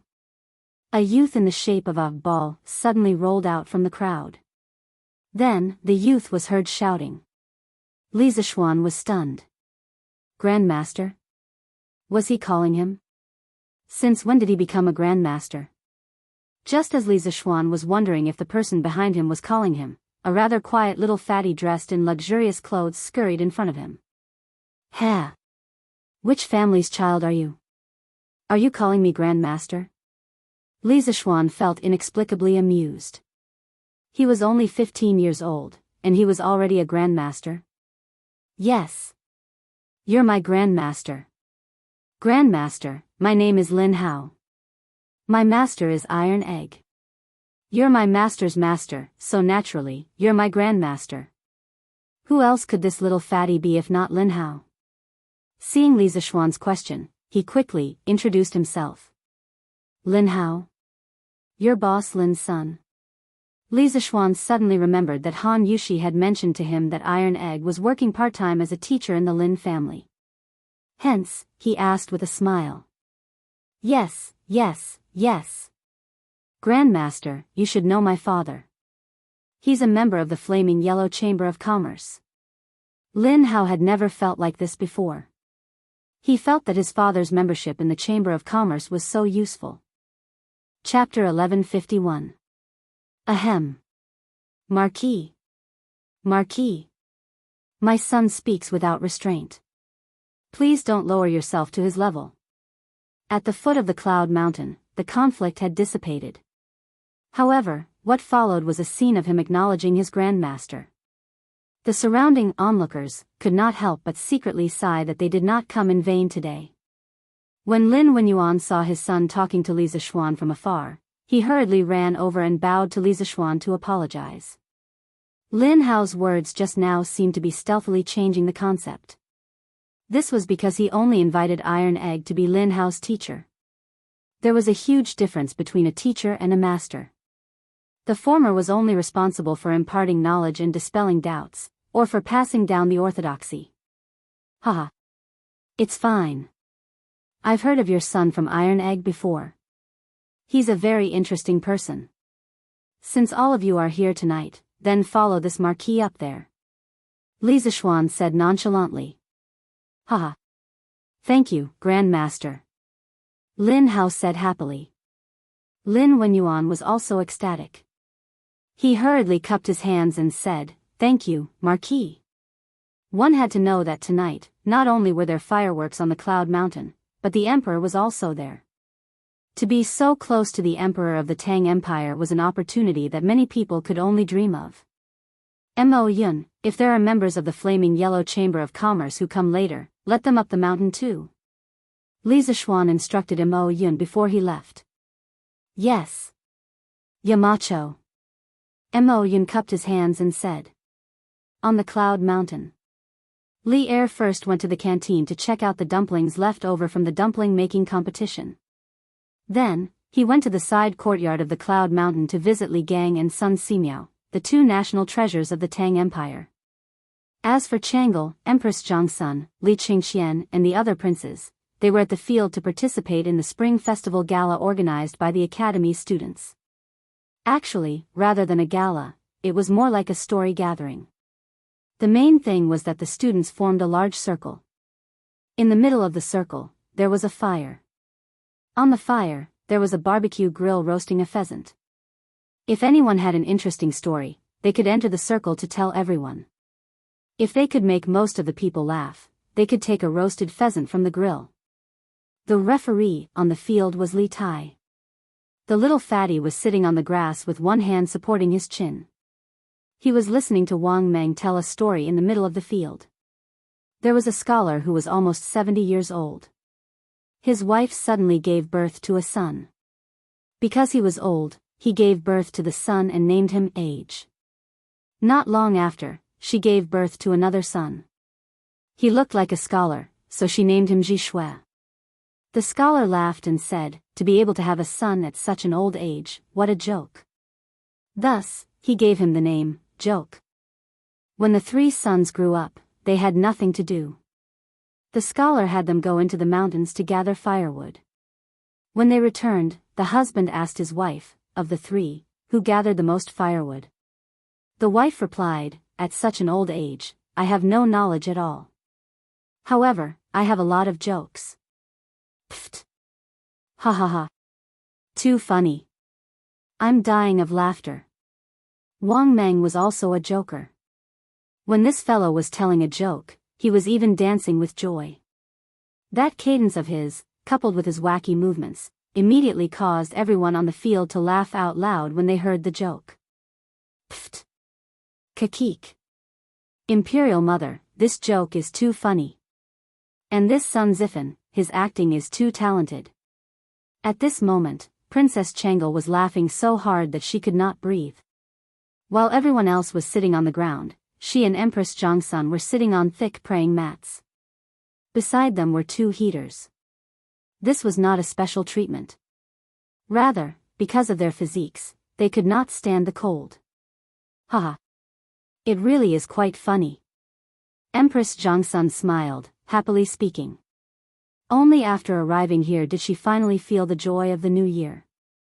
Compared to the imperial palace, this place was truly too lively. Ha ha ha. Wang Meng, you brat, you really are something. Everyone, does his joke count? Can we have him take away that pheasant? Li Tai laughed for quite a while.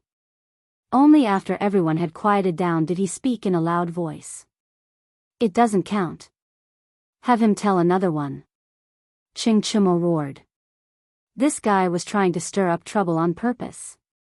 Right. It doesn't count. Tell another one. Tell another one. With someone leading the way, there were others who followed. One after another, the students shouted loudly. The scene was quite lively. Standing by the bonfire, Wang Meng did not expect that his joke would be so popular. Scratching his head, he thought for a while before saying, "That's fine. I'll tell another one." Speaking of which, there was once a monk. It turns out that Yanhuang College is really so beautiful. It turns out that the students here are really as interesting as Mr. Han said. Because of Li Zishuan's special permission, Lin Hao also entered Yanhuang College. However, he was too embarrassed to directly join the crowd of students, so he stood outside the circle. Seeing this lively scene, he could not help but feel envious. At this moment, he actually had the urge to immediately join in, and that urge was so strong. Clang, clang, clang. The joy lasted for a long time. As time passed, the clock finally rang. Then, everyone, regardless of what they were doing at the moment, stood up at the same time and looked up at the night sky. Because the fireworks were finally about to start. Students of Class 1, take note. After lighting the fuse, immediately run back. If anyone does not follow the rules, all the students of Class 1 will be disqualified. Li Zishuan loudly instructed. At this moment, rows and rows of fireworks had been placed on the field. The number of fireworks was so large that all the students were amazed. Yes. Yamacho. The students of Class 1 roared in response. In fact, they had long been hungry and thirsty. Li Tai took the lead and carefully approached a plate of fireworks with a match. After a while, sparks flew in all directions, and the little fatty ran back. Whoosh! Bam! Accompanied by the sharp sound of gunpowder firing, a bullet flew straight into the night sky and flew to a very high place. Then, it exploded instantly. A flower with a super large diameter proudly bloomed in the night sky. The colorful flames immediately lit up the dark night sky. Wow! Mother! It's so beautiful. It's very beautiful. At this moment, the calm Empress Jongsun couldn't help but be fiercely shocked when she saw this strange scene. Her eyes were very, very round. At this time, she couldn't care less about maintaining the dignity of a mother of a country. Whoosh! Bam! Wow! Look! Another 3 plates of fireworks have been lit. It's so bright. At the same time, another 3 sets of fireworks were lit up in the field. For a moment, 4 fireworks bloomed in the night sky in a very short period of time. It was as if they were competing with each other in terms of beauty. It was so dazzling that people did not know where to look. Oh! What beautiful fireworks! It's so colorful. So beautiful. So this is the colorful sky light that night. At the same time, the people in Chang and City who came to watch at the foot of Cloud Mountain and the villagers who came from outside Chang and City also saw the flourishing fireworks on Cloud Mountain at this moment. The huge crowd couldn't help but let out a burst of exclamations. They didn't wait in vain for a night. The atmosphere of Cloud Mountain's New Year's Eve was finally pushed to the climax. Chapter 1152. So these are fireworks? Li Er stood beside Li Zishuan with his hands clasped behind his back.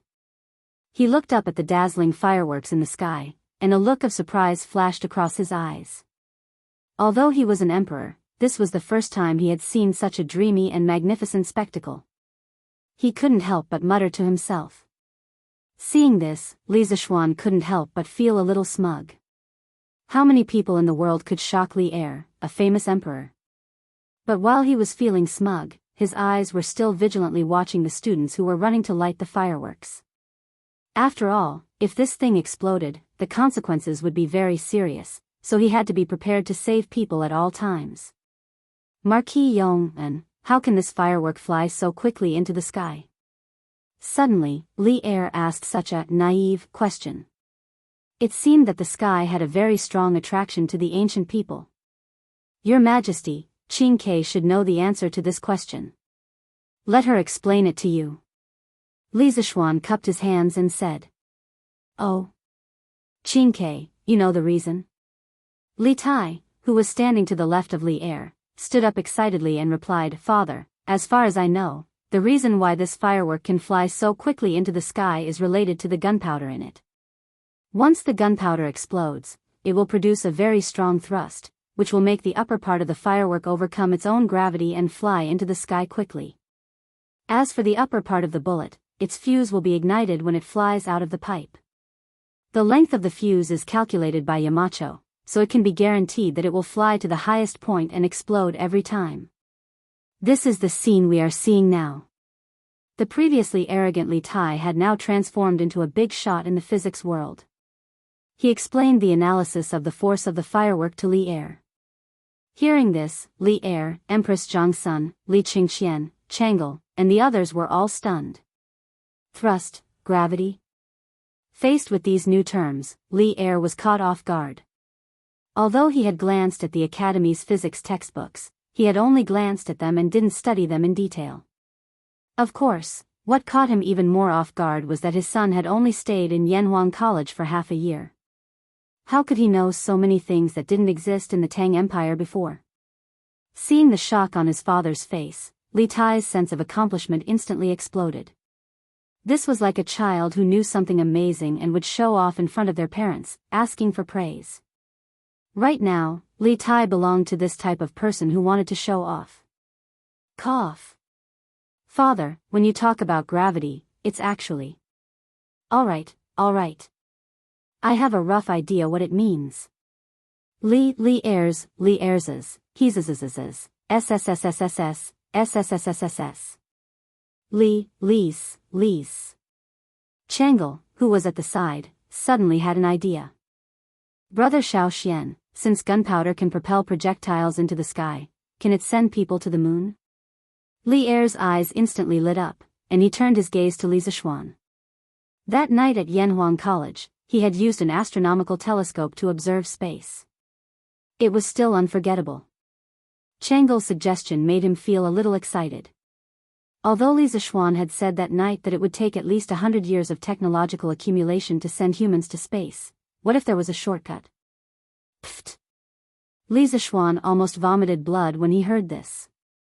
Chang'e's suggestion was a little similar to a rocket. He didn't expect her to have such a bold idea even though she didn't have much knowledge of engineering. Chang'e, although gunpowder is extremely powerful and can propel objects into the sky, it will explode instantly once it's ignited. It can only provide an instantaneous explosive force.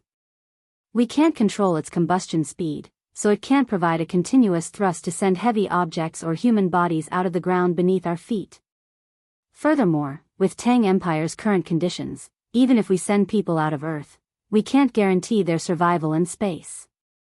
After all, there's air on Earth, but nowhere else. Li Zishuan tried his best to explain in a language that Chang'e could understand. Oh. Chang'e thought for a moment, then nodded, not fully understanding. Li Er waved his hand and said, "Those who achieve great things don't bother about trifles. If you have the ability to send people to the moon, just do it. As for whether they can survive on the moon, you don't have to worry about it." Old Li always had an obsession in his heart, and that was to go to the heavens. Even if he didn't do it himself, the people under his rule could do it. This was something that even the 3 sovereigns and 5 emperors, Qin Huang and Han Wu, couldn't do. So what if he had to make a small sacrifice for this? Li Zishuan rolled his eyes and didn't say anything. He couldn't be bothered to argue with Li Er over this matter. Aerospace was such a sacred thing. Even if Tang Empire had the means to carry out manned space missions in the future, as long as he was around, he wouldn't allow anyone to mess around. Li Er knew what Li Zishuan was thinking. He shook his head and remembered that today was New Year's Eve, so he didn't blame him. He just thought to himself, this kid is too kind. Boom, boom, boom. The sky of Yun Mountain was especially charming tonight. After the students of Class 1 finished setting off the fireworks, Li Zishuan asked the remaining guards of the academy to go into action together. Previously, there were 4 sets of fireworks, but later, there were more than 10 sets of fireworks aimed at the sky. Colorful sparks flew up and landed, blooming proudly in the sky. Red, orange, yellow, green, blue, indigo, and purple. Everything was there. Colorful purples and reds decorated the night sky beautifully and gracefully, illuminating the earth as if it was daytime. This was really a night filled with fireworks to welcome the new year. The people on Yun Mountain and at the foot of Yun Mountain hadn't stopped exclaiming since midnight. Most people didn't even blink their eyes. They were completely conquered by the beauty of the fireworks. However, tonight's fireworks lasted longer than expected. 15 minutes, 30 minutes, 45 minutes, 45 minutes. The clock chimed at 1 o'clock, but the fireworks on Yun Mountain didn't seem to have any intention of stopping. This made everyone exclaim in satisfaction, but at the same time, they were lamenting because their necks hurt from looking up. In the end, many people simply got some hay, laid it on the ground, and lay down on their backs. The rich kids or rich old masters got people to get cushions or blankets and laid them on the roof of the horse carriage. This way, they could enjoy the fireworks in the sky and save time and effort. As for Li Zishuan, after watching the fireworks for 15 minutes, he took his wife and old Li's family to the top floor of the left tower of Guanghua Tower. Oh, to be precise, it was Li Er who took him there, because the 10th floor of the left tower was Li Er's office. Only Li Er had the key. However, old Li had never been here before. Today was his first time here. After entering the dean's office, they sat on the sofa. Through the large floor-to-ceiling window, they could see the fireworks above the sports field while lying down. It was extremely comfortable. At midnight, all the fireworks were released. Li Er stretched. He was very satisfied with this New Year's Eve. It could even be said that this was the most satisfying New Year's Eve in his life. Old Li was satisfied. Of course, he had to reward his subjects. He stood up and said to Li Zishuan, "Tomorrow, oh, no, it's today. Today is the Imperial Court meeting. I temporarily lift the ban on you. Remember to attend on time. If you're late or absent, humph." After that, he left with Chang'e, Zhang Sun, Li Qingxian, and the others, leaving behind a dumbfounded Li Zishuan. Damn! Damn God! What did I do wrong? Why are you punishing me like this? After a long time, Li Zishuan pointed at the sky and cursed. He wanted to stay up for the new year tonight. Tomorrow morning, he still wanted to sleep in? And attend the Imperial Court meeting? Participate my ass. Yes, old Li thought it was a reward, but little Li thought it was a punishment. Chapter 1153. After Li Er left, Li Zishuan instructed Mo Zhong to wrap things up properly before bringing his wife and sister back home. As for his father, mother, maternal grandfather, and maternal grandmother, they had already gone back to stay up for the new year. Tonight, Yunshan had set off fireworks for 2 hours. The night air was too cold, and they couldn't stand it for so long. After all, although the fireworks were beautiful, their health was more important. When they returned home, the whole family was gathered in the main hall, eating snacks and chatting. Since it was the New Year's Eve, the whole family had to gather together. Therefore, they all went to Li Zishuan's courtyard number 1. Li Zishuan was also happy to be lively. He moved a chair and sat next to them. He calmed down and listened to the family talk. Haha. I didn't expect this. The New Year's Eve on Yunshan is even more lively than Nanyang. I've lived for so long, and this is the most lively New Year's Eve I've ever had. Old Lady Yi said with a smile. The fireworks tonight added to the fun, and the scene of thousands of people celebrating New Year's Eve made Old Lady Yi feel that it was the New Year's Eve. Until now, the gorgeous fireworks scene still lingered in Old Lady Ye's mind.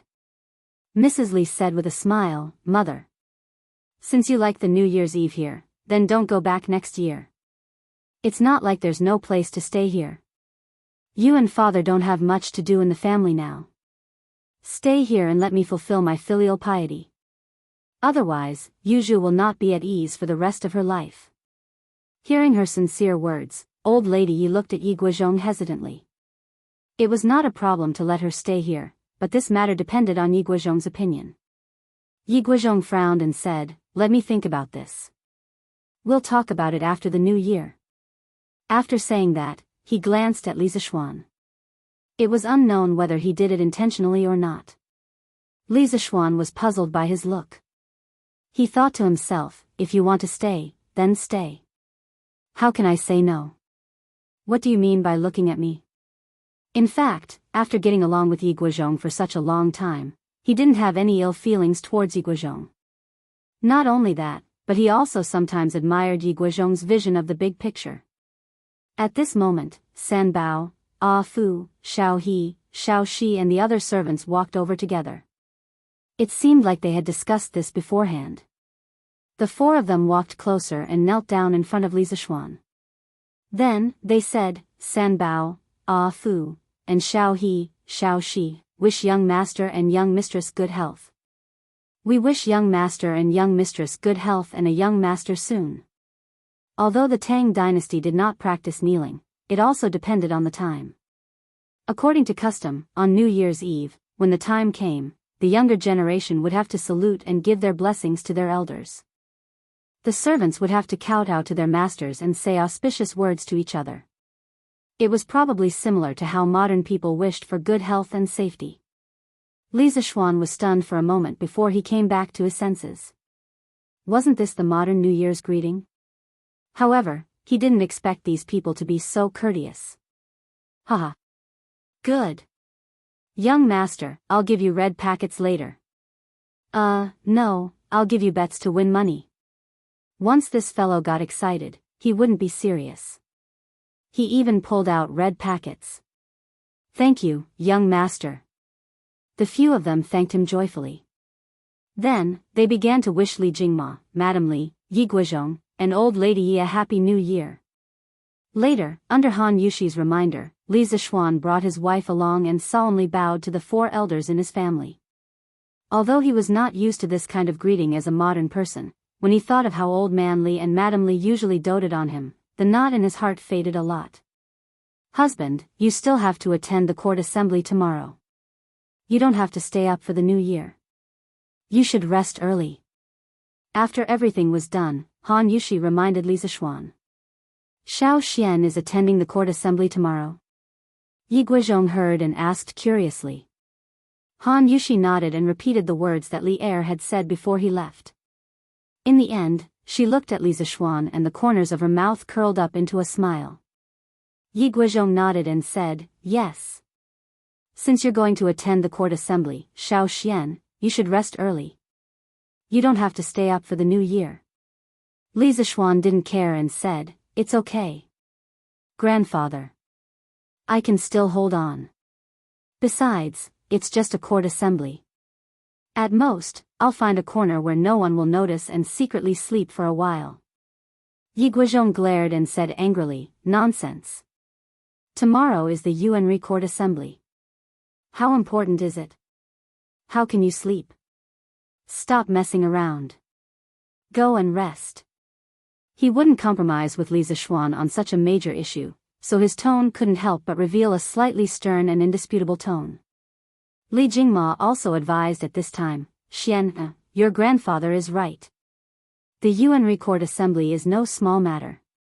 You'd better go and rest early."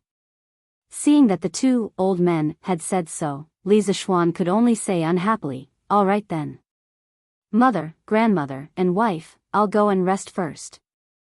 In the Tang dynasty, although the court officials had a 7-day, New Year's Eve, holiday, on the Yuanri day, they had to attend the morning court assembly.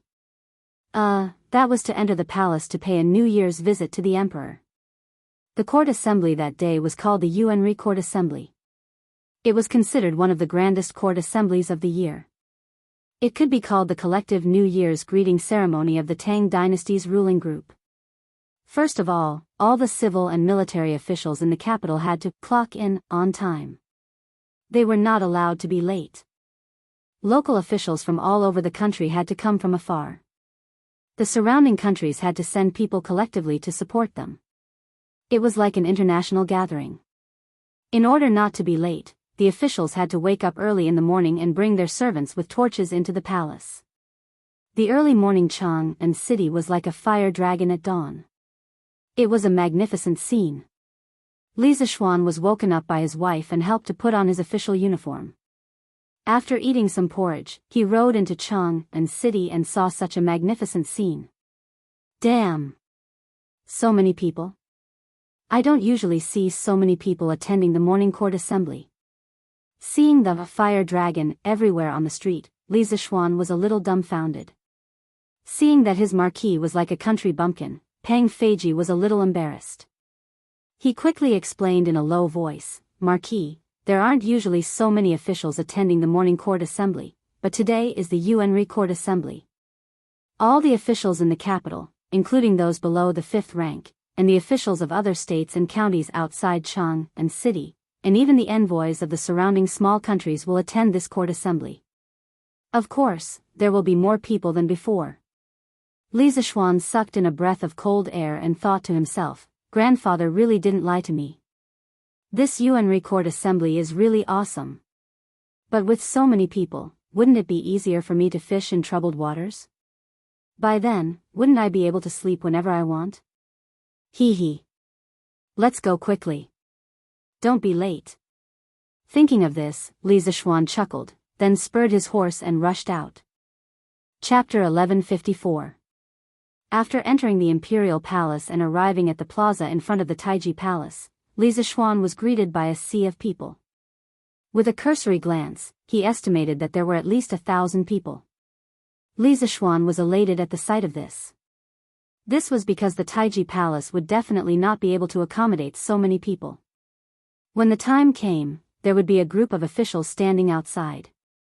He could also take advantage of the chaos and fall asleep behind them. Logically speaking, he was not at all interested in this nuisance of a court assembly.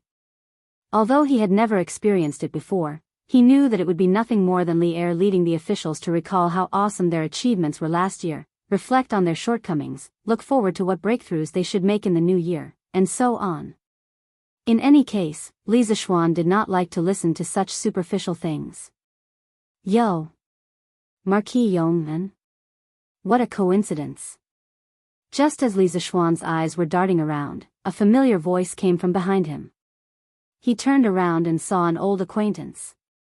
Provincial Governor Wang. You've also come to Chang'an? Who else could this person be but Wang Yu? Back then, Wang Renbiao's half-brother, Wang Rini, had urged the bandits to kidnap Han Yushi and failed. Wang Yu had personally come to Chang'an to apologize to Li Zishuan. Now, more than half a year had passed, and Wang Yu's appearance seemed to have aged a little, with white hair at his temples. Haha. This old man has already arrived in Chang'an a few days ago. Marquis Yong'an, I hope you've been well. Wang Yu narrowed his eyes, his face amiable. However, his heart was not calm at all at this moment. After more than half a year, Li Zishuan had gone from being a lowly county boy to a marquis of the Great Tang. No one dared to underestimate him in court. But that was not the main point.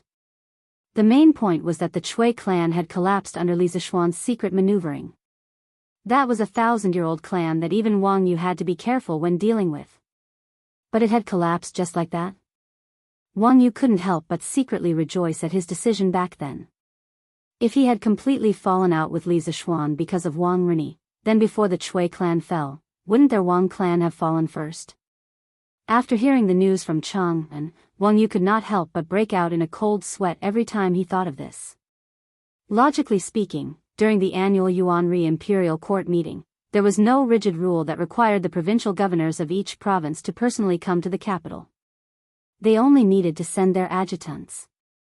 However, Wang Yu had chosen to come personally for two reasons. On one hand, he wanted to use his wife, Princess Tong, to further strengthen his relationship with the imperial family. On the other hand, he wanted to use Wang Rinbiao to deepen the friendship between the two families with Li Zixuan. Wang Yu had no reason to make an enemy out of a young man with such strength at such an age. Since you can't be enemies with some people, then you can be friends with them. Unlike the other arrogant aristocratic families, Wang Yu understood the Wang clan's current situation very well. As such, he was always able to make the right choice. Haha. I wonder if Governor Wang is still doing well in Sui province? As the saying goes, don't slap a smiling face. Moreover, Li Zixuan's enmity with the Wang family had long been resolved, so there was no need for him to deliberately keep a straight face. Everything is good. Everything was good. Haha. I heard that tens of thousands of flowers bloomed in the sky above Cloud Mountain last night. This old man was busy with mundane matters and had no chance to see it. It's truly a pity. Next year, oh, no, it's this year's New Year. If there is such a wondrous scene on Cloud Mountain, this old man will definitely make time to personally take a look. Wang Yu stroked his beard and said with a smile. Li Zixuan smiled. The doors of Cloud Mountain are always open for Governor Wang. As Li Zixuan lived outside the city, he was relatively late. The two of them didn't chat much before the imperial court meeting was about to begin. At this moment, on the steps of Taiji Palace, an attendant holding a horsetail whisk stood there and shouted in a sharp voice, "The Yuanri Imperial Court meeting begins." Civil and military officials, envoys from various countries, enter the court for an audience. The previously noisy Taiji Palace immediately quieted down. The officials of all levels immediately lined up according to their ranks. Under the leadership of the civil official, Sun Wuji, they carried the imperial edict and walked up the steps toward Taiji Palace. Halfway through, Li Zixuan wanted to take advantage of the situation and sneak to the back of the line, but he was stopped by Wang Yu. Marquis Yong and all the officials in this Yuanri Imperial Court meeting must be positioned according to their ranks and merits. They cannot stand randomly. Crown Prince John Shi was a third-rank official, while the founding Marquis was a third-rank official. As a result, Li Zixuan directly jumped to the sixth row of civil officials.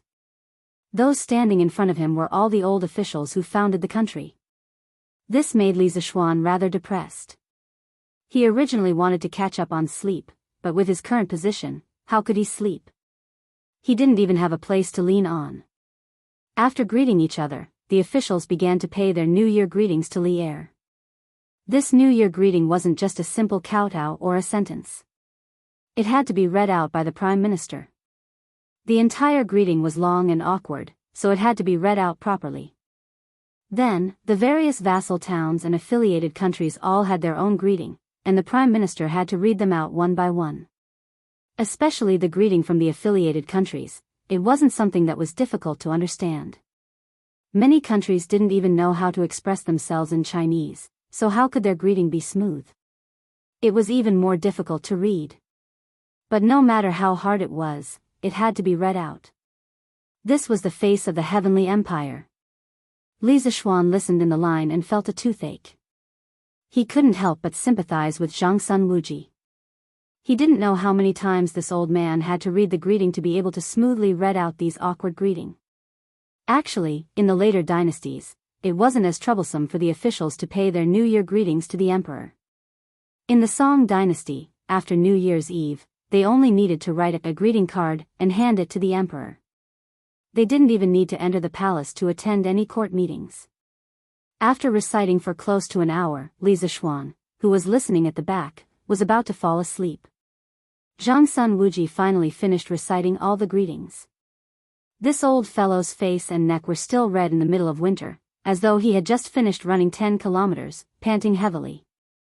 Next, Fang Xianling stepped forward to give a report on the work of the government. He first praised the enormous achievements the Great Tang had made in the past year, such as how many rebellions had been quelled and how many bandits had been wiped out. He also mentioned how in the spring and summer of last year, there had been a small drought in the Guangdong region, which had caused the food supply of the people to decrease. Fortunately, the wise Emperor Li Er had promptly issued a decree to reduce taxes, allowing the people to continue living.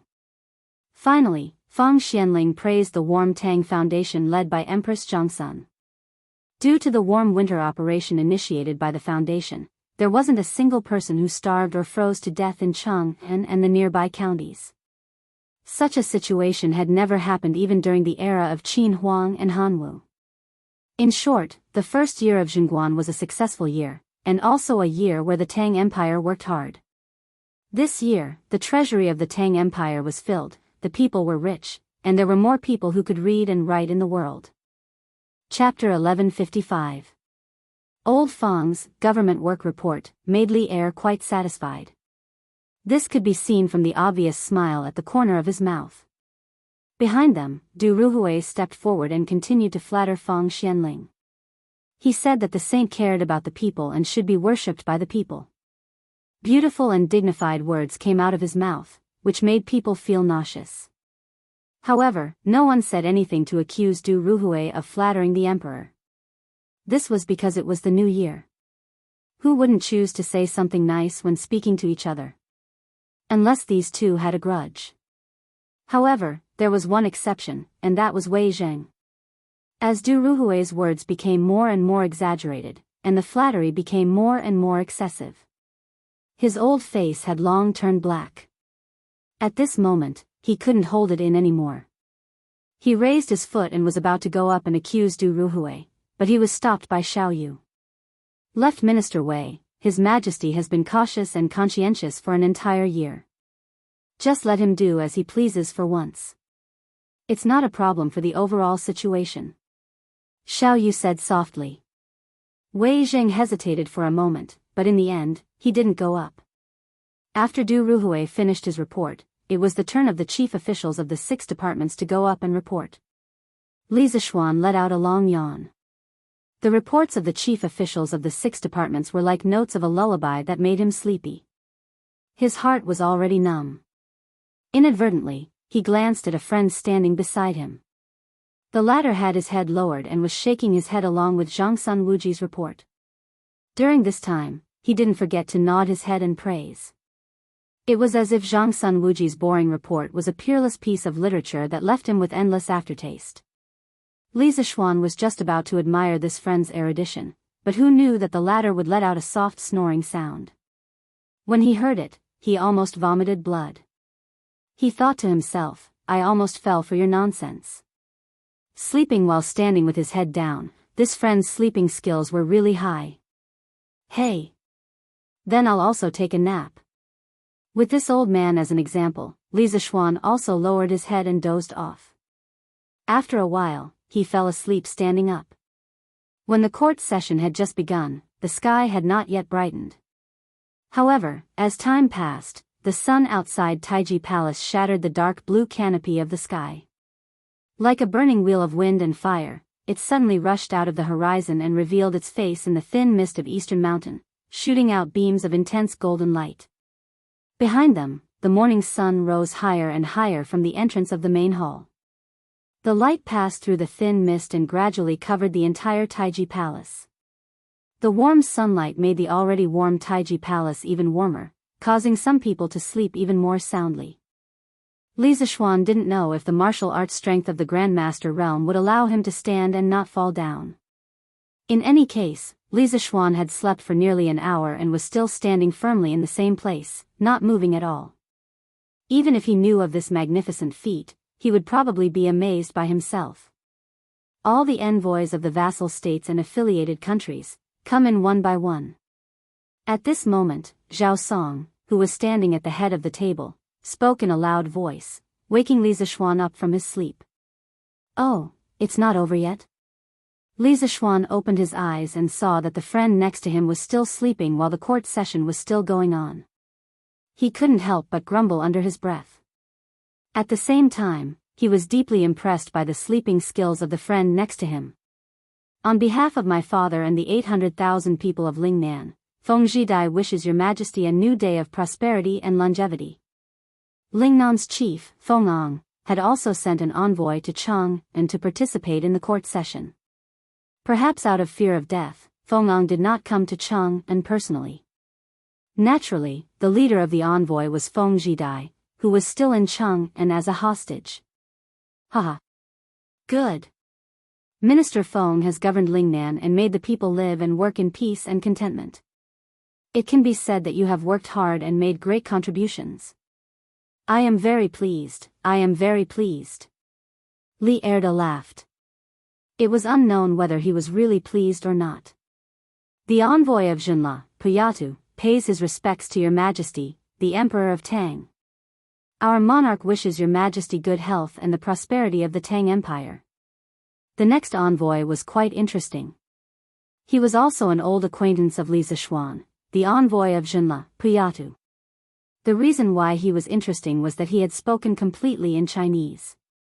Although there were some mistakes in his pronunciation, he spoke very fluently. This surprised Li Zishuan, who had just woken up from his dream. One must know that a few months ago, although this Puya too could speak a little Chinese, he spoke with difficulty. In just a few short months, this guy had actually practiced Chinese to such an extent? How could those foreigners in the future who couldn't learn Chinese endure this? Good. Thank your monarch on behalf of me. Tell him that I welcome him to Cheng and as a guest. Li Erda had obviously noticed Puyatu's huge improvement in Chinese, and he smiled happily. When Li Zishuan heard Li Erda's words, he could not help but roll his eyes. He thought to himself that although Puyatu was familiar with Chinese, he was not familiar enough to truly understand the profoundness of Chinese. Otherwise, he would definitely misunderstand that Li Erda wanted to capture their monarch and bring him to Cheng and as a guest. Thank you, your majesty. Puya too said a word of thanks and retreated. In fact, he had not only come to give his New Year's greetings, but also to send gifts. This time, his monarch had asked him to bring a lot of local specialties. There was no need to mention the ivory and tiger skin. The rest were mostly things like jade. These gifts had already been handed over to the eunuchs of the imperial palace before the court, so he naturally could not move them to Taiji Palace. There were still many officials who could not squeeze in and could only stand outside to enjoy the cold wind while listening to the conversation between the monarch and his subjects. Next, the envoys from the small Nanyang countries who had come to the Tang Empire earlier were all here. They all came forward to pay their New Year's greetings to Li Erda. Other than that, there were also envoys from Tubo, Gaochang, and other neighboring countries of the Tang Empire. Finally, another envoy came forward. Li Zishuan could not help but narrow his eyes. Because the other party's attire was that of a Japanese. The eldest brother of the Japanese nation, Yamabi, pays his respects to His Majesty the Emperor of the Celestial Empire. He also pays his respects to His Majesty the Emperor of the Tang Empire on behalf of our monarch. Japan. All the officials in the court looked at the person who spoke. A few months ago, the Tang Empire's official fleet had been ambushed in Japan's waters. More than a dozen crew members and dozens of soldiers had died because of it. Later, Li Shaogong personally led the army to land on the Japanese island and went straight to the Japanese capital to avenge those dead soldiers. Later, in order to bring supplies back to the Tang Empire as soon as possible, Li Shaogong ordered the Japanese to capture Nakamura Kawayu, the leader of the ambush on the Tang Empire's fleet. Otherwise, he would ask the imperial court to send troops to Japan again. Now, at the critical juncture of the Lantern Festival, the Japanese had sent the mountain-back Big Brother King to the Tang Empire. What was the meaning of this? Chapter 1156. Ha! Is the Emperor of Wu well? Inside the Taiji Palace, as soon as the Wa envoy came out, the previous festive atmosphere in the palace suddenly disappeared without a trace and was replaced by a kind of somber atmosphere. From the king to the ministers, they all looked at the Big Brother King with a faint unfriendly gaze. Li Er smiled faintly. His words could be said to have hidden a knife in his words. The Big Brother King's expression changed. He knew that if he didn't answer the next sentence well, it was likely that blood would be spilled on the spot. The term emperor was first proposed by his father, Crown Prince Shingda. Back then, Crown Prince Xingde sent sister Xiaoya to the Sui dynasty and wrote in the letter to Emperor Yang of Sui, "The East Emperor respects the West Emperor." At that time, it was because of this sentence that completely angered Emperor Yang of Sui, causing the relationship between the two countries to break. The Big Brother King understood the pride in the hearts of the people of the Celestial Empire. Now that the Sui dynasty had destroyed the Tang dynasty, the Tangs would only be more arrogant and would even more scoff at the so-called emperor title. Even if his father created the title emperor, what could he do? The Tangs would not recognize it at all. In fact, China called the Emperor of Japan the Emperor of Japan the Emperor of Japan around the end of the Qing dynasty. Thinking of this, the Big Brother King felt a trace of powerlessness in his heart, but he had to face reality, so he took a step forward and bowed to Li Er. His Majesty the Emperor of the Tang dynasty is awe-inspiring. Under your prestige, who dares to call himself the Emperor? Your Majesty's words make the Big Brother King and the Wa people extremely fearful. Your Majesty, please take back what you said just now. Low-key, low-key, low-key. Before setting off from Wa, the mountain-back elder brother had already thought of the difficulties he would encounter in the Tang Empire. After all, there had been some disagreements between the two countries. But he believed that as long as he kept a low profile and endured in the Tang Empire, the proud Tangs would never lower themselves to their level. Hee. Last year, the Tang dynasty's fleet went south and was ambushed in Wa. Did you catch the pirate leader? Li Er smiled contemptuously and then said in an unfriendly tone. The air in the hall stagnated a little. But this time, the Big Brother King was prepared. He bowed and said, Your Majesty, ever since the Tang Empire's army withdrew from Neon, the Queen immediately ordered the entire country to capture Nakakawayu. Fortunately, God does not disappoint those who persevere. More than a month ago, the Neon army caught the bandit leader on an island in the south. In order to prevent any accidents on the way, Her Majesty the Empress specially ordered Big Brother Shan Bei to personally escort him to His Majesty the Emperor. Right now, Nakamura Kawa Yuto is outside the palace. Your Majesty can decide whether you want to kill him or not. As soon as he finished speaking, the crowd in the imperial court was immediately enraged. Your Majesty, I implore you to dismember this hut with 5 horses to comfort the souls of the soldiers and people who died at sea. Li Xiaogong stepped forward and cupped his fists. As the left commissioner of the Department of Shipping, he should have been in Lingnan, but Li Er empathized with him and issued an imperial edict before the new year, allowing him to come back for the new year. However, on the 5th day of the new year, he would have to go south again. Of all the civil and military officials, he hated Nakamura Kawa Yuto the most. This old subject agrees. I beseech your Majesty to kill this house. Qin Xiong was the second to step out. Following which, many other officials also stepped out to support Li Xiaogong. It was not about their stance, but because the sovereignty of Great Tang was not to be violated. Anyone who offended Great Tang would be killed no matter how far away they were. Li Er was silent for a moment before saying, Men. Take Nakamura Kawa Yuto the Supreme Court's prison.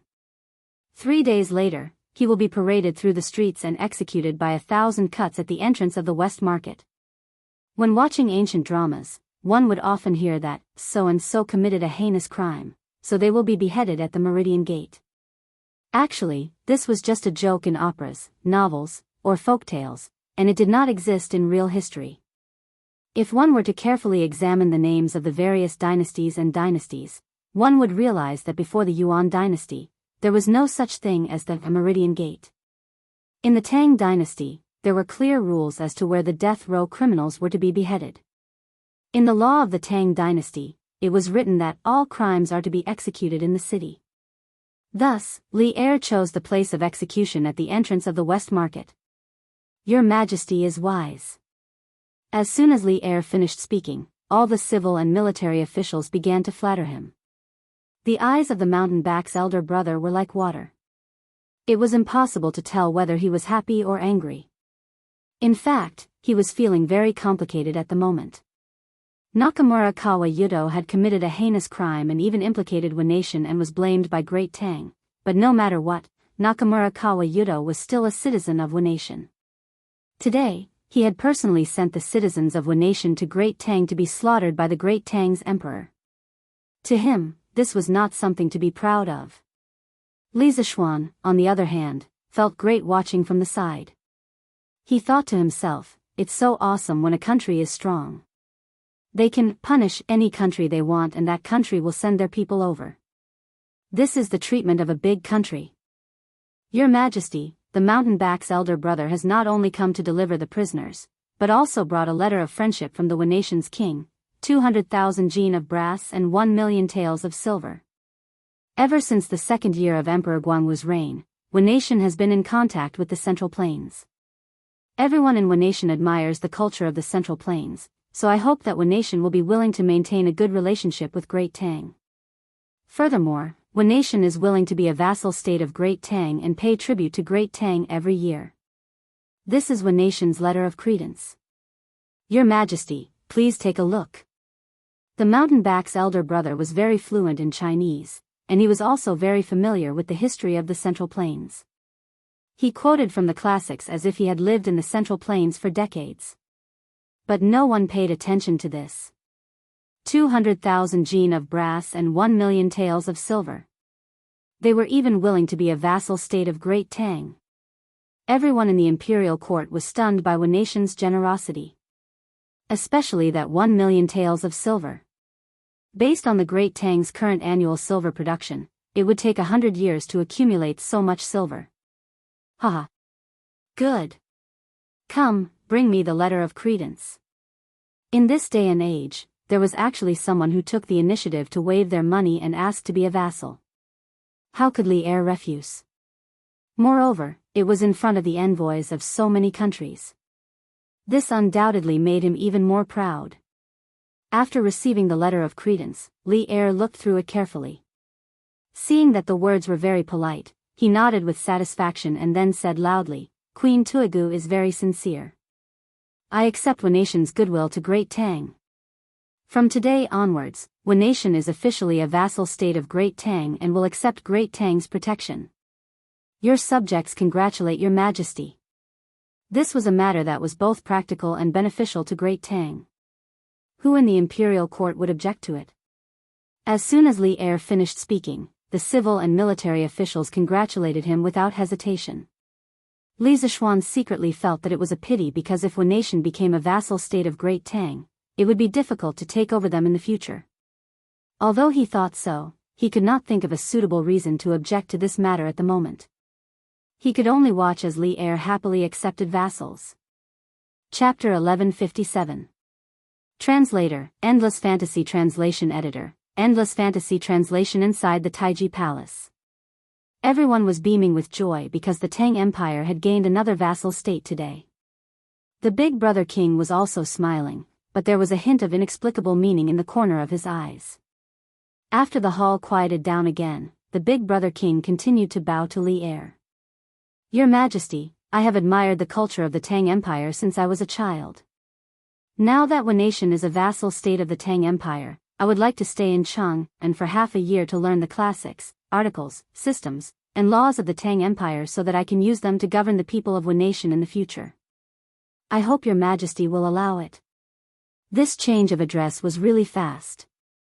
A moment ago, he called himself by his name. Now that Wanation had become a vassal state of the Tang Empire, the Big Brother King immediately called himself a subject. It was said that when Li Shaogong led the army into the capital of Fainio and wiped out the Su family, there was no longer any dispute over the successor to the throne of Wanation. Therefore, the Big Brother King's words were not overstepping his authority. Li Zishuan narrowed his eyes and thought that the fox's tail had finally been revealed. It turned out that the Big Brother King had spent so much effort to learn the advanced culture and systems of the Tang Empire. Li Zishuan did not care about the classics and articles at all, but he was afraid that the Big Brother King would secretly learn the advanced production technology of the Tang Empire.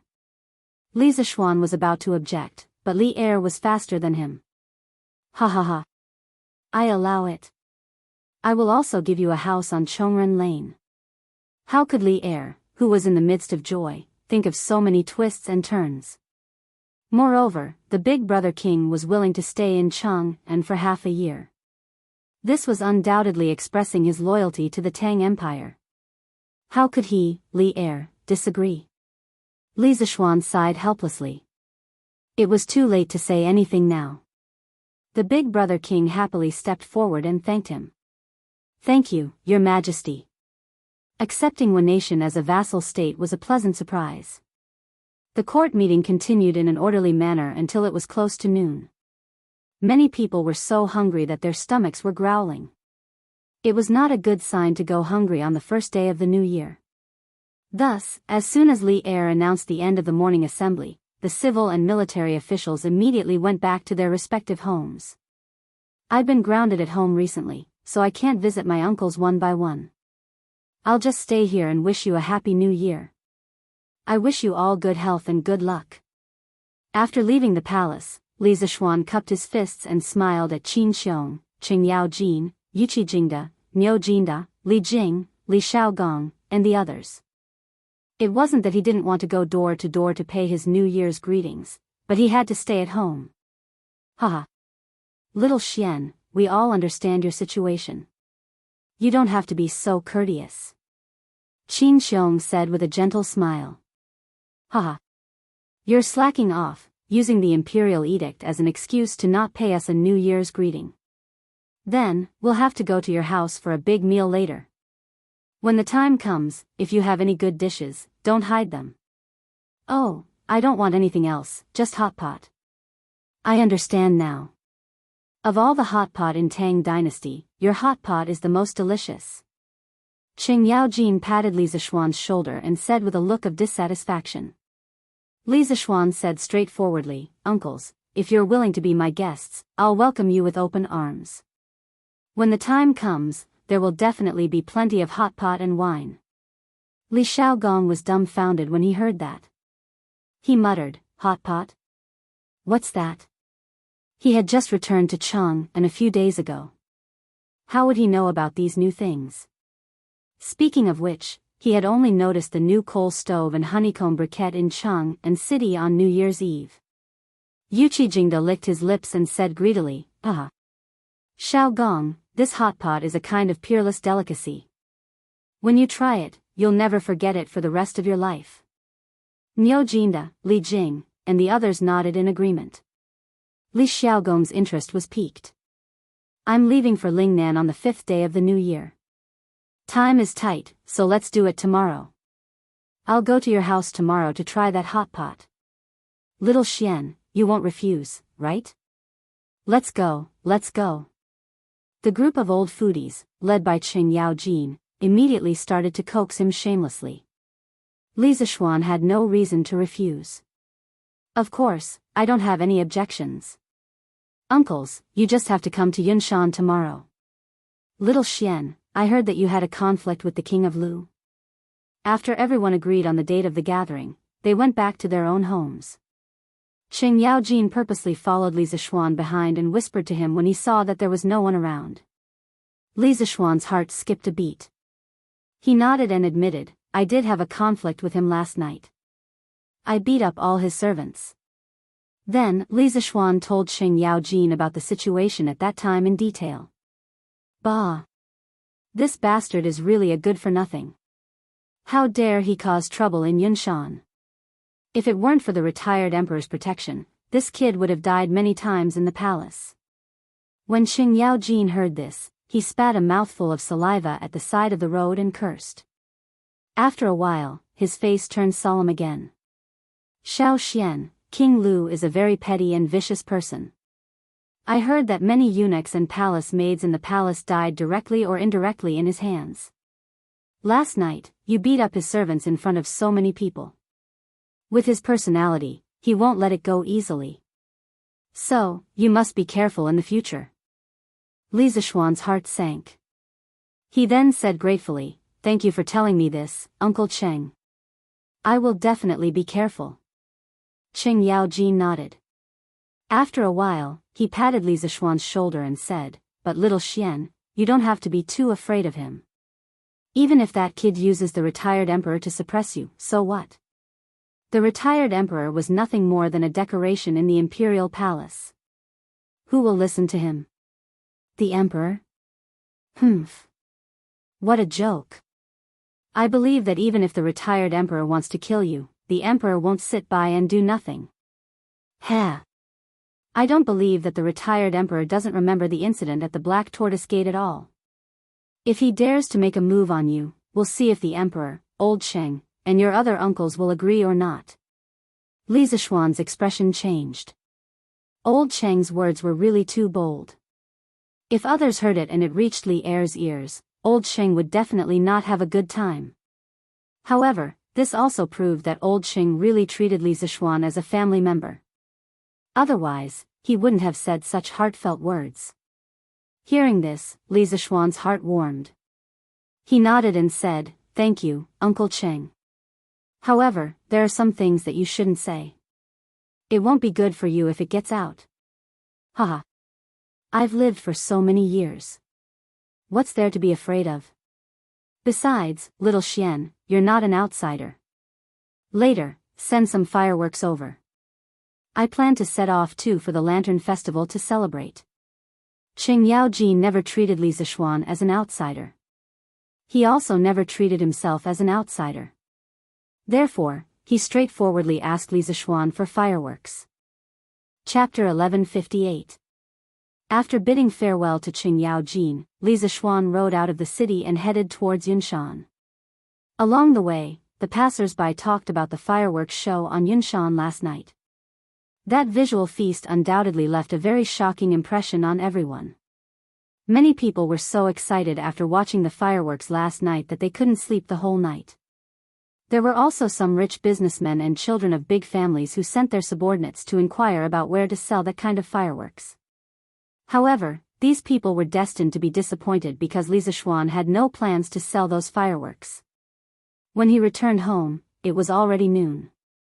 Everyone was waiting for him to eat. Li Zishuan rubbed his stomach and realized that he had been tricked by old Li. That was because today's court assembly had nothing to do with him. So he woke up early in the morning and ran so far just to give old Li a New Year's greeting. Wasn't this too much of a trap? Xian, eat quickly. What are you thinking about? Mrs. Li saw her son holding chopsticks but standing there in a daze. She couldn't help but ask. Oh. Nothing. Nothing. Eat. Li Zishuan snapped out of his daze and quickly started eating. As he ate, he said, "Oh right. Father, Mother.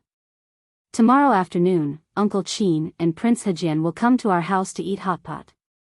Let the servants prepare the ingredients in advance." Mrs. Li nodded. Mother will arrange it. But Xian, you are now grounded at home. Those generals close to our family, especially Yushi's adoptive father and granduncle, you can't even visit them. It's really rude. Li Zishuan smiled. His mother was talking about Qin Xiong and Li Jing's family. Mother. Don't worry about that. After the morning court session, I've already paid New Year's greetings to the dukes and dukes. Besides, Uncle Qin and Uncle Li aren't narrow-minded people. They're well aware of my current situation. Husband, why don't I go to Chang'an tomorrow? It would be rude if I don't go. Han Yushi couldn't help but ask. Li Zishuan waved his hand and quickly said, "No need, no need. When I, your husband, am released from confinement, I'll bring you to pay them a visit." At this time, he could not go out. Pang Feiji and the others' martial arts were too low. If Han Yushi met some robbers on the way, wouldn't she be blind? Speaking of which, he had offended so many people, this kind of thing was very likely to happen. Little Xian, did anything happen in today's court assembly? Yi Guizhong asked. Li Zishuan put down his chopsticks and said gloomily, "What accident can there be? From the beginning to the end, I had nothing to do with it. I don't know why His Majesty insisted that I attend this court meeting." Yi Guizhong glared at him and said, "Shut up. You brat. You don't know that having nothing to do with you is the best thing. You have committed such a grave crime, yet His Majesty still allowed you to participate in this court assembly. He is already very kind to you. Little Xian, you have to understand His Majesty's painstaking efforts. Not having anything to do with you is the best thing. Yi Guizhong's words were quite reasonable. Previously, Li Zixuan was confined by Li Er for inciting public opinion. After such a long time, many people in the court knew about this matter. If Li Zixuan was not present at such an important occasion like the Yuanri Court Assembly, it could only mean that Li Zixuan had completely lost the emperor's favor. Li Er had lifted Li Zixuan up at this time, which could be said to be very crucial. Li Zixuan thought about it and realized that it was indeed so. He couldn't help but nod and say, "Thank you for your teachings, grandfather. Yamacho, we are here to give you a New Year's greeting." In the afternoon, all the students of Yanhuang College in Yunshan came to Li Zixuan's Yunshan residence to give Li Zixuan a New Year's greeting. When Old Man Li and Mrs. Li saw that their son was so respected by the students, the two elders were naturally gratified. They quickly ordered the servants to take out all the snacks prepared in the residence and distribute them to the students. Hee. Did all of you just wake up? Li Zixuan stood with his hands behind his back, looked at the group of teenagers, and said with a smile. At this time, he was actually quite happy. Only when he became a teacher could he experience the joy of being thanked by the students.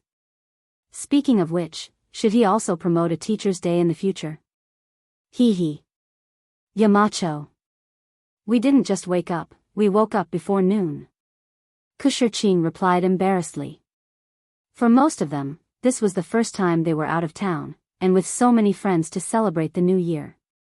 When there were so many people together, of course, it was very lively. After the fireworks last night, they went crazy until 5 o'clock before going to bed, so naturally, they woke up later. For scholars, sleeping in was, of course, a shameful thing, so when they heard Li Zixuan say that, their faces were more or less unnatural. As for Li Tai, Qing Chimo, and the others, after the fireworks last night, they had already returned to Chang'an, so now the only people left in the academy were the foreign students. Hee. It's the new year, sleep if you want. Before the new year, you all were busy running around for the Nuantang Foundation, so take this opportunity to rest more. Li Zixuan waved his hand, not minding it at all. After chatting with the students for a while, Li Zixuan looked in the direction of Li Gang's residence and said, "All right. I won't keep you anymore. Since it's still early, you all should go and give Mr. Li Gang and Mr. Mo a New Year's greeting." "Yes, sir." The students responded and left the Li family's front yard one after another. Then, they majestically headed towards Li Gang's side yard. Hey! This bunch of brats, can't they come one by one if they want to give New Year's greetings? Why do they have to gather together? The courtyard is about to explode. Li Zixuan looked at the huge group of people and couldn't help but grumble softly. Pfft! Han Yushi slapped Li Zixuan's arm and chuckled. "Hubby, you're obviously not saying what you mean. With so many students coming to see you, you must be happy inside." Li Zixuan didn't feel annoyed at all that she had seen through his thoughts. He said, "Haha. The one who knows me best is my wife." Hee. Xiao Xian, Yushi, you're all here. At this moment, Han Lijing's voice came from outside the front yard. "Father-in-law? Come in and have some tea." Li Zixuan turned around and saw that it was his father-in-law, so he quickly went forward to welcome him. Speaking of which, he was a little guilty. He hadn't even gone to his father-in-law's place to give New Year's greetings, but his father-in-law had already come to give him New Year's greetings. "Father, please come in and have a seat, I'll go and prepare some tea for you," Han Yushi said with a look of joy. Hee. Good. Let's talk inside, Xiao Xian. Chapter 1159. Xiao Xian, I'm here today to discuss something with you. In the main hall, Li Zixuan, Li Jingma, and Han Tianhu were seated. Han Lijing took a sip of tea and said seriously, "Oh, father-in-law, please tell me what you want to say." When Li Zixuan heard this, he immediately perked up. Ever since Han Lijing had returned from Yunzhou last year, Li Zixuan felt that his father-in-law had become a different person. Li Zixuan had no idea what had happened to Han Lijing in Yunzhou. He had asked, but Han Lijing refused to talk about it. There was nothing he could do. Now that Han Lijing had said that he had something to discuss with Li Zixuan, Li Zixuan's intuition told him that it might have something to do with Han Lijing's previous trip to Yunzhou. At this moment, Han Lijing was silent for a moment, then he said, "Little Xian, last year you opened up 5 mines in Hedong Road." This old man went to take a look at them one by one.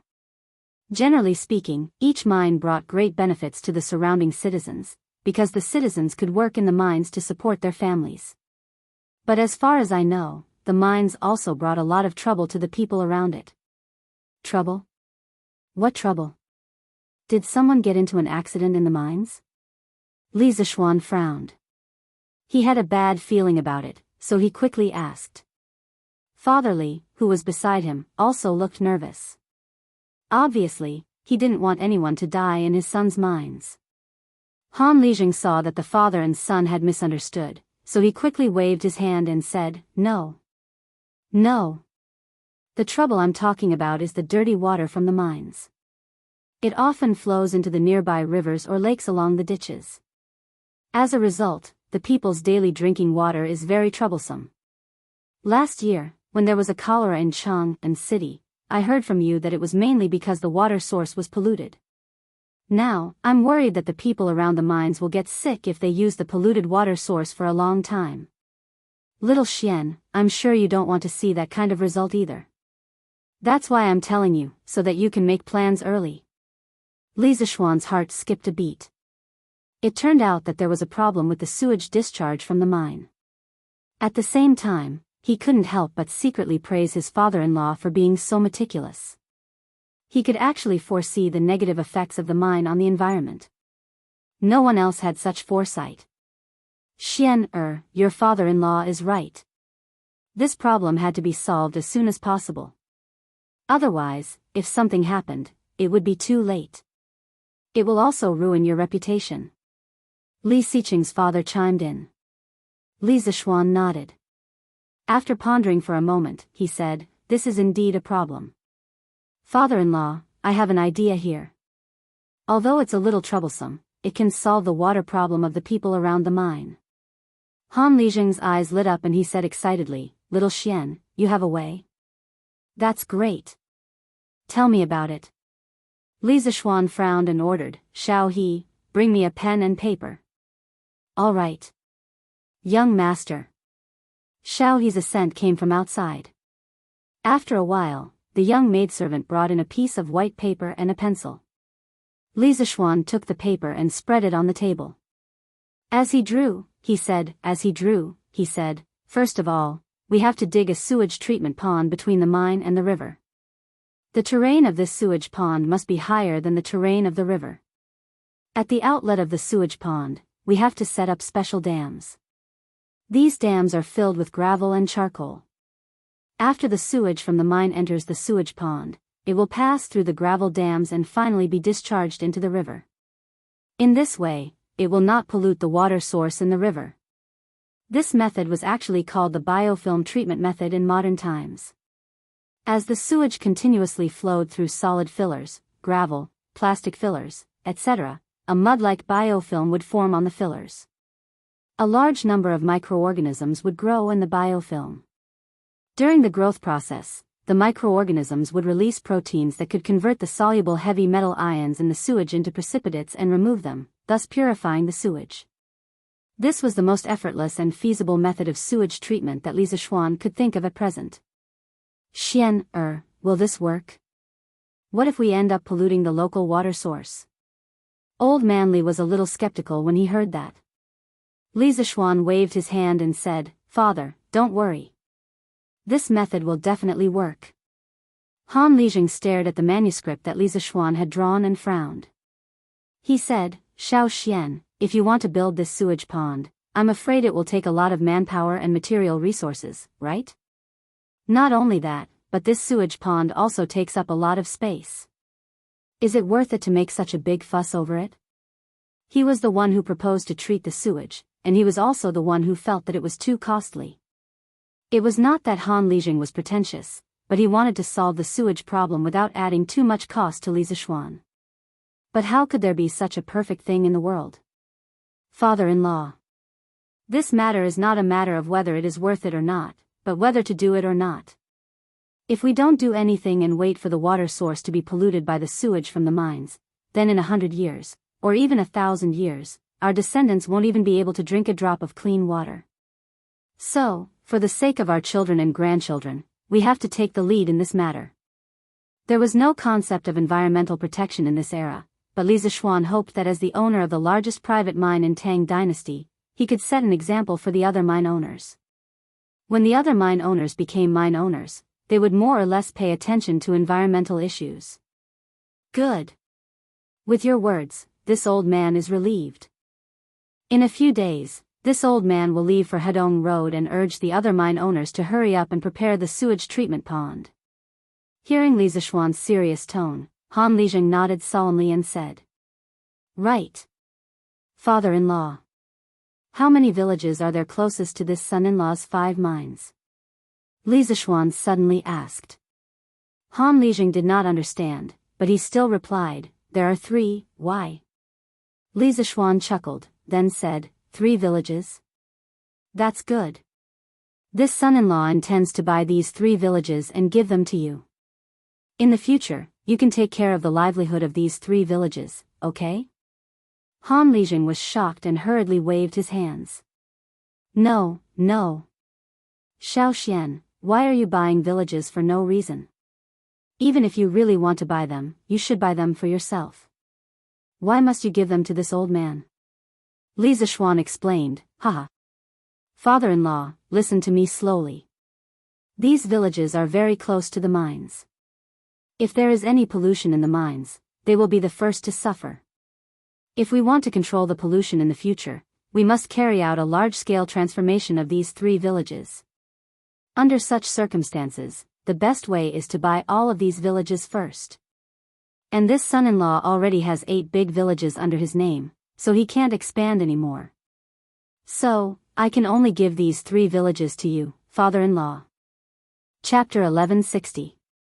In the end, Han Lijing accepted the 3 farmsteads from Li Zishuan, mainly because he couldn't bear to see the people near the mine get sick because of pollution.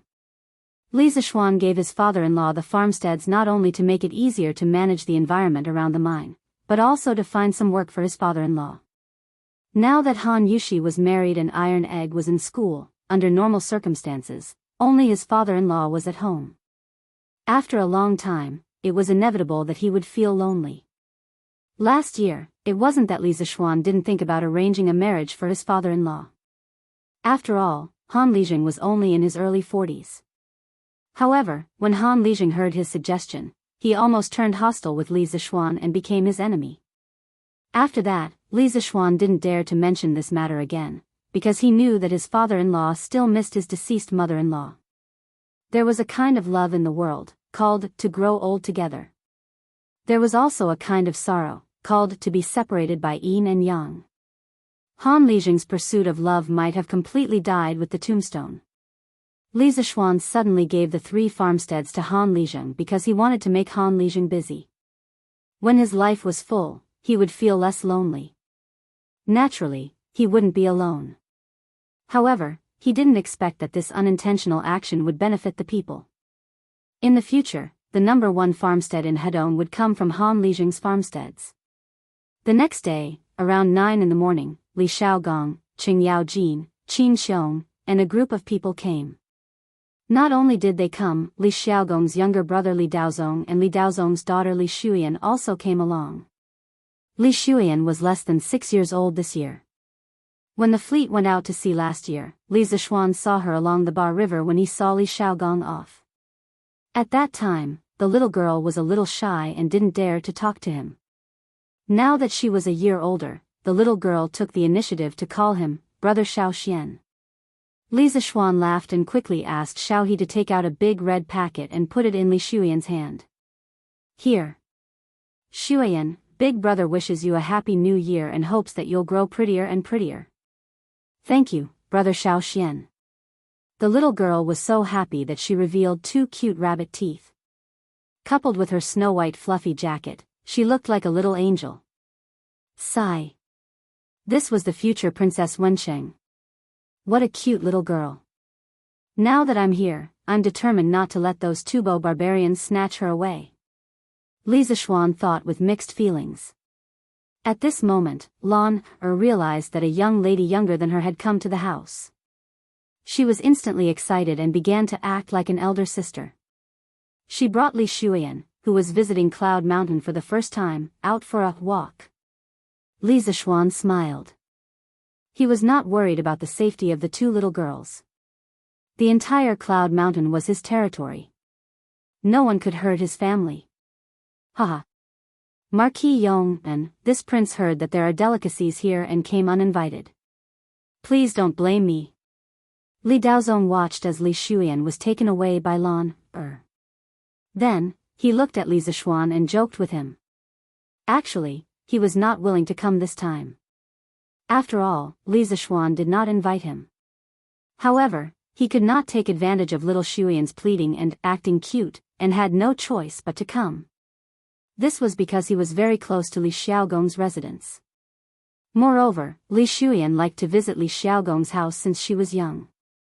Of course, she knew that Li Xiaogong was coming to Cloud Mountain for a banquet today.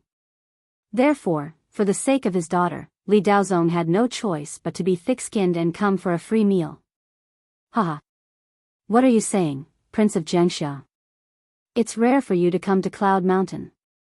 I can't wait to welcome you. How can you blame me? Li Zishuan cupped his fists and smiled.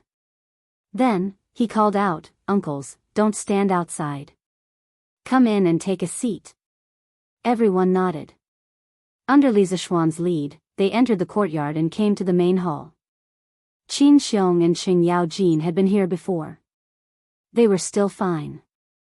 However, Li Xiaogong, Li Daozong, Yuqi Jingda, and the rest were all deeply shocked by the luxurious, clean, and unique decorations in the room. They did not expect this Cloud Mountain courtyard to not only look unique from the outside, but also be so luxurious and grand inside. TSK. Looking at this house, I want to exchange my residence with Marquis Yong'an.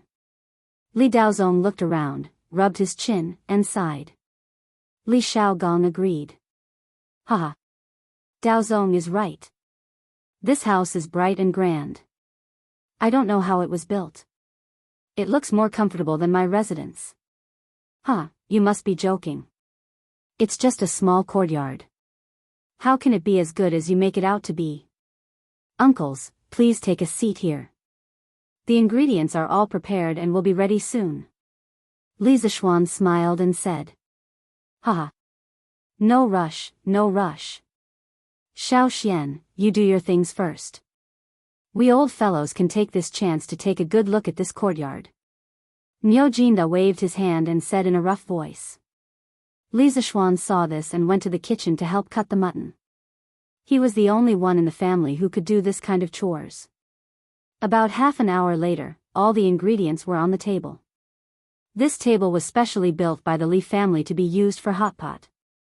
There was a round hole in the middle. Under the hole, there was a bracket for a small stove. The hot pot could be placed on top of the stove. A group of people could sit around the table and eat hot pot. It was very convenient. Li Zishuan asked someone to call Lan, and Li Shuyan back. Only then did the banquet officially begin. Woo! Fragrant. It really has a different flavor. No wonder Qing Jijie shouted that he wanted to eat hot pot. This way of eating is really too delicious. Li Xiaogong tasted a mouthful of the mutton and his eyes widened as he praised. NN. This hot pot really lives up to its name of being delicious.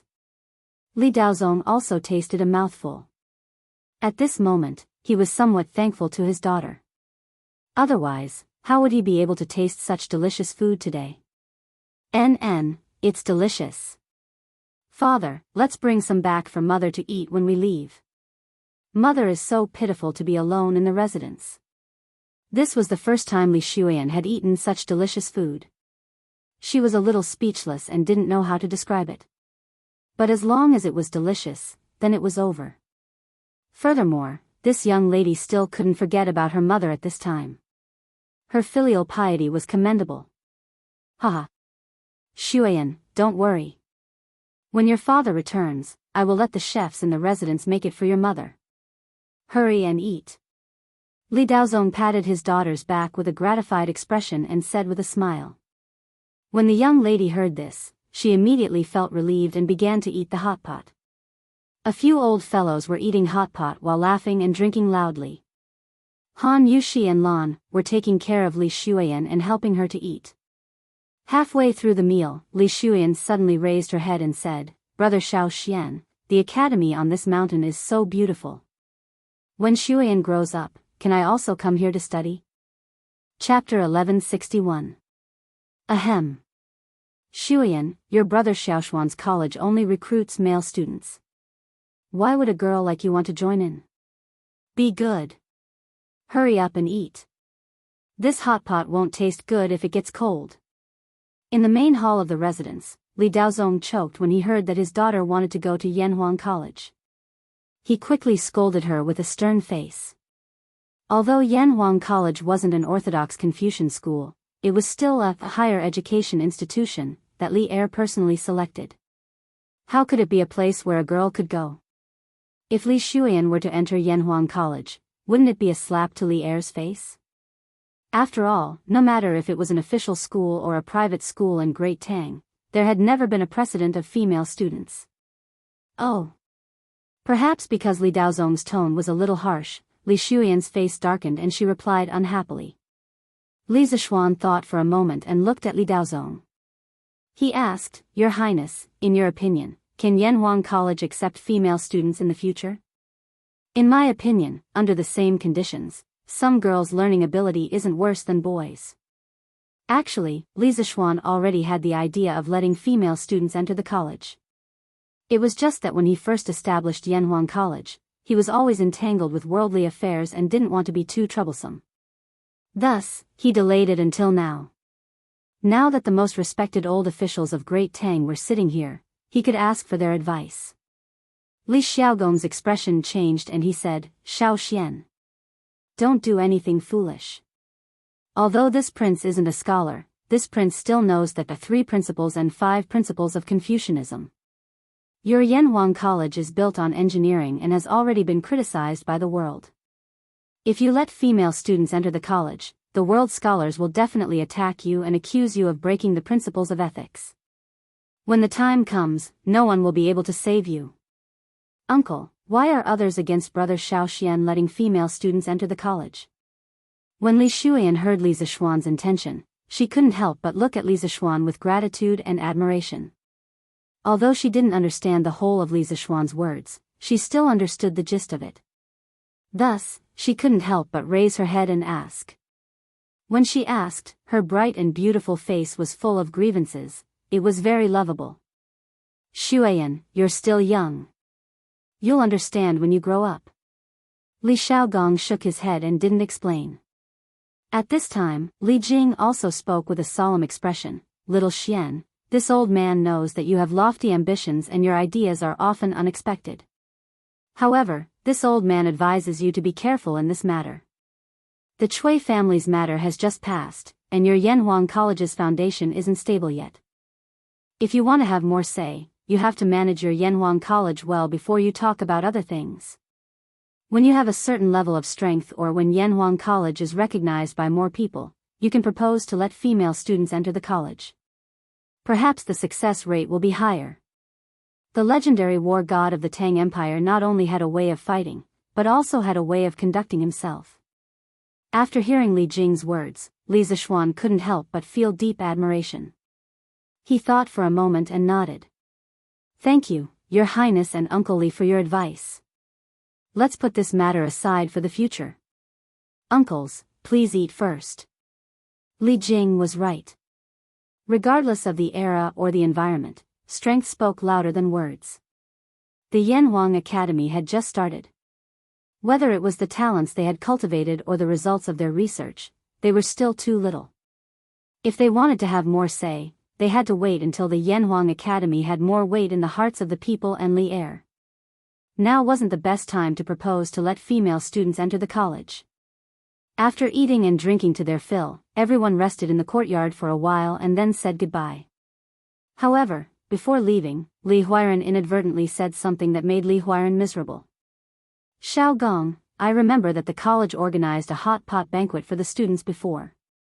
Why does it sound like it's the first time you've seen hot pot?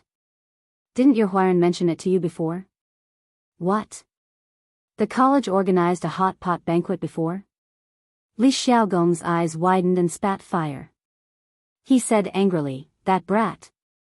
After eating such delicious food, he didn't even say a word. "See if I don't beat him up when I get back." If Li Huiren had told him about hot pot earlier, he would have had hot pot for every meal from the time he returned to Cheng and before the new year to the time he left. After all, there was nothing in Lingnan. It was hard to eat hot pot. If he didn't eat to his heart's content in Chang'an, wouldn't he regret it? After saying that, he waved goodbye to everyone and left in a huff. "Hey! Your Highness, do a check. Huiren has to come back to class in half a month. Don't cripple his leg. As for the other places, Your Highness, you can do as you please." Plop. Li Xiaogong, who had just walked a short distance, almost fell to the ground. After sending off the guests, the house returned to silence. Li Zishuan sighed. He looked left and right, sizing up the room. He still felt that this New Year's celebration was lacking something. Yes, even if there were fireworks, dumplings, and couplets, he still felt that it was missing something. The night of New Year's Eve was indeed lively. Hundreds of thousands of people celebrated the New Year together on Yunshan Mountain and at the foot of Yunshan Mountain. It was hard not to be lively. However, after New Year's Eve, it was back to normal. It was very cold and quiet. "Hey! That's right. How could I forget about this?" Li Zishuan suddenly had an idea. He thought of a very useful artifact for the new year. Li Zishuan immediately got up and walked towards the backyard. At the same time, he instructed Pang Feiji to prepare some things for him. As for himself, he found the wind-chasing sword and went to the backyard. Just as Li Zishuan was about to start working, Yi Fashion came over. He saw Li Zishuan holding a sword and cutting wood in the backyard. He was curious and asked, "Cousin, what are you doing?" He, his grandfather, grandmother, and Li Zishuan's parents had lunch in another house. "Haha. Fashion, you're here? Just find a place to sit." Li Zishuan greeted him and replied, "Cousin, I'm making a type of card now. A card that can be played. Later, our family can gather a few tables of Fight the Landlord." "Ah, no, Fight the Bandit." That's right, what Li Zishuan wanted to do was make poker cards. It was just that he didn't have the cardboard shell to make poker cards, so he wanted to use his godly knife skills to cut out a deck of poker cards with the help of wood. It was the new year. Wouldn't it be nice for the family to gather and play a few rounds of Fight the Landlord? Oh, it couldn't be called Fight the Landlord because their family was originally landlords. Therefore, Li Zishuan had an idea. He changed Fight the Landlord to Fight the Bandit. It just so happened that the King and Little King in poker cards were equivalent to the Mountain King in the Bandit Village. There were two kings. Chapter 1162. Bandit Fight? Cousin, how do we fight this? Back at the Yunshan Villa, Yi Fashion was looking at Li Zishuan's wooden planks that were thicker than paper. He frowned and asked. Hee. Everything has its own rules. Of course, Bandit Fight has its own rules. Wait a moment, Fashion. I'll tell you the rules after I've finished cutting 54 wooden planks. Li Zishuan replied as he showed off his sword skills. The piece of yellowish-white wood plank was like a piece of tofu in his hands. He could easily cut it and shape it as he wished. There were already 4 or 5 wooden planks on the ground that were exactly the same size and thickness. Seeing that Li Zishuan was keeping him in suspense, Yi Fashion pursed his lips speechlessly.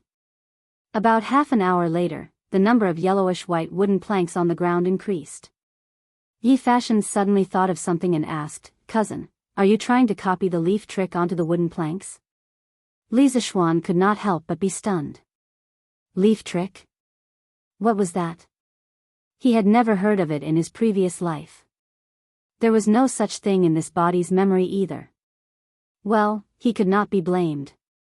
His previous life had gone to Dragon Tiger Mountain to learn martial arts when he was very young. He might be familiar with Taoist classics, but he knew very little about Confucian classics. Fashion, what is leaf trick? Li Zixuan could not figure it out after thinking for a while, so he asked. Cousin, you don't know about leaf trick? This time, it was Yi Fashion's turn to be stunned. In his impression, his cousin was the kind of person who knew everything from astronomy to geography. How could he not know about leaf trick?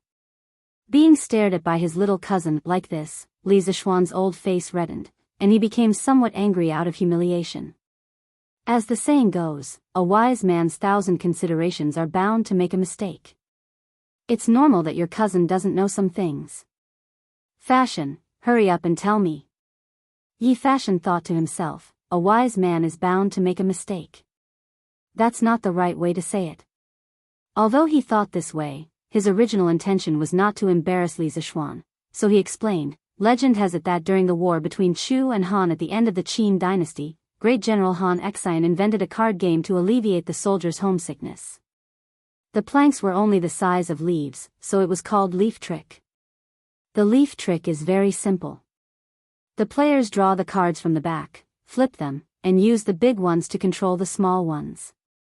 When a card has not been played, it will be kept as a hidden card, and no one will be able to see it. When a leaf is played, it will be placed on its back, and the fighters will be able to deduce the cards that have not been played from the revealed cards. When Li Zixuan heard this, he was very surprised. This was because the way the leaf trick was played was very similar to modern poker. He had thought he had underestimated the wisdom of the ancients. He was sure that the Western poker had borrowed the leaf trick from China's ancient poker. In fact, it was indeed so. The Western poker had the shadow of the leaf trick in its playstyle and form. According to the speculations of many scholars, poker was evolved from the leaf trick. Speaking of the leaf trick, there was one person who had to be mentioned, the Empress of the Great Zhou dynasty. She was a real master of the leaf trick. She had written volumes such as The Little Leaf Trick, The Little Leaf Trick, and The Little Leaf Trick. Unfortunately, all of them had been lost. The leaf trick was really popular during the Song dynasty. From the literati to the nobles to the commoners, everyone loved the game. During the early Tang dynasty, the leaf trick was not popular. Hey!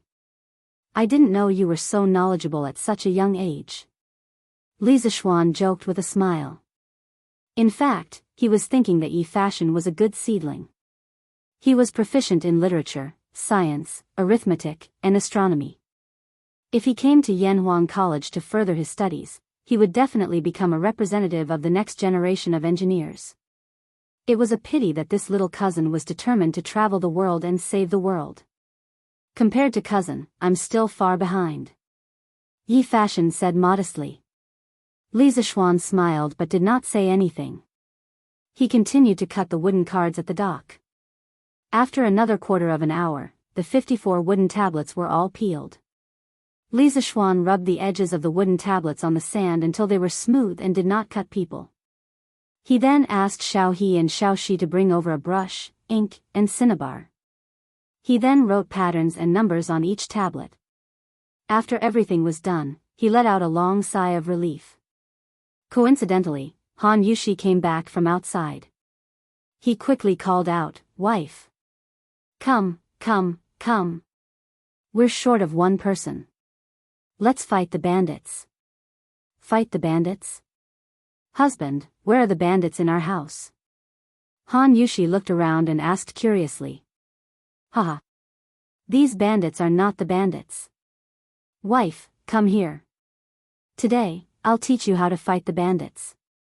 I guarantee that you'll want to play again after one round." Li Zixuan burst into laughter. Han Yushi walked over doubtfully. Li Zixuan called Yi Fashion over and pointed at the numbers on the wooden sign. "Wife, Fashion, look. There are numbers on every card. 3 is the smallest. The order is, in just half an hour, Han Yushi and Yi Fashion understood the rules of fight the landlord, no, fight the bandits. Li Zixuan adjusted the wooden cards in his hand and said with a smile, okay. You know the basic rules. As the saying goes, standing on the shore can't learn how to swim. Let's play first. You'll fully understand after you experience it. Yes, yes. Han Yushi nodded. She was eager to try. She felt that fight the bandits seemed to be more interesting than Ye's play. Yi Fashion pursed his lips.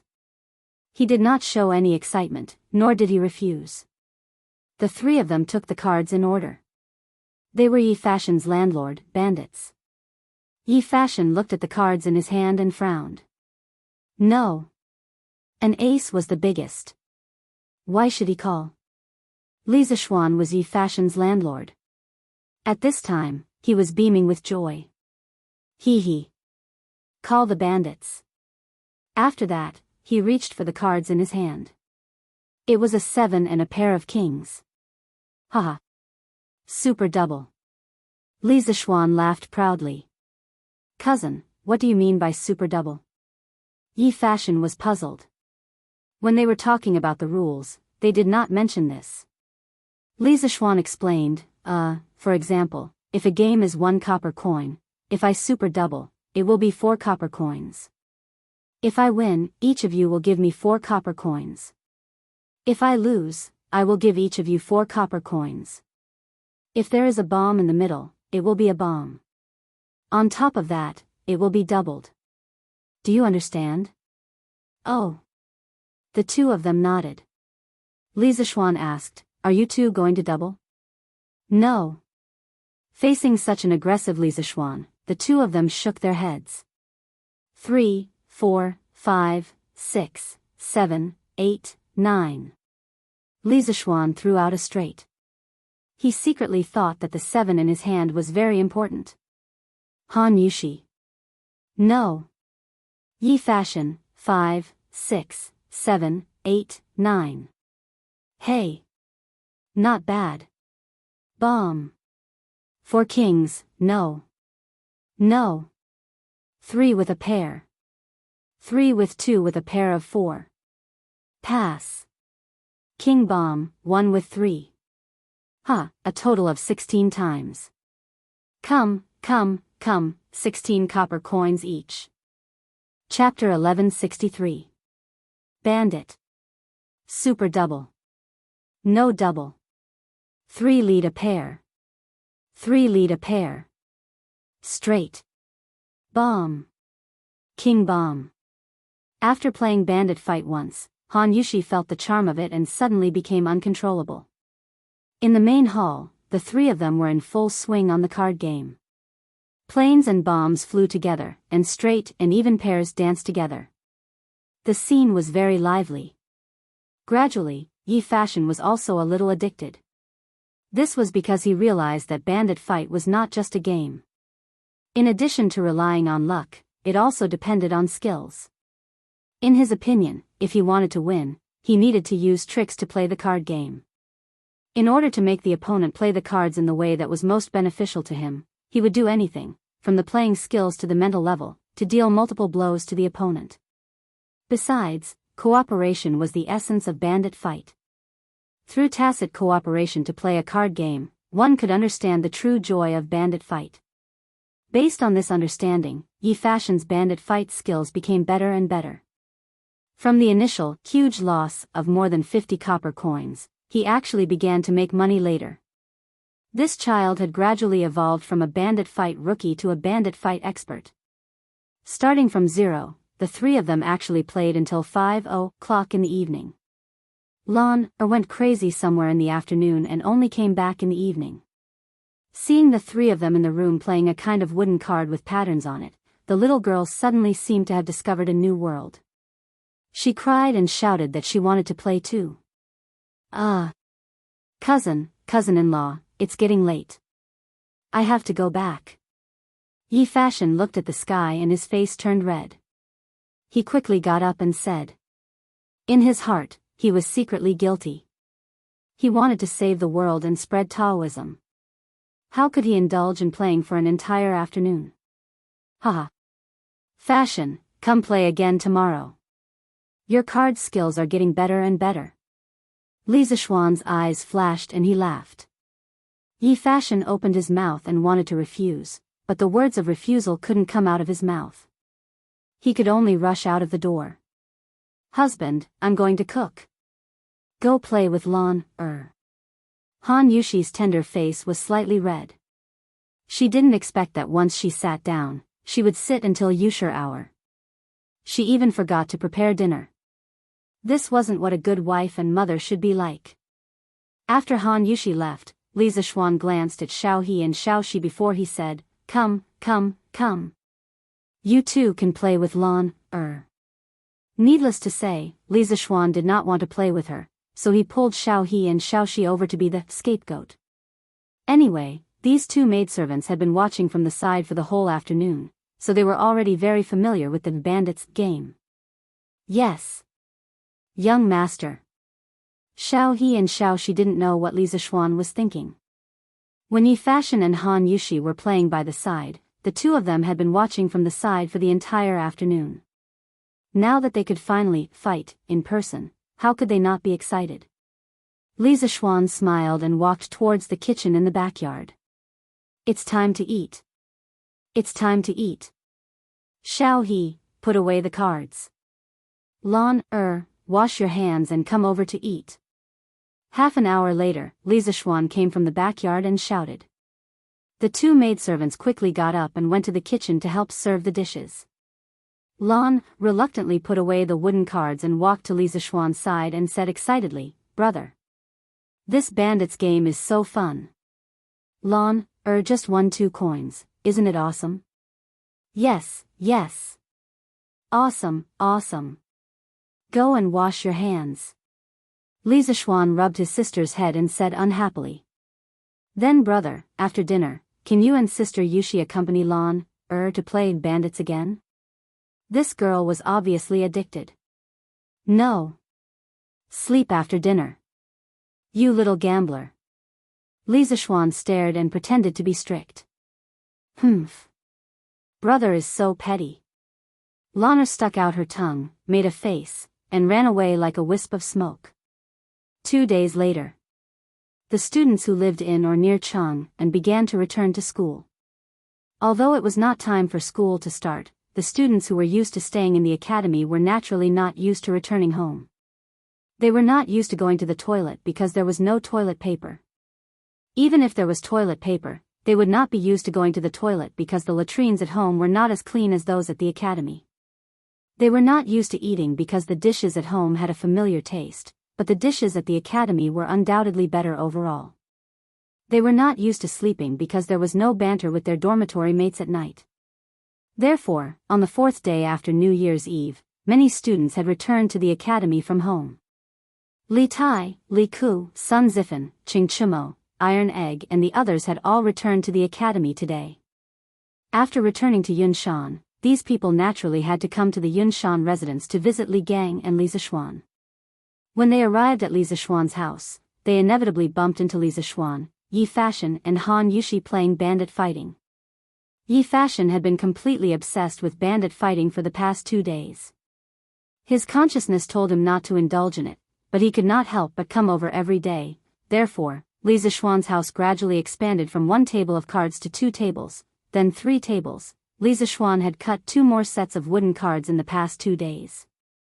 Otherwise, these 3 tables of cards would not be able to be set up. It's called bandit. Damn. This trump card. Haha. Super double.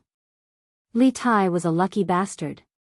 His trump card was actually a pair of kings. This guy immediately activated his super multiplier mode. Damn. If I had known earlier, I would have become a bandit. Ching Chimo almost vomited blood when he saw this. The title of landlord, bandit, was originally his, but he did not dare to ask for it because he did not even have a king in his hand. Hee hee. If you want to blame someone, blame yourself for being such a coward. 3, 4, 5 pairs. Li Tai smiled proudly and threw out 3 pairs of kings at the beginning of the game. Actually, for him, he did not care about money. It was just a few coins per game. With his current wealth, even if he sat here and lost for a month, he would not feel the pinch. What he enjoyed was the joy in the process of winning money. Every time he picked up a card, it was a surprise and anticipation. Every time he threw out a bomb, it was incomparably satisfying. Every time he threw out a card in his hand, he could not help but cheer. Once you fell in love with this kind of simple happiness, it would be difficult to extricate yourself. Ha! Just in time, 7, 8, 9. Li Ku laughed in surprise and threw out the corresponding land card in his hand. He was now addicted to bandit fighting. Ching Chumo laughed mischievously. Naturally, he would not block his teammates' cards. Li Tai's eyes widened as he said gloomily, F***ck. Little Ku, you are ruthless. I don't want it anymore. You play. Chapter 1164. The 5th day of the first lunar month, commonly known as the Broken Fifth Day. According to Investiture of the Gods, Jiang Zia became a god, and his wife who betrayed him was given the title of God of Poverty. In the legends, Jiang Zia's wife was a very annoying woman who betrayed her husband. After being given the title of God of Poverty, she became even more annoying. No one has ever heard of anyone who likes a God of Poverty, right? Therefore, on the 5th day of the first lunar month, people broke her and told her to go back immediately. Broken Fifth Day means, after breaking all the taboos before the 5th day, all can be broken on this day. Generally speaking, from New Year's Eve to the 5th day of the new year, there were many rules and taboos, such as no cooking, no leaving the house, no speaking inauspicious words, no sweeping and watering, and no opening of the shop. But on the 5th day of the first lunar month, all taboos are broken. During the Spring Festival, all the shops in Chang and city close on the 1st day of the first lunar month, but choose to open on the 5th day of the first lunar month, because the 5th day of the first lunar month is also known as the God of Wealth's holy day. It is believed that choosing to open on this day will bring in wealth and treasures. Just after 9 in the morning, the doors of the east and west markets that have been closed for many days finally opened. The people of Chang and city who have been silent for a long time can finally go to the big shops and buy happily. And now that the new year has just passed, the families who usually have family members who are away on business are still in a state of family reunion. Once the east and west markets open, the whole family can go shopping together to make up for what they owe each other. On this day, Chang and city is once again glowing with vitality. Cloud Mountain. Today, Li Zishuan did not bandit battle with his family. That was just something he did for fun. For someone like him who had played with all kinds of electronic devices, the attraction of poker cards was not that strong. On the other hand, Li Tai, Yi Fashion, and the others had been quite obsessed with this recently. Yesterday, Li Zishuan had simply given them the 2 decks of cards at home. It is said that last night, the student dormitory of Yanhuang College was very lively. Li Zishuan was too lazy to care. As the saying goes, it is better to let loose than to block. Anyway, it is the holiday period, and he also ordered Li Tai not to use cards to gamble in the academy. If these students want to play, then let them play. Only children who knew how to play would have good grades. This was a philosophy that Li Zishuan adhered to. In his previous life, the top students around him were all better at playing basketball, football, and video games than he was. After dismissing the group of little gamblers, the courtyard suddenly quieted down. Li Zishuan was currently in his study, revising the blueprint. Jingguan's second year was up, and many of the big projects that he had not started before had to be started. Dams, machine tools, and power stations were all major projects. There were many problems involved, and it was not something that could be considered in a short period of time. Young Master. The eldest young master of the Wang family sent someone to deliver a letter. While he was deep in thought, Xiaoxi knocked on the door of the study room and said softly, "Oh. Hurry up and bring it in." In the study, Li Zishuan snapped out of his thoughts and hurriedly said, "Jia." Xiaoxi came in with a letter. She passed the letter to Li Zishuan and said, "Here. Young master. It was sent by Miss Lang on a horse. She has already left the mountain." Li Zishuan felt something in his heart. He looked towards the northwest and said after a while, "Okay, I got it." She bowed and left the study room. She was very considerate as she closed the door behind her. Li Zishuan lowered his head and tore open the letter. He took out a piece of paper with a line of small characters written on it. "I won't go out on the first day of the new year, and I won't go home on the 5th day of the new year. The road to Chizhou is long and difficult. I will remember your teachings. I will be honest, and work hard to bring prosperity to everyone. After parting today, I don't know when we will meet again. If you come to Chizhou in the future, I will drink and chat with you. Take care. A letter from Wang Renbiao." Sigh. I didn't expect Renbiao to go to Chizhou so soon. I wish him a safe journey. Li Zishuan put away the letter, looked towards the northwest, and sighed softly. Before the new year, Wang Renbiao had told him that he would go to Chizhou after the new year. However, Li Zishuan didn't expect him to leave on the 5th day of the new year. Chizhou was located more than 50 kilometers northwest of Chang'an City. It was considered a relatively wealthy county. Wang Renbiao's trip to Chizhou was most likely to be arranged by the Wang family for gilding, so basically nothing would happen. The imperial edict has arrived. Coincidentally, Li Zishuan had just put down the letter when a sharp voice came from outside the house. Then, Xiao He's hurried voice was heard. "Young master, someone from the palace is here." "Yes. They are here." Li Zishuan frowned, got up, and went out. Marquis Yong'an received the imperial edict. An old eunuch stood at the door. His eyes were gloomy, and his cold aura made the air around him a little colder. Li Zishuan narrowed his eyes. He had never seen this old eunuch before and looked unfamiliar. Li Zishuan, listen to the imperial edict. Suppressing the doubts in his heart, Li Zishuan bowed and said, "His Majesty summons you to the palace immediately for an audience. Marquis Yong'an, quickly pack up and follow me into the palace." The old eunuch held a horsetail whisk and said expressionlessly. Li Zishuan said with a puzzled expression, "I am following His Majesty's edict and am grounded at home to reflect. I wonder why His Majesty summons me into the palace." The old eunuch said with a fake smile, "Marquis Yong'an, you are wrong. It is the retired emperor who wants you to attend the banquet in the palace, not His Majesty." The retired emperor. Li Yuan. Li Zishuan's pupils shrank. He thought to himself that those who came didn't come with good intentions and those with good intentions didn't come. He had just beaten up Li Yuanchang's subordinate on New Year's Eve, and the other party's father came looking for trouble. Attending the banquet in the palace? Was this a Hongmen banquet? The retired emperor has already abdicated.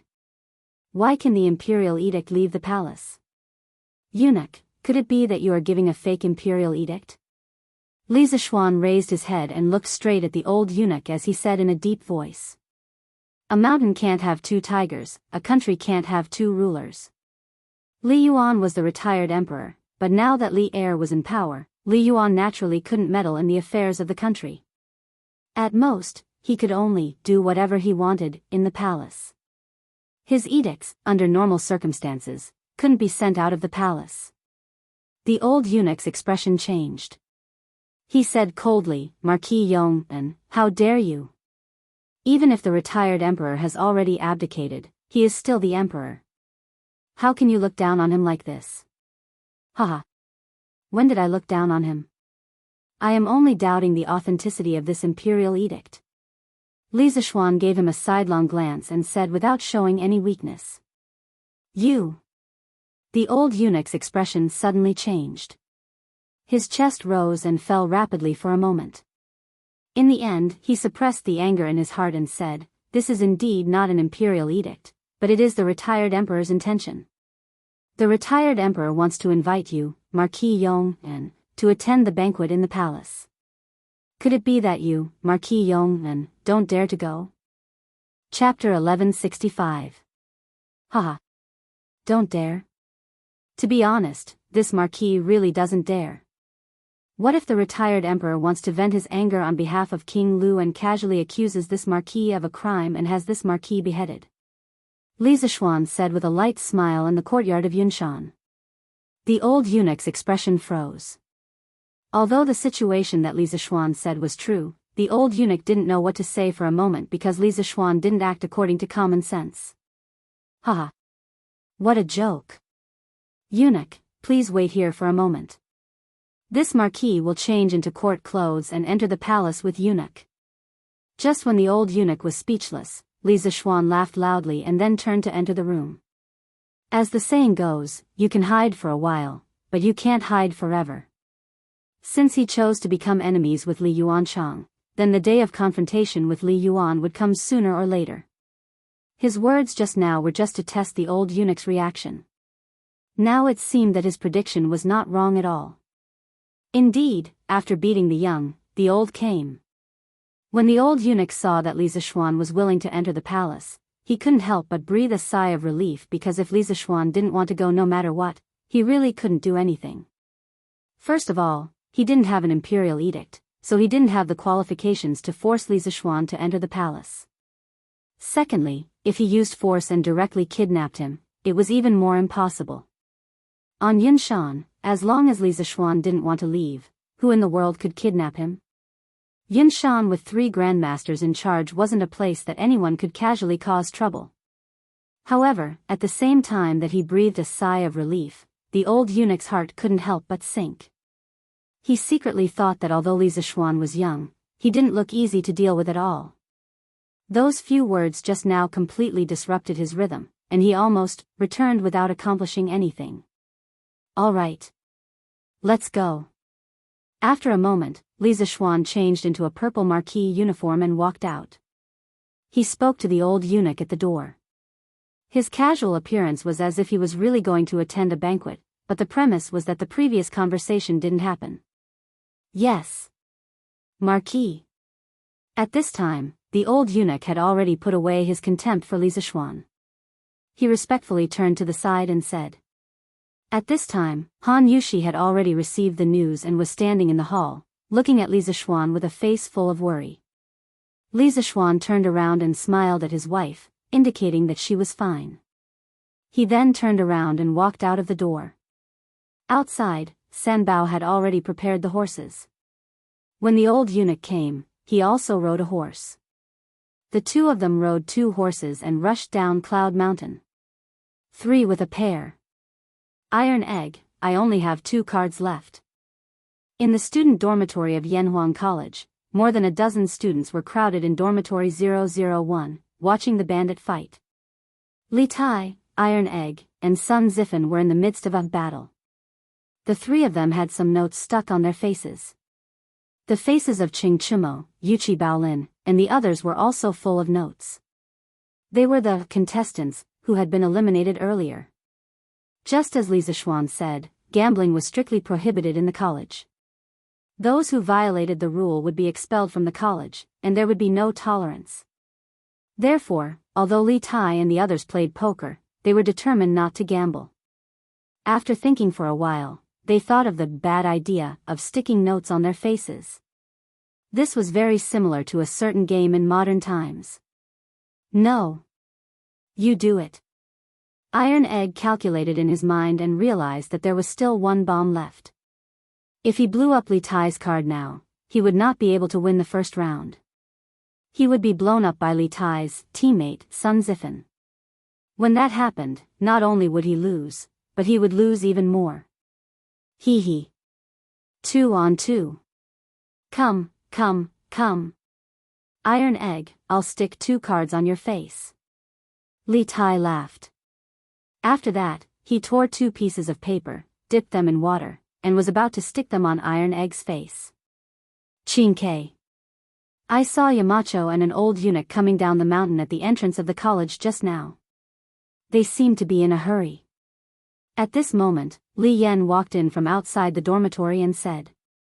Impossible. Yamacho is still grounded. Li Tai subconsciously wanted to say that it was impossible, but when he thought of the news that Li Zixuan was grounded and that many students of the college did not know, he quickly shut his mouth. At this time, he did not have time to stick the paper on iron egg. He turned around and asked, "Li Yan, you just said that Yamacho was taken away by an old eunuch. What does that old eunuch look like?" Li Yan frowned and thought for a moment, then said, "I didn't see him clearly, but he has white hair and white eyebrows. He should be over 60 years old." White hair and white eyebrows. Li Tai's expression changed, and then he said to everyone, "You guys play first. I have something to do back in Chang'an." After that, before anyone could react, the little fatty had already rushed out. His speed was definitely the fastest in his life. Because there was only one old eunuch in the palace who was over 60 years old, and that was the old eunuch who had served Li Yuan for more than 10 years, Chao Sishi. "Qin Ke. Wait for me. I'll go back with you." At this time, Li Ku also thought of something.